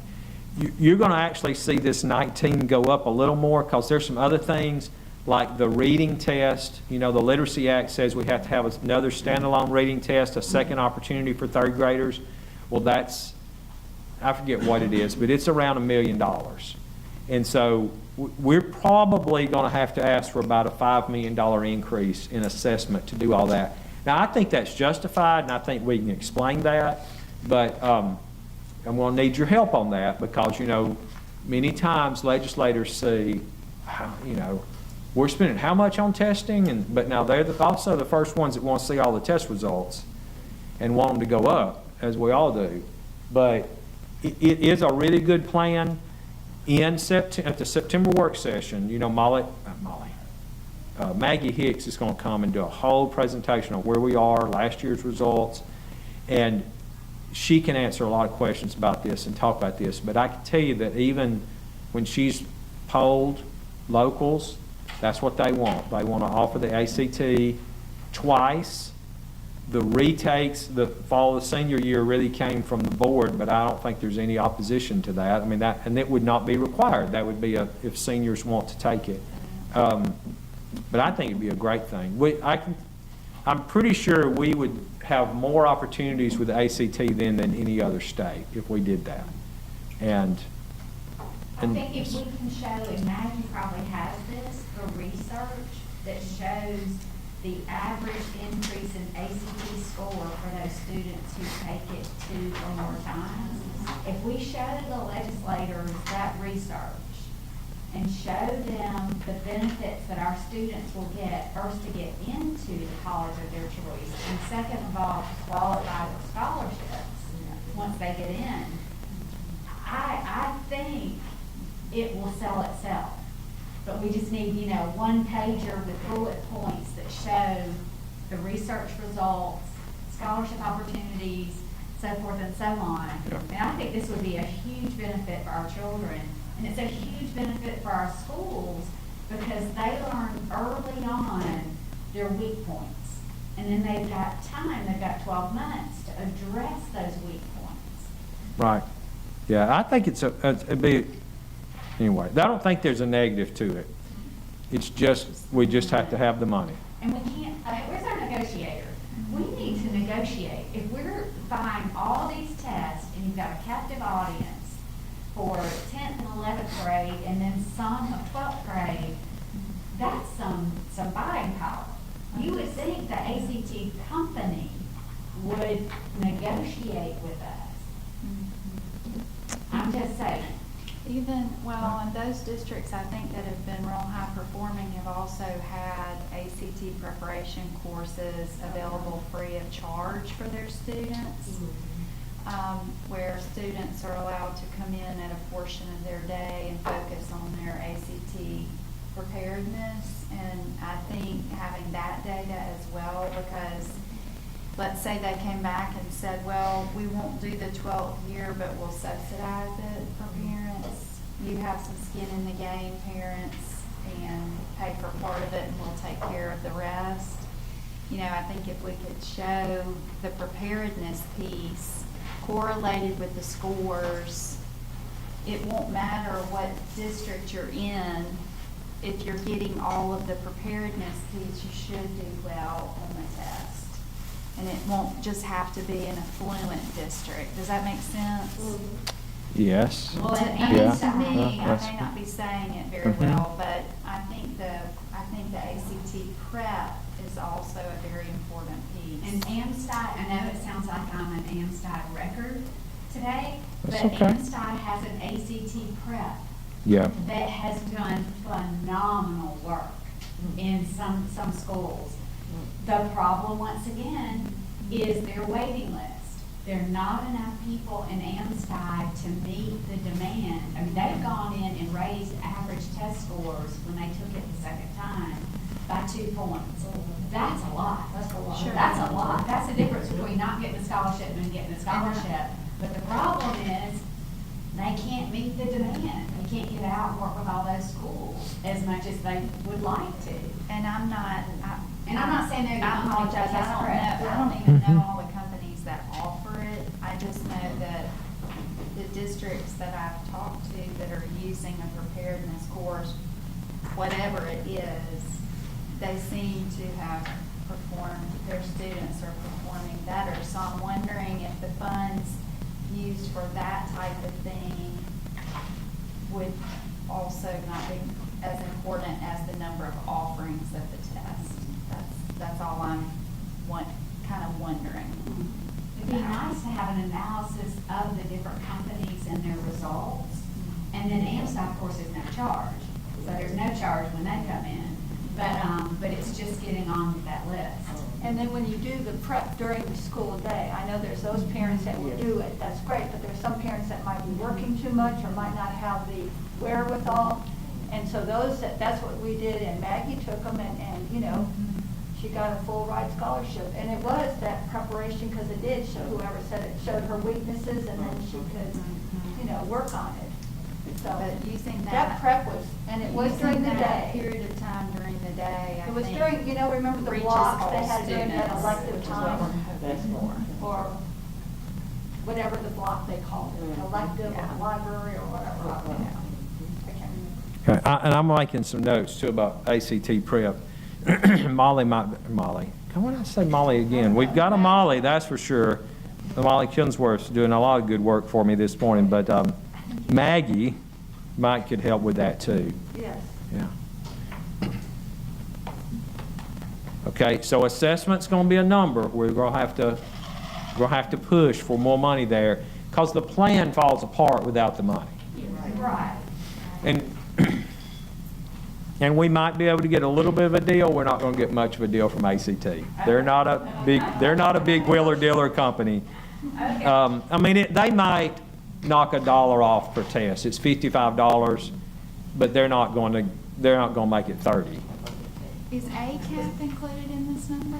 ACAP is, yes, ACAP is included in here, so the ACAP, the ACT is our most expensive test, and I don't have it with me, but we'd have a breakdown of what each test costs.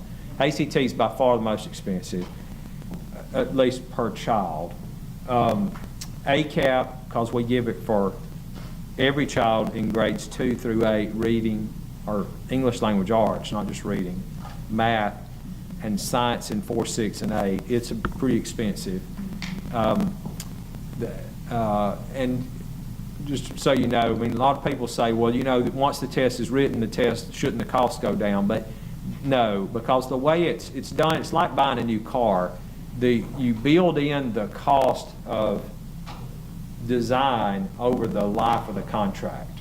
So it's not like there's a lot of money and then it drops. It's, you know, they've stabilized that across the time. So it's pretty much the same every year. The alternative ACAP, so we have to offer a special needs a version of the ACAP, again, for everybody, every child that qualifies. It's a small group, but it's an expensive test in grades 2 through 8. Scantron is in here, so we still have the Scantron as a formative test, and we're probably going to keep it because we load those NAEP questions. You know, we get old questions from the NAEP, and we get our old ACAP questions back, and so if we get them back, we've got to do something with them. Well, how we do that is load it into Scantron, and then teachers can just pull it out and use those test items. And they're in there. We don't use it for any accountability. It's just for teachers to use. But that's the platform for that. It's not a lot of money, but it's not a lot of money. It's $1 million or $2 million a year. That's in there, and then seems like there's another test in there, but it's the WIDA for English language learners. And we had to develop a new WIDA, so that's all built into that $19 million. It's really not a lot of money when you consider all the students we assess and all the assessments we give. Work keys is in there. For dibbles and things like such as that? No, so dibbles we don't do anymore. There is whatever those early yeah, those early reading tests are in a different line item. Oh, okay. They're in a different line item. Well, one of the things I keep hearing is y'all just assess. And there's so many assessments, and I'm so frustrated with the assessments, but I keep saying, don't you want to know where our children are after the last 2 years? And don't we want to see progress year over year? And how do you know you're making any progress if you don't assess? So, you know, I'm just saying this out loud because it's somewhat frustrating in this seat to say, well, honestly, we probably need more, not less, in order to move all of our children forward. I agree. Yeah. Yeah. And we hear that too. You know, there's always that. I mean, there is that back and forth between how much assessment you do and how much instructional time people lose for assessment, but I don't know. I think we've got a good balance, and I think you have to know where your students are to move forward, and I think we've got good tests, but I know what you're saying. It is a question we get asked a lot too. Is, and can we cut out assessments? Well, the last time we cut out an assessment was work keys. We don't require the work keys anymore, but 100% of the districts still do it, even after we didn't require it. because their students need that information for CCR. So now they can target it and say not every student has to do it, but every district, I think last year maybe 2 didn't do it, and I think this coming year, Maggie said every district has signed up for the work keys. So even after we said, well, okay, you don't have, here's a test you don't have to do anymore, they kept it anyway, because they get the value of it. So I think part of that's frustration. Well, I think anything we can do from our position to explain why, what our motives are, it's not just arbitrary in nature. We're not punishing people by assessing. We're really just trying to understand where everyone is, as we have experienced a pandemic, and trying to move the state forward, as we hear all the time, from the bottom. So I'm not sure what the answer is. I'm with you. Yeah. The AP tests, are those included in this assessment line item, or are they included in the AP part? AP is not in this. That's in the, when we do AP, there's another line item for AP. Okay, They're in thank that, you. I yes. just wanted to know for sure. Yeah. And have we heard about NAEP, who has been selected? And We have not, but we'll. When is that? Doesn't that come out? It's in September, yes. September? Yeah, in September, the schools will be notified if they're a NAEP school. That's one of those weird things. We're not allowed to publish the report, but principals are not forbidden to tell people that they're a selected school. Correct. Well, you sort of have to kind of. Yeah, so you have to Protect it's kind of word of mouth, yeah. But it will come out in September. It's supposed to be given in the window between January, it's like January 11th till the 1st of March. I just couldn't remember when they announced, let the schools It's September. Let them know in September. Okay, thank you. Yes, ma'am. The Baseball Coaches Association, well, tenure personnel hearings, it is what it is. We pay attorneys to do those hearings. We really don't even use up the whole $200,000, so fortunately, we don't have nearly as many hearings as we used to. The Baseball Coaches Association, the Football Coaches Association, those are pass-through funds. Teacher mentoring program, now that's our program. And we've really grown that from $1 million to $2 million to now $4 million, because we've gone from 1 year of assigning a mentor to 2 years. The feedback we've gotten on that's been pretty positive. It varies. There's definitely, every so often you're going to hear a negative. The teacher says, my mentor didn't do a good job mentoring me, but the majority of the feedback's been really positive on it. We keep trying to make it better. Peer helpers, okay, that was the Birmingham program, I think, and it got rolled into the plan before. Yeah. So that's basically gone. That's gone. Career Tech Initiative, talking to Dr. Hall, we probably are going to leave it, just unch that. Remember, that got a big boost last year, and that's to push those Career Tech programs into middle school. Okay. But he thinks it's fine where it is. Children's Hospital, that's to hire teachers for kids that are in the hospital long term. Money very well spent. Coach Safely, probably will stay about $700,000. That's not one, it's just pass-through money for us. But I will tell you what it is. I do a lot of work with Coach Safely.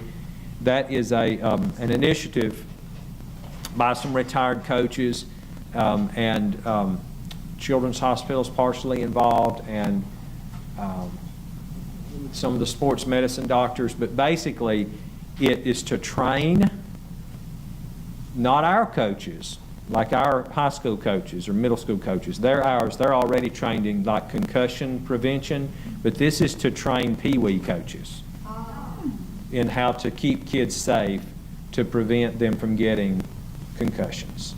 And the money passes through us, and I serve on their advisory committee or something. I'm in constant contact with them, but it's not students that play for, like, Jackson Olin High School. It's kids that play in the PARD League for the city of Montgomery. But we believe, though, you know, they're our kids, and we don't want them to have concussions. So it's to train those coaches in how to keep their kids safe. Jack Crow, Dr. McCarty, I don't know if you ever met Coach Crow, was a longtime Jacksonville coach, coached at Auburn years ago, but he is the kind of, I don't know what his exact role is. He's like chair of the board, but it is a personal mission for him. He spends a lot of time on it and does a great job. So anyway, so that's what that is. If I'm spending too much time on those things, I just want y'all to know what this money goes to. Early childhood classroom assessment, that is the, what do we call that? It's ALAKids. This is the ALAKids program. Am I right about that? Look and see. Early childhood classroom assessment. This is the early math and reading assessment. Oh, this is the math and reading assessment. I was trying to think. I thought we were paying for ALAKids out of federal money. So this is that money you asked. This is those formative assessments for K through 3 reading and math. Thank you, Jessica, for saving me there. ALAKids is being paid for out of federal funds for 2 years. ALAKids is the kindergarten readiness assessment that we developed with the Department of Early Childhood, and it's kindergarten ready assessment. So it's not in the budget at all. We give this money out, it's $12 per kid, and we just assign it out to the districts. Remote Learning Hub pilot. So Chairman Garrett mentioned this. This is a pilot program to teach math, where it's going to be very targeted, I think, to Algebra 1, to students in the black belt this year. And I don't think the high schools have been chosen yet, but it's going to be first year very targeted. But basically to put a teacher, a highly qualified math teacher, teaching the course remotely, but the high school also having a teacher in the classroom with the students. So that teacher might be somebody working on a math degree, or it might be a PE teacher, but a teacher in the classroom with the students. The person who has the math content is remote and broadcasting the classes in. So the students have a teacher in the class, but may not be or would not be a highly qualified math teacher, and a highly qualified math teacher broadcasting in. This has been developed, we've spent a lot of time on this with us, our department, NIMSI, which is the National Math and Science Institute based in Texas, and the Hoover Institution at Stanford, working together to build this pilot project. And I can't tell you other than that exactly what the NIMSI, National Math and Science Institute, is kind of the lead partner in that, determining like the criteria for who's it's going to be. But it'll be, I'm looking at Dr. Chestnut because I know they've talked to some high schools in your area, and they may have talked to some high schools in your area, Dr. Richardson, but it's targeting the black belt. The vaping education program, that is a pass-through also. HEAL is a pass-through that goes, that's a private foundation in Birmingham that promotes healthy eating and exercise. They do a really good job. Helping Family Initiatives, that's a private entity also, but they work, it's a nonprofit. They work with all the district attorneys in the state on mostly on attendance issues and identifying students that might be on their way to being clients of the juvenile court and trying to stop that. So that's John Tyson's former DA from Mobile. He created that when he was DA in Mobile, and then it's been spread across the state. And he's retired now and still working with them. High Hopes for Students. This is another form of at-risk money. Now, Andy would have to tell me which is which. One of them is just formula-driven. Every district gets so much per student, and the other one is application-driven. And I can't tell you which one's which, but you'll see that the legislature, I told you they plussed up the other at-risk fund, and they did this one too. Hudson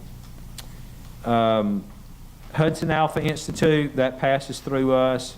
JAG is our program, And now this has been level funded for years, and I really want to do a push this year for the whole 4.5 for JAG, because we've got to either grow the program or, I mean, it's high quality, but it's not growing at all, because it's another program that's been level funded for many years, but the costs are going up. So we're actually like Amstar, we're having to shrink the footprint because costs are going up, and we don't want to reduce quality. So we really need to push for that one. And Nick and I have been talking, I don't know if he's still on, I don't think he could stay on this afternoon, but we've been talking about a new strategy for that. I had asked the director if he had a list of school systems or districts he would like to go into. And he did say that they're, because I know on the eastern side of the state, it's not as robust as it is on the western side of the state. And I would like to get some input there, because with 100% of those young people graduating last year, we don't have many programs that hit 100%. Right. So it makes sense to me to grow that, even if other things do not grow. I think, and you know, the increases that we got the year before last, and they weren't from the legislature, we used some federal money to plus it up, but we went from $33,000 per program to $55,000. So we did not expand the programs any. But what we found was they were, you know, at $33,000, they were hiring retired teachers, what they were doing, hiring a retired teacher part-time, which is fine, but many of those programs needed a full-time person. And so we were able to increase the capacity for the programs we have, but we've not been able to add any programs. So you're right on point. It would be nice to see what their thoughts are over like a 5-year plan for growth. I mean, is it one district a year or two? Is it, you know, I don't know how they're planning. He has that plan, and we will get that for you. Because one time, Nick had said that the governor wanted one in every county.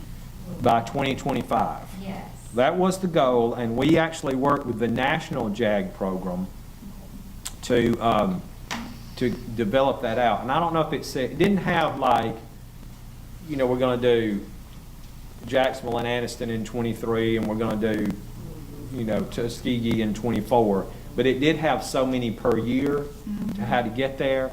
But it completely bottomed out then after we got level funded 3 years in a row. We developed that plan, I think it was my first year superintendent, and we worked with the national to build out a plan, but then we just couldn't get it funded. So I think they're probably back to the drawing board. I don't know if we could get them all by 25 now, because this is the 23 budget. Sure. I know that one of the things that Craig Collins and Jimmy Hull are worried about is even if the legislature came in next year and dumped a lot of money in and said, okay, here's $10 million, go do it, there's not the capacity to grow it all in 1 year. So I think that's why there was originally like a 4 or 5 year plan. So I will get that for you, get him to update that, help us with it. Well, it completely fits inside our strategic plan and does. actually hits a couple of our major tenants. So it makes no sense with the success not to try to grow it. I mean, in my mind. No, I agree. have always supported Jack. So, and if you need us to, if we need to invite some legislators in, you know, I'm all for it. It's a hard program to understand, and I think that's always been one of the struggles. And it affects, even though our outcome rate is really good, I mean, it is very targeted. It's a very small number of students overall that it helps. But they're high need students, and each one is a success story. So I think that's. What would they do without it? And some of the JAG programs are in some of the receptions, and they invite in their legislators to the receptions, and the children speak. It will make you cry your eyeballs out. And so, but it's very meaningful, and I would hope that most of the JAG programs do that, engage their legislators and show them, you know, that COVID, I was invited to the graduation for Russell County JAG, and it was an absolutely wonderful experience. I think I was, maybe one of a handful there, but had the opportunity to talk to some students that said their plan was to drop out and just go to work. And I think of the long-term investment in their potential earning power as an adult, had they not been a part of the program, their future in terms of quality of life is so much better. You can't really put a price tag on it. Okay. We're all agreed. We're going to go after it, and we're going to go after it hard this year. Yes. Marketing campaign, that was a one-time supplemental appropriation. We're paying for 2 years out of federal funds, and then we will, we'll see where it goes after that. Yeah, we spent plenty of time on that today. Liberty Learning is a civics engagement program for elementary school. It's a private foundation, and the money passes through, and I talk to them all the time. Some of y'all have probably been to their programs with Lady Liberty. It's good stuff. NBCT, we think now internally, I'm going to let them, they're going to have to give me numbers to make sure we're still covering, but as of last report, we were doing fine as far as the amount of money to pay for both the scholarships and the stipends. Okay, so next page. These will start going really fast because a lot of these you'll see, these are pass-throughs. The middle school computer programming initiative, so that's related to the CS for Alabama, but it's a little different. This is money, that's an initiative just for middle school. It's RFP'd out, but I can tell you it goes to, part of it goes to Tuskegee, and part of it goes to somebody else. There are like 2 vendors, and they're not even vendors, that do this middle school program. And we pass the money through to them. Educator, special education, PD, the principal mentoring program that's a long-term, I'm not going to go through these into detail unless you want to, except now I'm going to stop at TIM. Technology in Motion we desperately need them fully funded at that $1.6 million. We've used them to help with the Power School rollout, and they're just underfunded, and we don't have enough of them across the state, and we really need to. They're placed at the regional in-service centers. We just desperately need that to be fully funded. The robotics grant program is another one. We grant that out to, there's 2 private groups that you do that. I just signed those letters yesterday. If anybody's listening and wondering where your letter is, they're signed and on the way. Southern Research, Southwest School of Deaf and Blind, that's in Mobile. Yeah, it has a new name now, Sonny Callahan. Oh, that's right. Sonny Callahan School. Sonny Callahan, School for the Deaf and Blind. I'll have to see if it can be changed in the system. Special Education Preschool Grant Program. So that's one of those that y'all really, that's amazing. We've grown that program tremendously in 2 years. And the districts, it's still not enough to pay for what they do for 3- and 4-year-olds. But probably, we'll get a request from them to see how much they think we might need to grow it next year. We may not. They got such an increase this past year, they may want to kind of let it sit for a while. That $8.5 million, that's for autism that I mentioned to you that we didn't get funded last year. I'm going to rely on my special ed people, but I would probably say to you we want to ask for that again this year because the incidence of autism is growing. These others, Symphony in Education, Teach for America, those are pass-throughs. The in-service centers are interesting because we pass this money through to them, but I would tell you I would not be opposed to them getting increases because they've been level funded for so long, and again, their costs are going up, and so when you level fund, they're having to reduce their footprint. So we may try to get some information from them to what they think would be an adequate number, but I would probably like to ask for a little more money for them next year. Hey, talk to your in-service directors and see what they say to you. I would appreciate that much. There are 11 of them. Technology infrastructure. So this was a big request that came through the technology directors. They wanted to build basically some cybersecurity, Dr. McCarty. We talked about that, and just building infrastructure. Because there was so much federal money for technology infrastructure this year, the legislature was like, "No, we're not going to touch that one." So, and probably they won't this coming year, but just know that eventually, you know, we've got to maintain all this technology that's being bought. Okay, gifted students, you're going to see a big request from our department staff, I think, to bring that up. So we asked for a $10 million increase last year. We got about $1 million, but you know, our gifted students, the districts are paying about, it's a large amount. I've got it somewhere, but it's $30 or $40 million the districts are paying out of local funds to serve gifted students. Reading is Fundamental is an old program. We can't figure that one out, so. I think the program's been disbanded, but the legislature keeps funding it, and so we use the money and just float it through for reading programs. We'll take that 30,000. Yeah, it doesn't go to waste. American Village, that's pass through. Kinder Vision is it's not vision related, is it?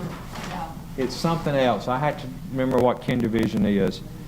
It's like, is it APT? I have to look and see. It's not what you would think it is.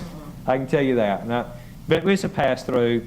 FTA is a pass-through. We give that money to the districts to set up future teachers programs. AEA works with us on that. It's children's safety.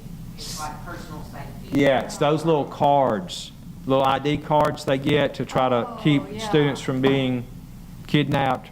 I knew it wasn't what it sounds like it would be. Think their vision can their eyeballs.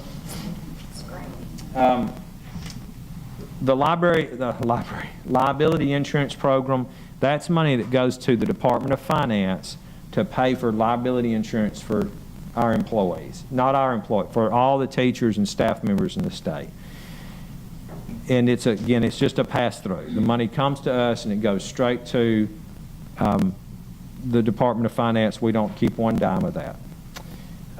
Science in Motion, we've got to look at that also because, as you know, we have taken money out of AMSTI to supplement Science in Motion, and probably need to stipulate some more money out for that so it could stand on its own. Can we look at how much we've been subsidizing it over Yeah. the last few years and ask for that increase Plus some. a little bit more for salary, to cover salary increases and that kind of thing? Yeah, we'll get with, I know Dr. Ledwell's working on a budget, and we'll get her to put that in there. It's great. Before we move on to the foundation Yes. program, can I mention a few other things? Yeah, please do, because that's a good place to stop. In some of these, I had to ask what the acronym stood for, but one of my schools asked us to fund BCBA as a foundation unit, one for each school. What now? Here's the letter. BCBA, Board Certified Behavioral Analyst. Okay. So, yes, if you go back to that page, right page before, that $8.5 million on, about 3/4 of the way down, it says Special Education Certified Behavior Analyst Program. That's what that is. Okay, well, thank you. I did not, sorry about that. Well, I'm glad you're asking. That's the thing. Yeah, that's what that is. And those are students, or those are people who work, they work specifically with children that have behavior issues, but it's really autistic issues. Yes. Well, and then, Good. Career coaches. I I don't know Oh. if that's under a specific, is it under career tech? Is it a separate line item? That's a good question. Did I miss that? Because that's under Halls. Was it coming up? Career Tech Operations and Maintenance. I don't think that's where it is. Dr. Matthew? Yes, ma'am. On the original sheet that we were reviewing, it was not a separate item, but that's one of the conversations that Okay. Dr. Hull has added to It's, his list. yeah, it's He's already probably in that Career Tech Initiative big line, but yes, career coaches, if we're gonna keep doing all the things we're doing, like requiring the FAFSA, not a bad thing, but we gotta get a career coach in every high school to make that long-term, make it work. Okay, and then this might be in the next one, I'm not sure, but I have a lot of praise for those, the regional field support team. And I think Terry Roller, Ms. Martin, Terry Roller, Melissa Shields, that they go out in the schools and work with them on whatever issue they might have a trouble with, whether it's literacy or special ed or scheduling. Some of my schools have had trouble with scheduling, that they just were in a pickle on how to schedule. So anything we can do to fully support the work that they're doing, they're boots on the ground, they are in the schools, they, just like we always say, the importance of relationships, how that's so important. And so they're out there building those relationships and making those connections and building that trust. Right. You know, so if there was a way that we could make sure they have all the support that they need. Yep, the good point. I'm just putting a general note on that. So some of that would be skill improvement, generally through prevention and support, I think. That's where, which is under, Terry Roller, and so it's skill improvement, attendance, mental health. Scheduling usually comes through in IAS, Sean Stevens, but still it's that. Once the EL, sometimes they've gotten an influx of a lot of English language Support. learners, and, what do we do? How do we handle this? That's And good. That's perfect, Dr. Mackey, if I may add, because, remember the conversation earlier about repurposing the administrator's position so that it could be concentrated on EL? So that's part of that conversation, to build that. So those, areas of support are already being reviewed and built out. That's excellent. Yes. Thank you.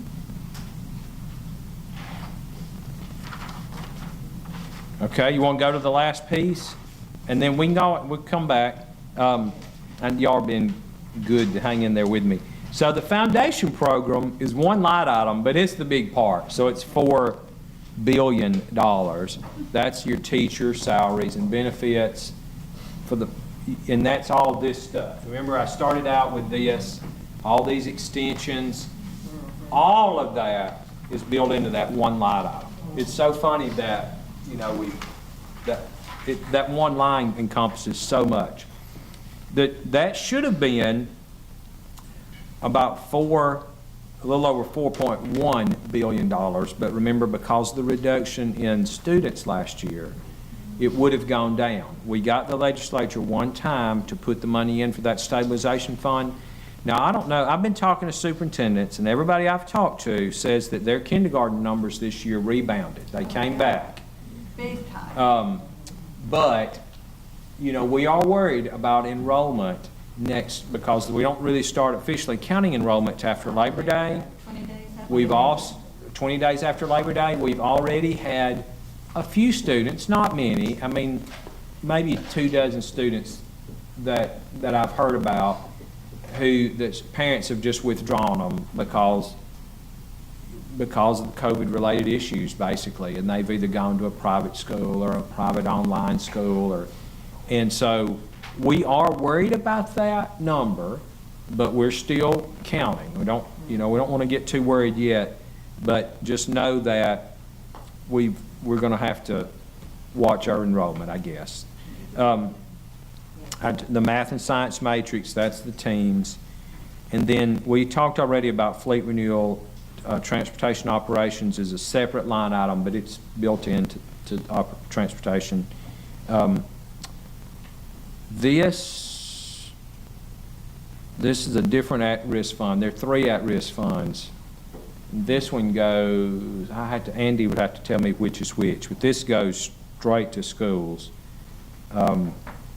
Current units, and I can get Andy to tell us which is, next month he can help us understand it all. But current units is that old line item. Remember, y'all are actually voting to do away with current units and replace it with a different line item coming up. So that'll look a little different in the future.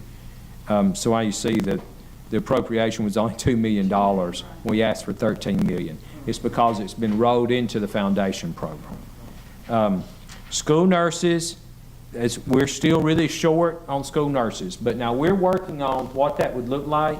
So I met with the board of directors for the Nurses Association, and one of the things they asked for was not more nurses, not saying they're against more nurses, but adjusting the matrix for LPNs. They said they just can't recruit LPNs at the salary we offer, which is pretty low compared to what hospitals will pay them. So we're probably going to ask for more money, but we may target it to, not just more nurses, but raising the adjusting that salary matrix.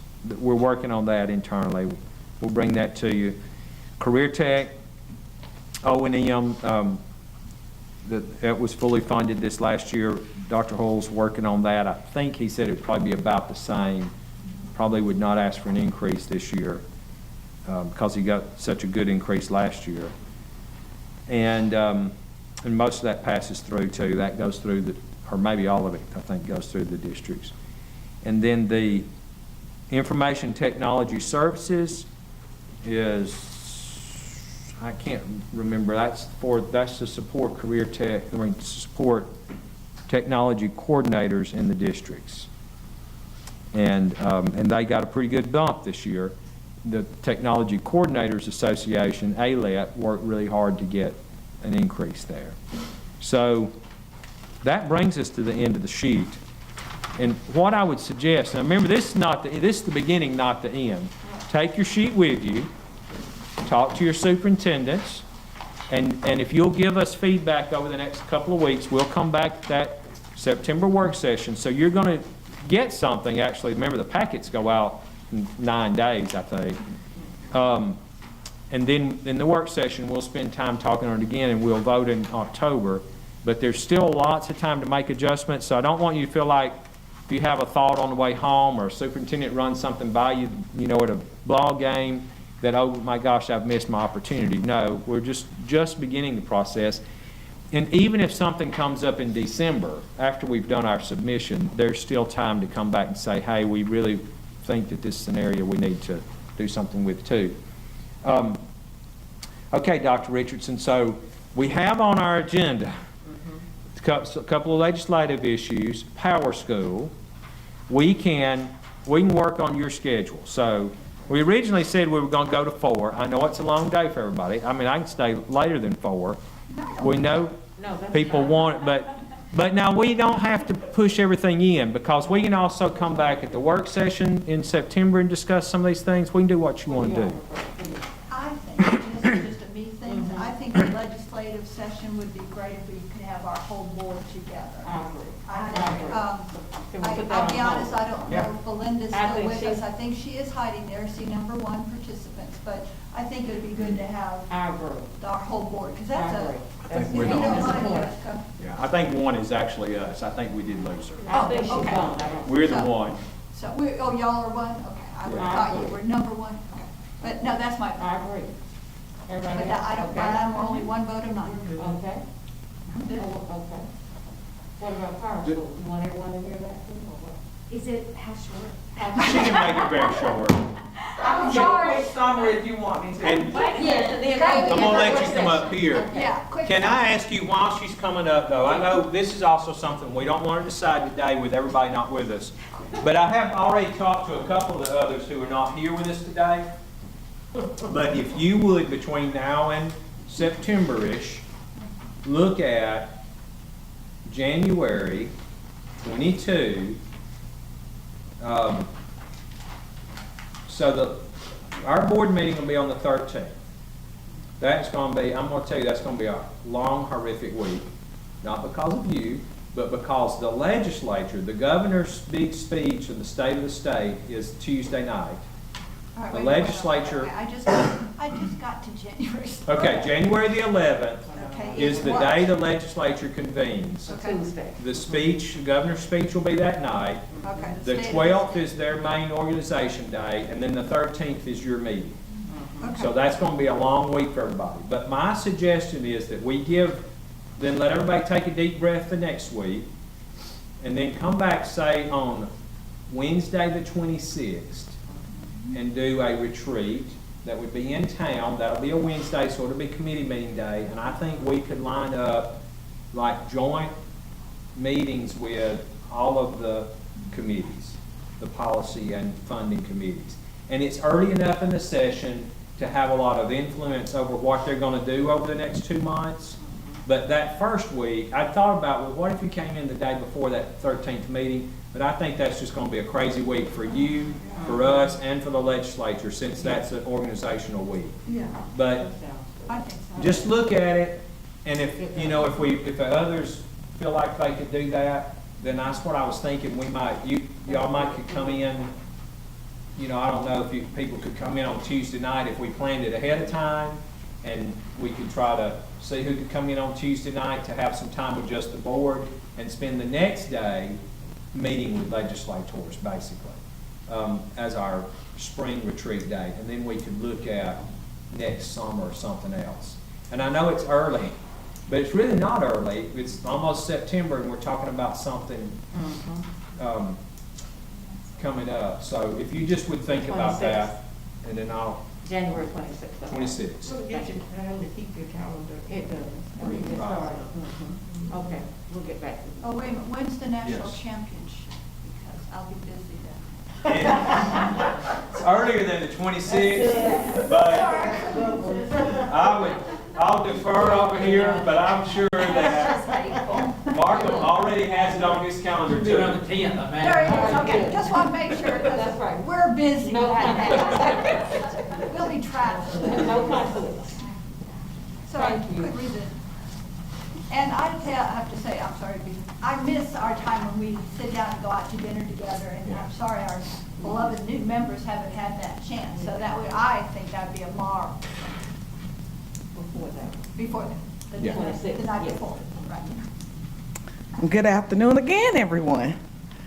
Just to give a quick update as it relates to Power School, if you've seen me over there typing, I am constantly interacting with our Power School leads.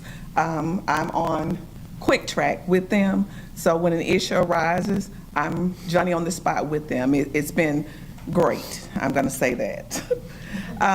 As we all know, we had an implementation delay due to COVID. We should have been actually implementing on last year, but we did not. So what we requested during that time is that the LEAs look at their data and spend that time cleaning the data up. So good data in is good data out. So we've asked that they spend that time doing that. Also, during this implementation, we've upped our level of supports. We thought that was key for the districts just because we've had a lot of different things going on. With COVID, we wanted to make certain that we were here to support. And some of the supports that we've done, we have a project lead within the ALSDE. We also added some part-time individuals to help with that scope of work. The educational technology staff, they've been awesome. As you stated earlier, the TIMs, they've led the trainings. Once we rolled it out, they were able to go out and the districts could actually request. We've had some glitches in the servers, but we were able to get them right back up so that the trainings could continue. That team also did manual development as well as Schoology support. And we're talking about hands-on support where they could just call and they could see those screens and walk the districts through. And this is after the districts had already received the training from Power School. So we're talking about added support that the ALSDE provided. Our IT team have been awesome with the data migration and helping to identify issues and duplicates. So we're constantly involved with that process. The instructional services team, Sean, when we speak of scheduling, you talked about the schedules. Dr. Mack and his team, they're on the spot is going out helping districts to actually get their schedules included into their system when they're having that difficulty. So we're not just relying on the actual training that they had. We have ALSDE team members that are going out and hands-on with them through this process. In addition to that, Dr. Warfield with the attendance manual and the support that we've provided, adding the COVID codes to make certain the students are actually being able to be coded correctly. All of that has been work that's been going on through the department.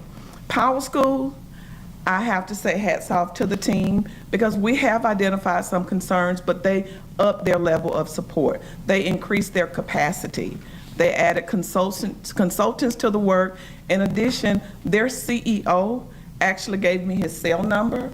So when there are issues, I'm actually able to call him to say, this is Angela and I got a problem. He immediately gets on board with our project leads. And actually I can say they worked the entire weekend to help Alabama fix some concerns dealing with Power School enrollment. So I can say they have done everything that we requested. They even added office hours every day so that our districts could call in and get the necessary support that they need. So we have really been working through this process. Just a little data, we started our Go Live August 2nd. We had 2 LEAs that actually started before the Go Live. And week 1, we had 43 LEAs that actually started doing week 1 of our Go Live. The first day, I think they heard me hollering down the hall because I received an email from one district that said everything went perfect. And I thought that was just awesome. I yelled and Miss Patricia came in and said, what's going on? That's like, it was just a great email. Week 2, we had 92 LEAs that went live. Week 3, 16, and this is considered week 4, we had 1 LEA to go live. Some of our risk, transfer and enrollment issues. There are some products that we purchased and some products that we did not purchase, and Power School enrollment is one of those ones that was not a state product. But I can say we are working with our districts to get those problems under control, and the problem that we had there, it caused some duplicates. And we also had some additional duplicates that just were not cleaned up during the process. And we understand that some of those things could not be cleaned up because there were other things. Health and safety was our first priority among our districts and schools. So we know that there were some things that they just couldn't get through.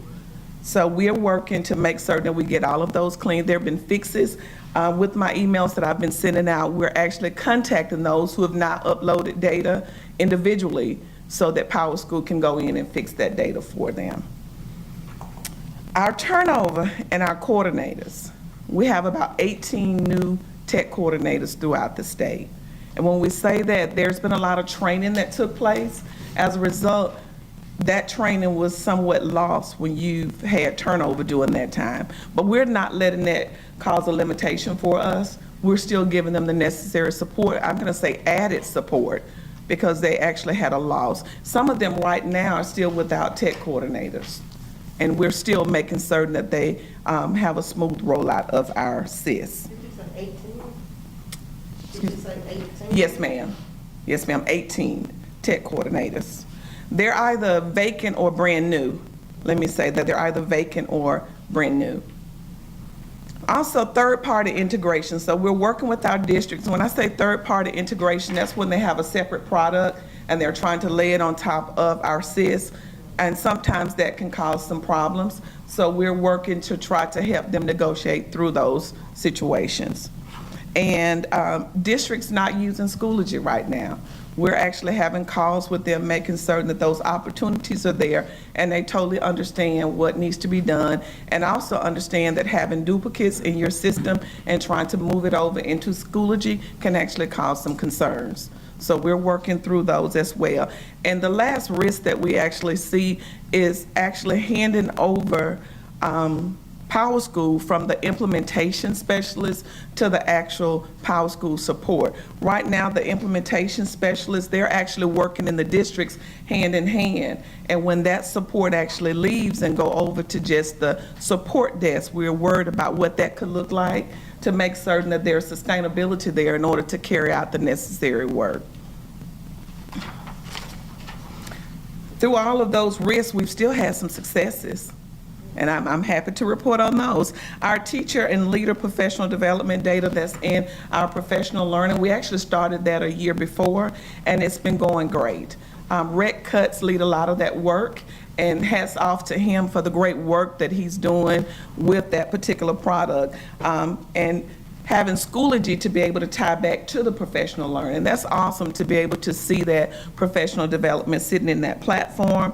And having special programs as a whole with the wider use. If you remember in the past, we had sets and it focused basically on special education. But when we think of our special programs, we're looking at EL, we're looking at 504, we're looking at the special education, we're looking at the gifted, we're looking at all of that information together. So just being able to see that information in one platform is actually great. Having cross-LEA enrollment where our career tech centers can actually see the students' data and not having to just send packets over in order to get updates on the student. Those are just successes for Alabama as a whole.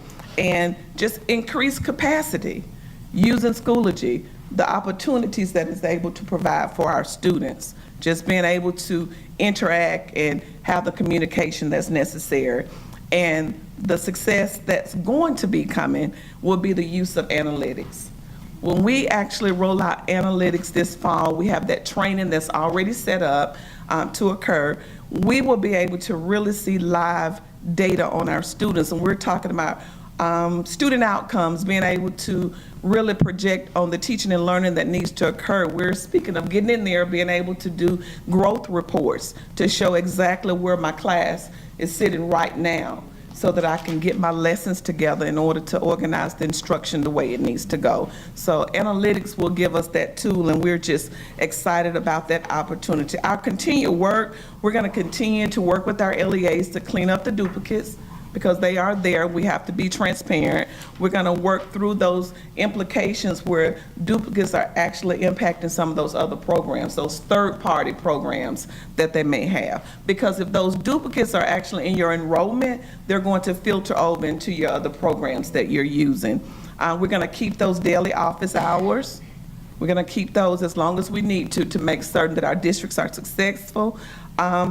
We're going to extend, we have already extended our PowerSchool support through December. We were originally set to end in October, and we were able to negotiate to get PowerSchool representatives to stay on board with us through December. So in a nutshell, I know we were going really fast. That's a quick summary of where we are with PowerSchool, and if there are any questions, I'm here to take them.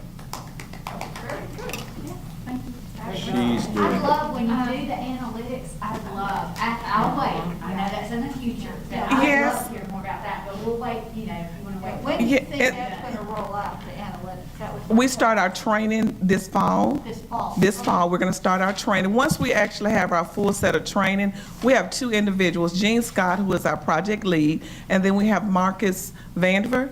He's our data guru in accountability. They're leading that work. And what we can do, Dr. Mackey, at one of the sessions, once we have the training, we can get them to come and do a quick demo of what we're able to see, because they will have ALSDE accounts, and they will be able to go in and or either just do a mock report, so we're not displaying actual data, but you can actually see some of the reports and what it's able to do. And we also added to make certain that the assessments that we're using for the math and the reading that we spoke of earlier, they're going to be loaded in the analytics. So we're speaking of all the assessment data, your Scantron data, your ACAP data, all of that will be loaded in, so you will be able to run reports to know exactly where your students are in order to develop the necessary learning plans for all students. And that's one of those things that can be done in a work session, and it can be done separately online, like we did with the contracts, because it's not something that's going to come before you for a vote. So we could set up like a Tuesday afternoon and do that outside the work session too. So we're not trying to pile everything on one day.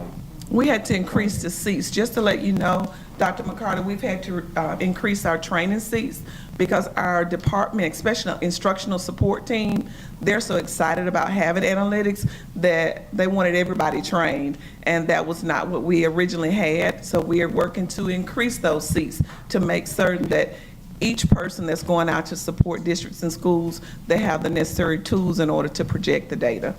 Excellent. Ms. West. Yes, when you send this out to us, I don't necessarily mean in a work session, but if you send us a report, would you mind including some testimonials from teachers on the ground? I think what I love most about PowerSchool and the student information system is that that there's no district without an equal amount of resources available. Yes. And so I would love to hear from our small districts, our rural districts, not that our big districts aren't important to me, but particularly our districts that struggle. I would love to hear what the teachers in the classroom have to say about how this is benefiting them. Great. And their students. And I appreciate all the work that you've done. I know this has been the heaviest lift of all, and so thank you. You're welcome. That's what I'm here for. Is that it? Thank you. Thank you. Thanks very much. So, well, that's it. Now, except, always an except, if there, I don't want to keep anybody long, but if, I know Dr. Chestnut had asked me just maybe a quick update on kind of some COVID issues, and we may well stay, because she's got some specific questions from her district, but I think you're all getting some questions about positives and contact tracing and those kind of things. So let me just tell you, we're working through that with our locals. It's there is some confusion out there, and there's frustration. And some of you got copied on some emails. I know that you have gotten a lot of emails, but so mask is a local board issue. We know we've gone through that. There's not a state order. The governor has said again last week, she did not want to do a statewide order and leave that as a local decision. And we get calls about that every day. The nurses and school districts are required to report if they know that there's a positive case in the building, whether that's an adult or a student. And that's just a reporting requirement that's pre-COVID. But if there's a communicable disease, which ADPH outlines what communicable diseases are. So flu is not, but COVID is. And I'm not saying you can't, obviously you can get flu from someone else, but it's not one of those reportable diseases. So they have to report that, and there's an ADPH dashboard to report those in, and it goes in, and they accumulate, every day y'all see the accumulation. Doctors also have to report that. If they know, or for a clinic, a nurse, anybody who does a positive test, they're required to report it. And then ADPH is trying to sort that out, because one person could be reported by their doctor, the school, and the pharmacy. And so then they have to go through and figure out that they're not getting double reports. And ADPH is trying to weed through that. And I'm not saying there's never double reports, but they've got a way to try to make sure they don't over-report. So, but if we know there's a positive case, it has to be reported. There's a special dashboard for that.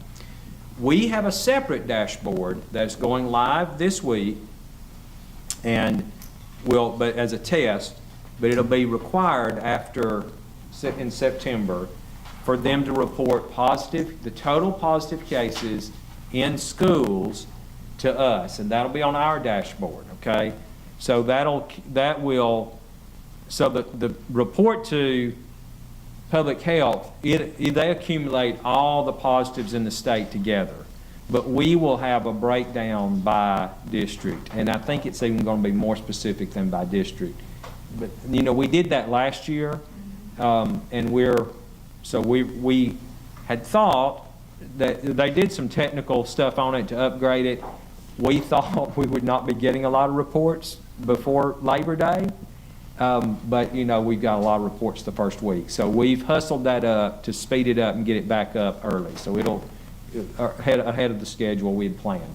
So that's coming too, so just so you know that. So there are going to be 2 things for school nurses to report, one to ADPH and one to us.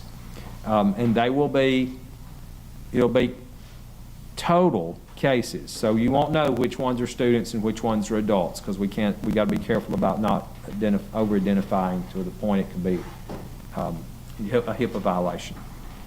Okay, so that's coming.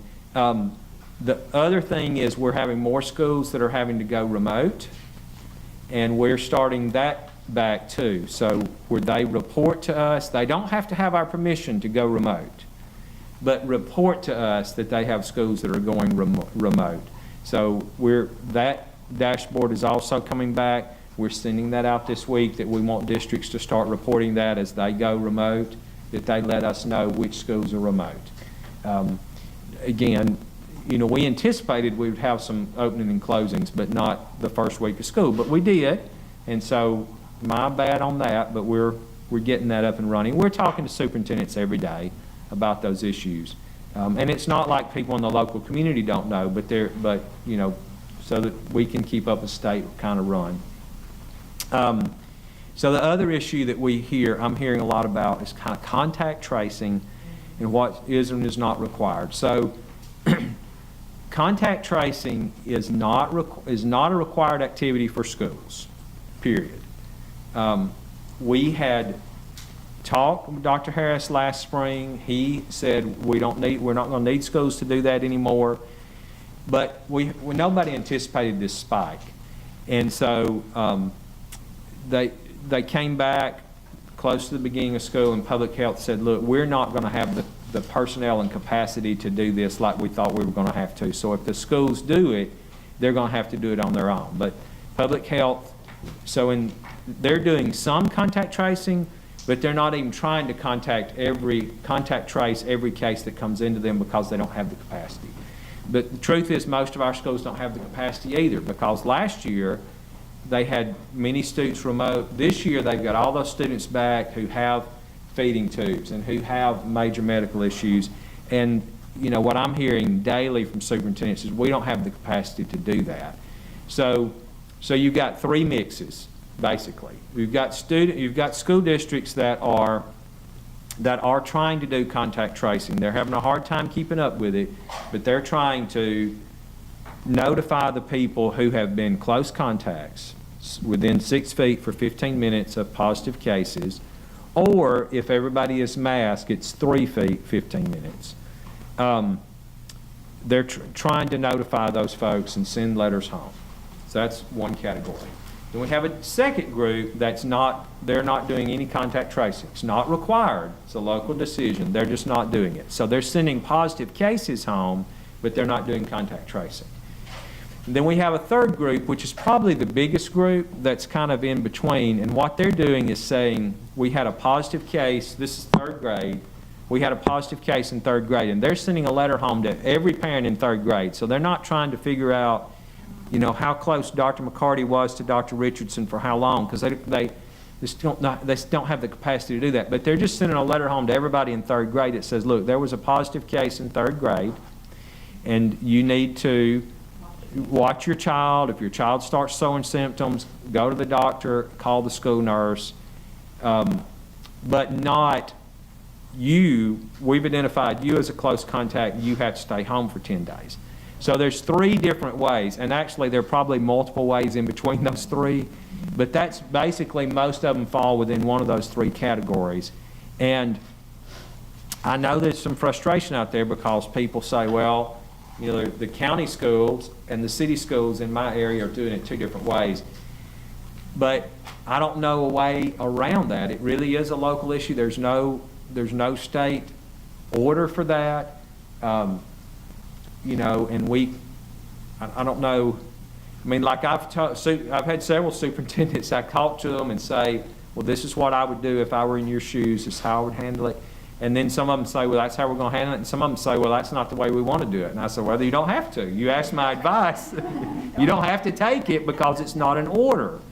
And so I don't know. I don't know what, but I just want to throw that out because I know you're getting those questions, and I'm glad to have individual conversations with y'all too, offline about that. But just know that it's a struggle. I had a call yesterday from a superintendent who was with his team, and they were going to close 2 of their schools, and he texted me 2 hours later and said they'd rethought it, talked to the staff at the school. They didn't want to close, so they were not going to close them. And they were going to try to make it through the end of this week and then reassess.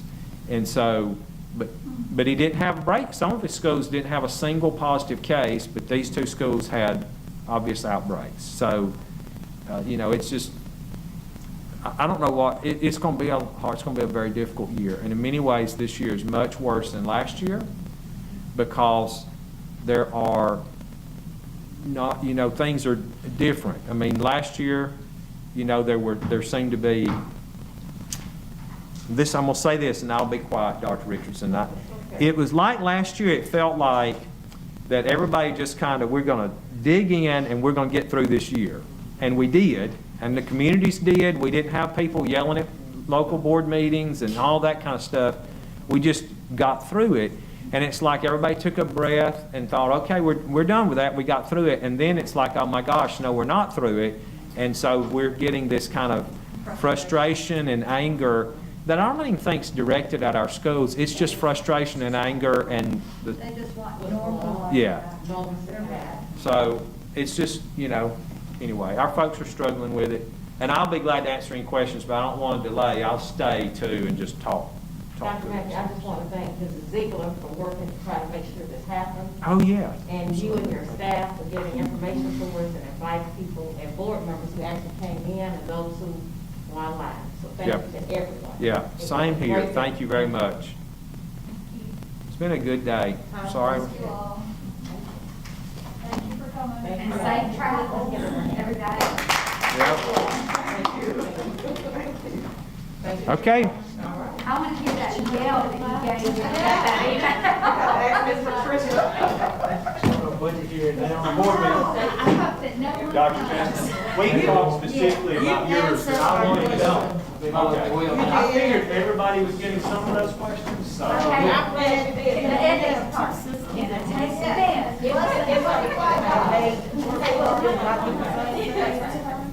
So